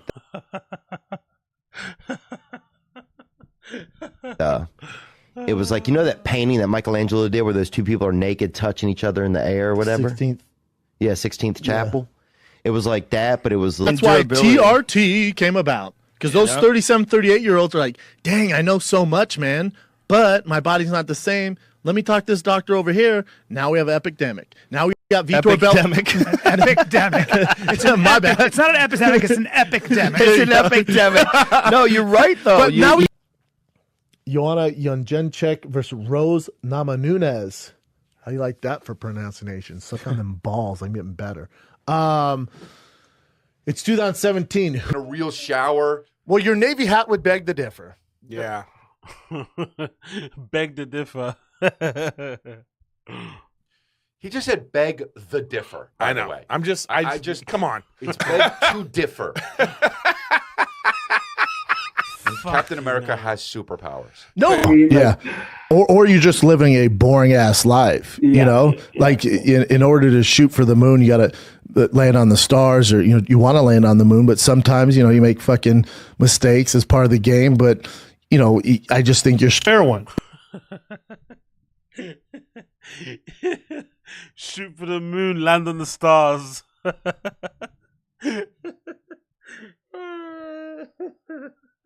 But I'm with B on this. Again, I don't think he handled it the right way, but there's something like people talk all this shit, like haters, right? They will remain unanimous, stuff like this, and unanimous. They remain unanimous, all the stuff. Good, unanimous. Yeah, unanimous. People want to remain unanimous. People want to remain unanimous. What does that even mean? But then when I find out who you are, and I come to your house, keep the same energy. Please keep that same energy. I have a skill set you do not have. Set of and I'm willing to go to the darkest places. That's right. I'm willing to swim in the waters. You're not. Well, You've been in those waters. Hold on, my entire career. Been in those waters. Name the water, BAPA. Name the water. Well, I said that about. Name the water. I said that about you. Steve Colbert asked. He goes, Ethan Hawke, what happens when we die? It's his question. It's a question. He goes, what happens when we die? Bring up Ethan Hawke's answer. It's pretty cool. It was awesome. Did you see it? Yeah, I definitely saw it. I fucking love it. Do you do in the robot voice? No, it's. I hate when they do that, dog. Just show the nipple. I know. They can't. I hate that, dude. That's the point of her. No, I meant like filtering the face Oh too no, much. she's dating a girl now. She's dating Miley She used Cyrus's to. daughter. She used to date Bella Thorne. Miley Cyrus's daughter.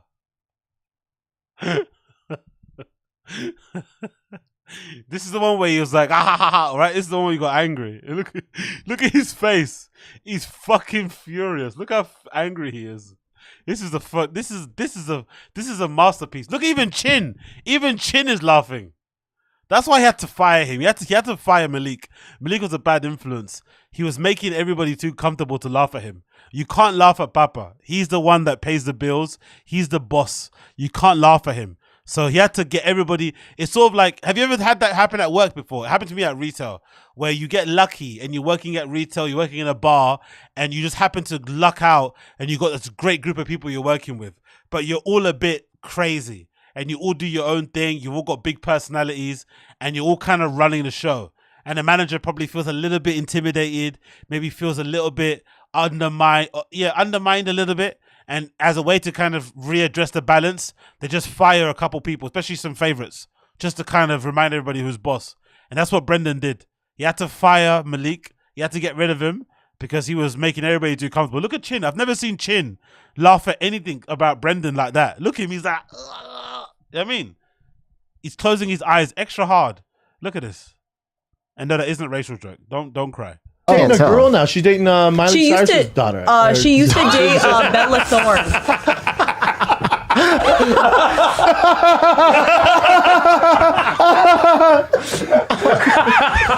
That's how you know he's not a comedian. That's how you know he's not a comedian, because that was rage. He's never been a class clown. He's never been the person that everybody said was going to be funny. That actually hurt his feelings. He was actually legitimately hurt. Everybody was laughing at him for thinking that Miley Cyrus's sister was her daughter. Like, it actually hurt him, you know? He actually was in pain there. Like that. Let's one more time. That was so good. Yeah, I definitely saw it. I fucking love it. Do you do in the robot voice? No, it's. Oh my God. I just realized. Hold on. Did he think they were talking about Stephen Hawking? Holy shit. 1 second there. Did he think they were talking about Stephen Hawking? Well, I said that about. Name the water. I said that about you. Steve Colbert asked. He goes, Ethan Hawke, what happened? So they're talking about Ethan Hawke, right? The actor Ethan Hawke, and he thought they were talking about Stephen Hawking. When we die, it's his question. It's a question. He goes, what happens when we die? Bring up Ethan Hawke's answer. It's pretty cool. It was awesome. Yeah, I definitely saw it. I fucking love it. Do you do in the robot voice? Did he do it in the robot voice? What? Oh my God, BAPA, bro. No, it's. I hate when they do that, dog. Just show the nipple. I know. They can't. I hate that, dude. That's the point of her. No, I meant like filtering the face Oh too no, much. she's dating a girl now. She's dating Miley Cyrus's daughter. She used to date Bella Thorne.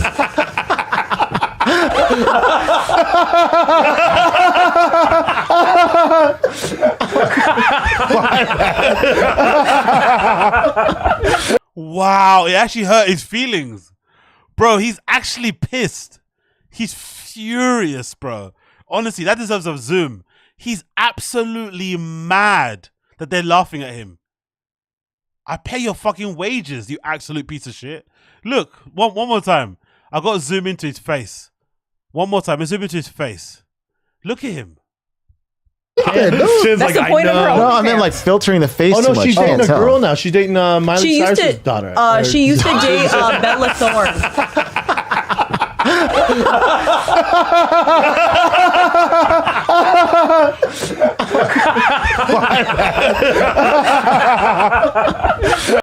He's fucking pissed, bro. He is fucking pissed. He's so mad. That's how I know he's not a comedian. No comedian would actually respond this way. You'd get them back, but with your words. He's absolutely pissed, bro. Thin Skin Brendan strikes again, mate. Thin Skin Brendan strikes again. Oh my God, man. Big up Malik, bro. You were a fucking sacrificial lamb, but you brought us a lot of lows. It didn't work out for you. It is what it is, but you brought us some good lows, man. Good moments. Big up Malik. What is happening? I don't know why that was funny.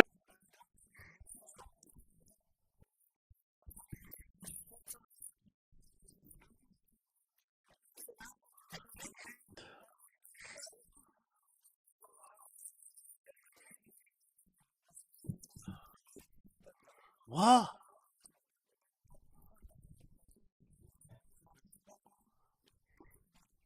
Be nice. Absolutely not. Welding's kind of going out of business, yeah? Yeah, I don't know It's who not welds. 1915, so How does he speak with this much confidence? Welding is going out of business. People don't join. Nothing is made out of metal these days, right? People, anyway, I don't know. Welding is going out of business. No one welds nowadays. So welding's kind of going out of business, yeah? Going out of business, Brendan. What do you think keeps walls up? What do you think keeps bridges up? Show me a bridge in another country right now that just fell down. Google bridge falls. You're welding. You're Blockbuster.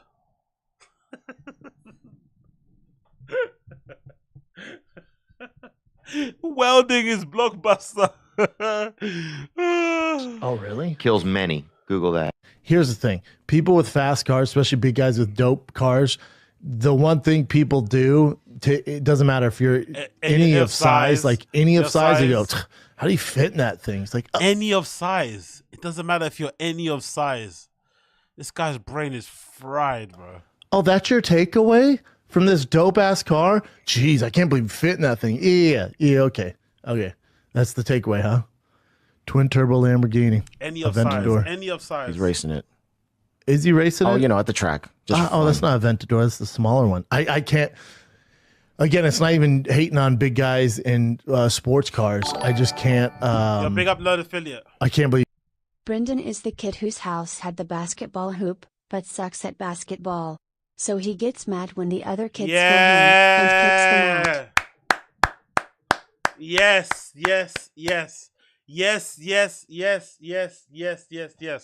And when he kicks you off, he's the one that has the mum that's like, where are you guys going? Why are you guys leaving so soon? Right? Or his mum might be the one inviting the kids to come and play on the thing because he hardly uses it. You guys should come and use the hoop because Brendan basically hardly never uses it. Then when you start using it, he gets annoyed at that. Mom, why do you let them come in here to use this? Do you know what I mean? Like, he's that kind of kid. That's exactly. Another affiliated. You got it in one. You got it in fucking one. He fits in there. Like, you know, in football games. What's that? His nose looks fake in that. It doesn't it, actually? His nose looks fake. It does, doesn't it? Holy shit. I just realized that you're right. His nose does look fake, innit? It looks fucking... Look. It does, innit? It looks like a... It looks like one of those noses that you have on the glasses that's connected to each other. Fucking hell, bro. Damn. Is that... Yeah, he got that Griffin mask on. I'll do that next stream. There's a video of Griffin flexing that he's got like a Lexus. What's Griffin flexing on about? That he bought himself a car or something. He's a fucking loser. Griffin bought himself a car. He's got a little EV thing in it. All right, Griffin. What's he got? Alexis. What's he got? Like a drag. What's he got? No, he's got a Rivian, innit? Does he got a Rivian? No, a Lanza. One of those electric cars. Lantern, something anyway. And he's flexing now that he's got an electric car. But his wife still has to work at Target. So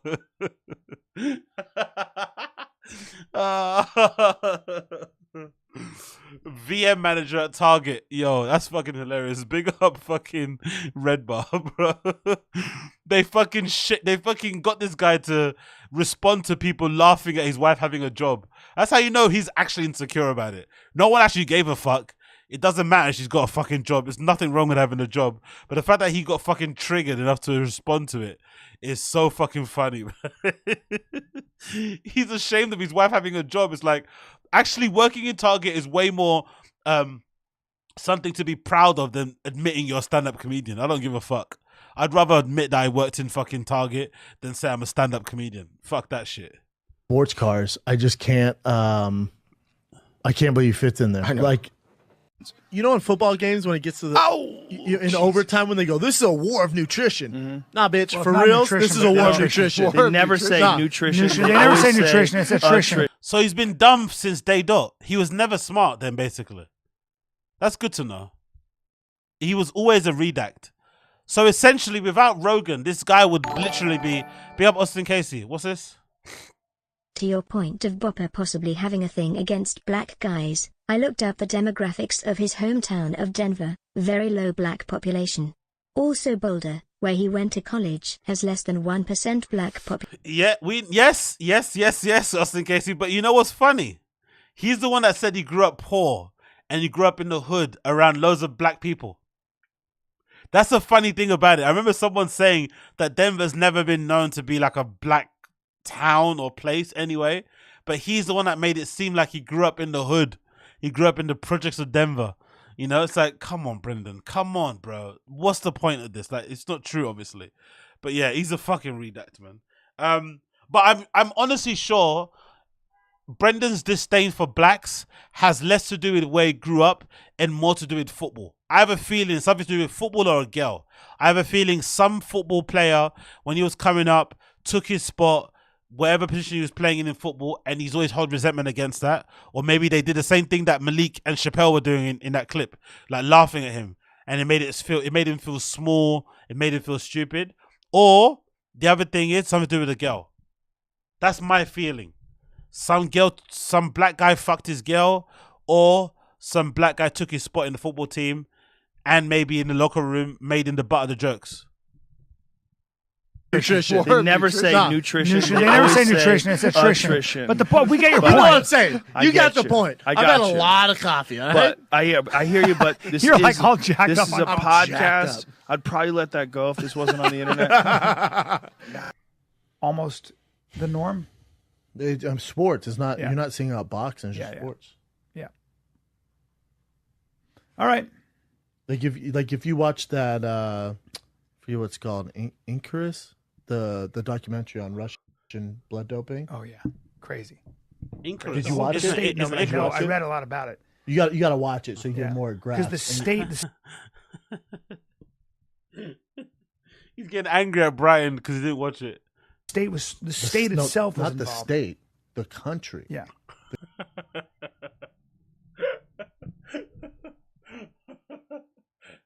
Not the state, the country. Same thing? No? Okay, cool. The country of Russia. And if you think they're the only ones doing that, No. you're No. crazy. I gotta watch that. Really good. They're in their 70s. Yeah. Yeah, they're in their 70s, like early 70s, I think. My dad's early 60s? What? For sure. Are you sure? I don't think so. No, probably 50s. Yeah, no. My dad's in his 50s for I was sure. going to say like closer to late 60s. How? You're 34, right? Dear you. 35. 35. So you're only like 6 years different from me. Nah, my dad had me 5, 6 when he's. Your parents had you when you were how old? I think they were like. So you do that History Channel show, hunting Hitler. That was fun. Did you ever find Hitler? Yeah, so he died, and Now, Chris Blades is Nick. He was so sincere. He was waiting for him to tell him as well. Did you find him? Look. Pick up the billions. BAPA will go to the water, unless it's dark water.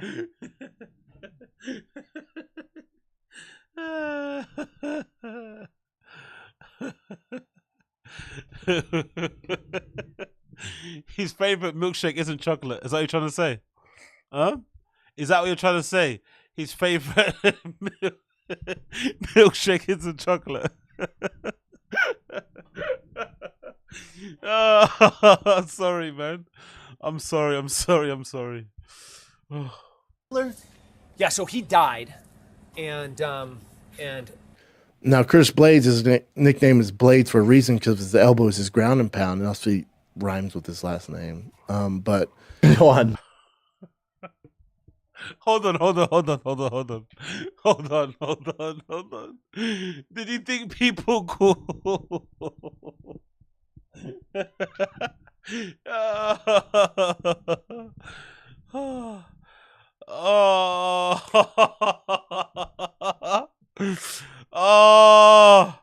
Oh, my face, my fucking face. Oh.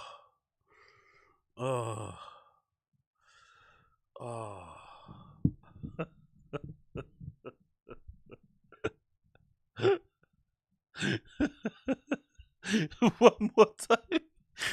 This cunt is honestly, I'm crying. Oh my god, one more time. And Now, Chris Blades, his nickname is Blades for a reason because his elbow is his ground and pound, and also he rhymes with his last name.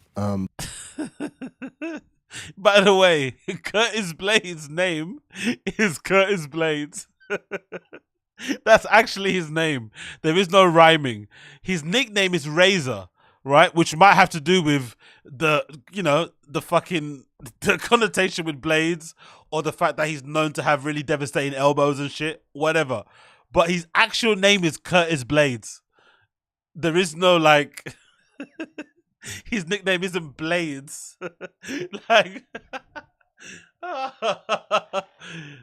he saw a big scary black guy and thought Blade from the movie, right? Is that what he thought?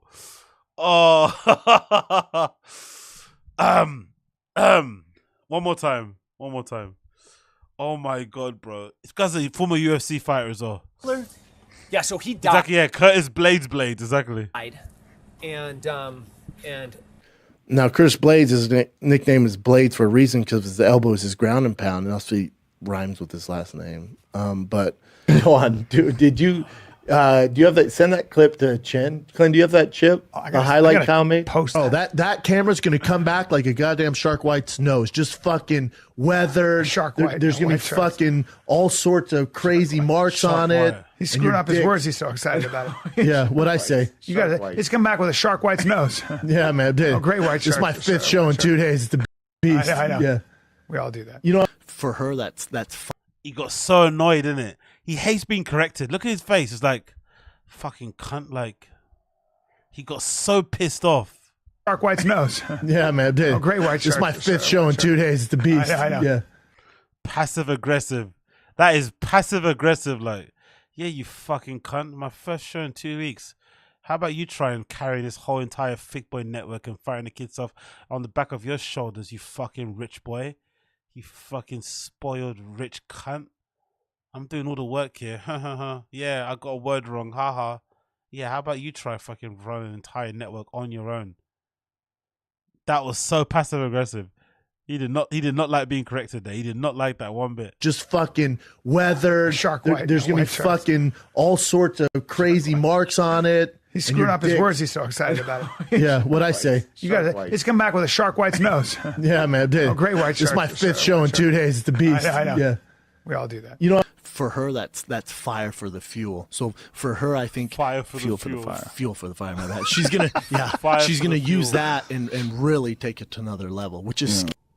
Well, they have more people. My wife's in Istanbul right now. I thought you said Turkey, bro. Earlier you said Turkey. Istanbul is is not the capital of Turkey. Ankara is the capital, but Istanbul, I believe, was Constantinople and is now Istanbul. Beautiful city. Look at it. Here's a little fact for you too. I struggle sometimes with spell. My wife is in Istanbul. I thought you said she was in Turkey.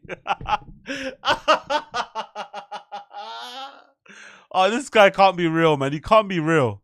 He can't be real. He can't be real. As a kid. Do you really? I could see that. Not dude. anymore, though. Well, hey, bro, you have the mullet. So you have mullet. Yeah. So, but I used to think giraffe was giraffe. I thought it was spelled with a D dude. until I was about 23. No, giraffe's a black dude, bro. Now I know that. Yeah, I thought it was giraffe. I thought it was giraffe. That's a real story. I thought it was a giraffe. Damn, fuck you, public education. They let me slide on that, Giraffes, too. No one boy. ever said anything. Look at them porcupines over there, son. You know what I'm saying, boy?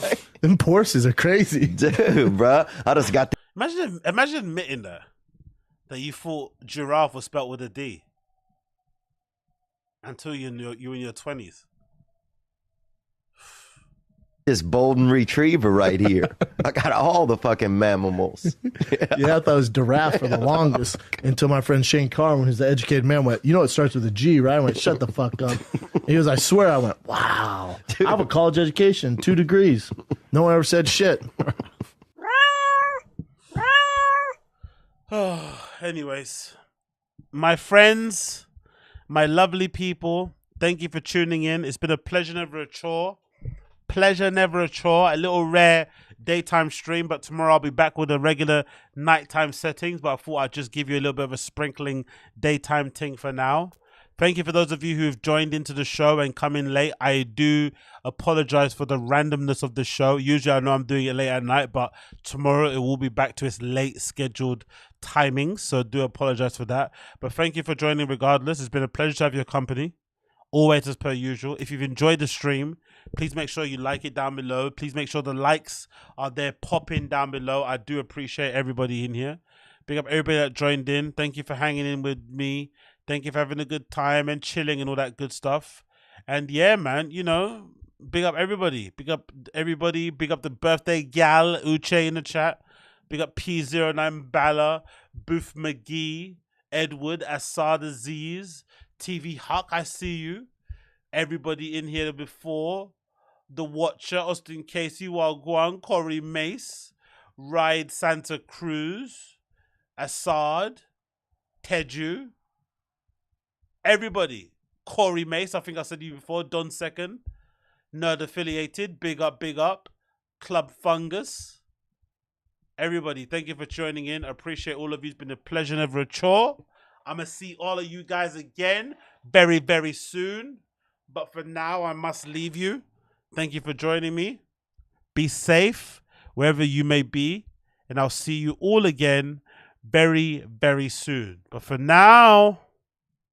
yeah, big up my guy Coyle as well. Peace out, everybody. Appreciate all of you for hanging in there. And I'll see you again tomorrow. Tomorrow for another random show. Tomorrow, a random show back at the regular time. And I'll see you then. Take care, people. Peace.